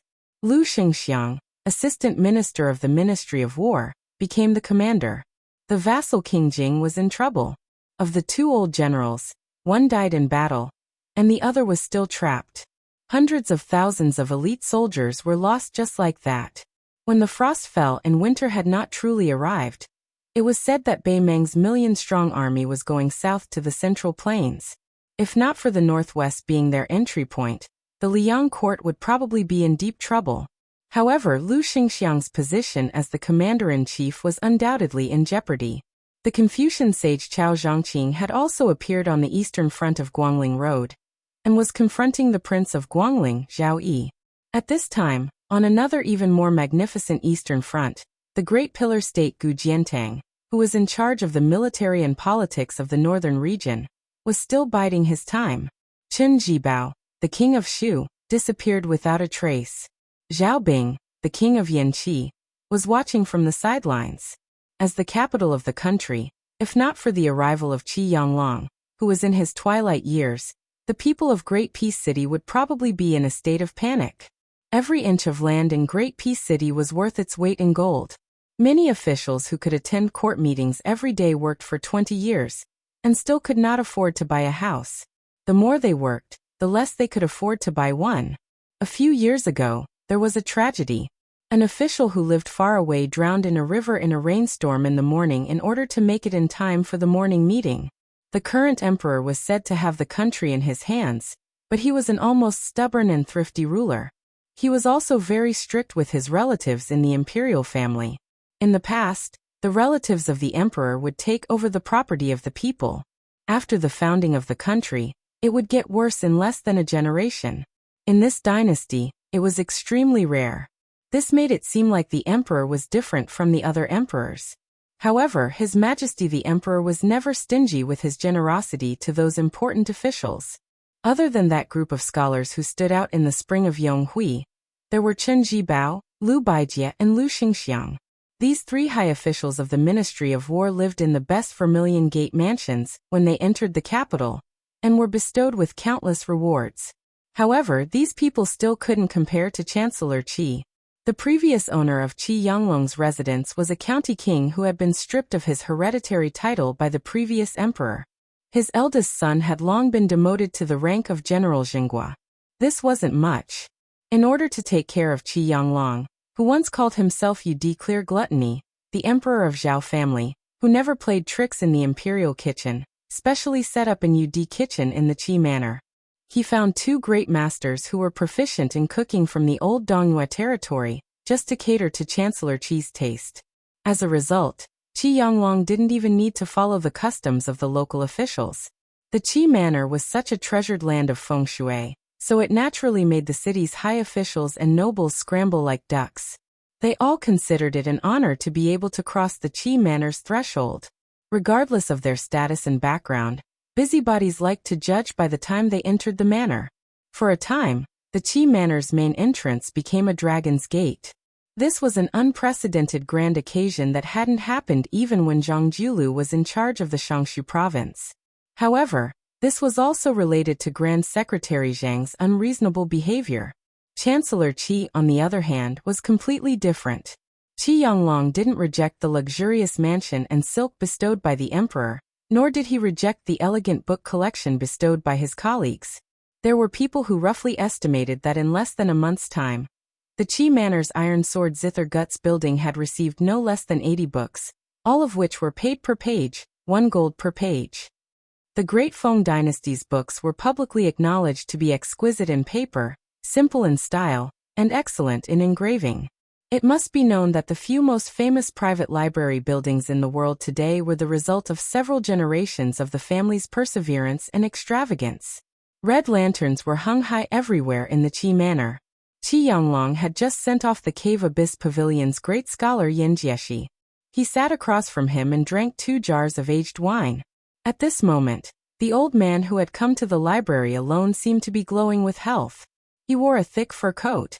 The old man's figure was short and thin, especially in the north where men were all tall and healthy, so he seemed to be unable to bear the burden.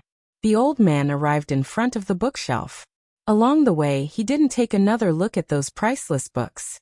Instead, he pulled out a Bailiang local chronicle that Gu Jiantang had someone send over. The author was unknown. After the old man flipped it open, for some reason, he read those concise words. He only felt a wave of lonely indignation assaulting his face. The land of Lianglong, the winter is extremely cold, many clothes and skins. Although they have been damaged by rats, they are still hidden deep, all of them using thick fur as clothing. Every time there is a severe winter, the fingers will split the skin, freezing the bones for 1,000 li. The land is extremely high, the people of Lianglong can endure the cold and hunger. Valiant, not fearing death. The noble, strong, and lowly old are adept at riding up and down cliffs as if they are flying. They don't need boats to cross rivers, passing by floating horses. Excellent in archery and hunting. Chapter 12:18. The old man dabbed in his saliva and flipped through the pages. He read a passage. They grow up on horses and are the most heavily armored soldiers. When mounted, they gather like the wind. When dismounted, they gather like herds. Everyone is a soldier. Millions of households in Liangdi, more than millions in Jiangnan. Those who own this place have the world. Their temperament is unyielding, and they would rather break than bend. Their hearts are fickle, and they are not enough to achieve merit. Those who do not have outstanding military achievements will not be able to seize merit. When my dynasty owns this place, we can control the northwest. It is only a matter of time before we ride our horses up north. When Beimeng owns this place, in less than 10 years, we will be in Guangling. The old man unconsciously read this book written many years ago. His expression was sad. The old man already knew who wrote it. His disciple Sun Ping. Compared to Yuan Bunchi and Xiefeiyu, he viewed Sun Ping as a scholar to whom he could entrust his legacy. The old man had never felt that anyone deserved to be envied by the heavens. It was said that one's talent was not recognized because one's talent was not high enough. Only his disciple Sun Ping was an exception. If Sun Ping had not died early, the old man believed that he would not have needed to get involved in this mess. Now it was not just a puddle of muddy water. There were already signs of turbid waves rising to the heavens. No matter who got involved, it would be best for them to get both praise and blame. Feeling sad, the old man silently put the book back on the bookshelf. Very quickly, a steward of the residence came to report that an important guest had come through the back door through Commandery Prince Rong, Zhao Hui. The old man did not seem annoyed at all, and only said that he would be there soon. The steward originally wanted to remind his master that Commandery Prince Rong was one of the most important figures in the capital, and could not be neglected. However, he quickly felt that his actions were unnecessary. Almost all of the aristocratic families in Tai and city had sent people to visit the Qi residence. Commandery Prince Taiping Zhao Hui, as the younger brother of the previous emperor, had not visited because of his old age. Thinking about it, the guest this time was nothing more than a descendant of the old commandery prince's branch, and was not worthy of his master's welcome. Thus, the steward left with a relaxed smile. Qi Yonglong, who did not have a moment to rest, walked to the main hall. He saw the backs of a few young people pointing at a pair of exposed feng shui stones outside the room. These were all good items left behind by the previous owner. They had been left behind because it was too difficult to move. Otherwise, this pair of huge stones from the spring god lake, that were 2 people high, could be sold for 400,000 taels of silver in the capital. The old man was not in a hurry to greet them. He walked over quietly, and when he saw their faces clearly, he smiled. They were all very popular people. Wu Shizhen, whose father was Wu Lingsu, was the former Verdant Gazelle Palace lord. Now he was the leader of Taoism in the north. Together with the Taoist master mansion of Longhu Mountain, the 2 Zen temples were personally sealed by him. When a man achieves the Tao, even his chickens and dogs will ascend to the heavens, let alone Wu Shizhen, the only son of immortal Wu. Wang Yuanran was the youngest son of Wang Xiongui, the minister of the Ministry of Revenue, who was known to have handled the most money in the Liang dynasty. Last time, Wang Yuanran annoyed a large group of descendants of nobles of similar status, and was forced by Minister Wang to kneel in the snow in front of someone's house to beg for forgiveness. After that, he was thrown into the Imperial College and had been quiet for almost half a year.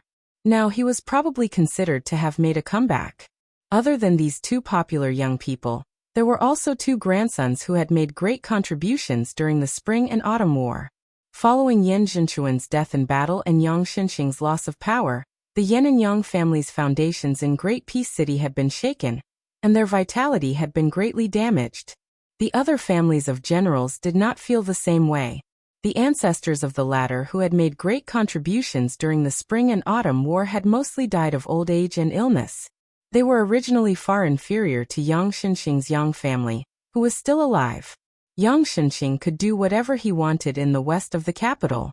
Back then, most of the Han family's wealth had been handed over to him, and he had tens of thousands of elite soldiers in Ji province. Many times, the imperial court's decrees were not as important as Yang Xinxing's words. However, as long as Yang Xinxing lost his military power, then he would not just have a general's position, but the entire officialdom of Ji province would be turned upside down, and a large number of 4th and 5th rank local officials with real power would be freed up. When the 4 saw the old man, who was about a head shorter than them, they all respectfully knelt down and bowed. Qi Yonglong accepted it calmly. After they rose, he smiled and asked, "Other than waiting for me, this old man, you should be waiting for someone else, right? You kids don't have the ability to buy Prince Rong's face." Wang Yuanran was about to speak when a familiar laughter came from behind him. Qi Yonglong turned around and saw 3 visitors. They all had young faces, but compared to the group beside him, whether it was their status or their aura, they were much better. The former 4th prince, the current crown prince Zhao Zhuan, the right chancellor of the Imperial College Jean Lanting, and a man that Qi Yonglong did not recognize. He was filled with a murderous aura that could not be concealed. Even if he was accompanied by the Crown Prince and Jean Sanlang, he did not have the awareness of being a supporting character. The old man thought for a moment, and remembered a person. It should be Yuan Tingshan, Gu Jiantong's adopted son, and the son-in-law of Yanbao in Ji province.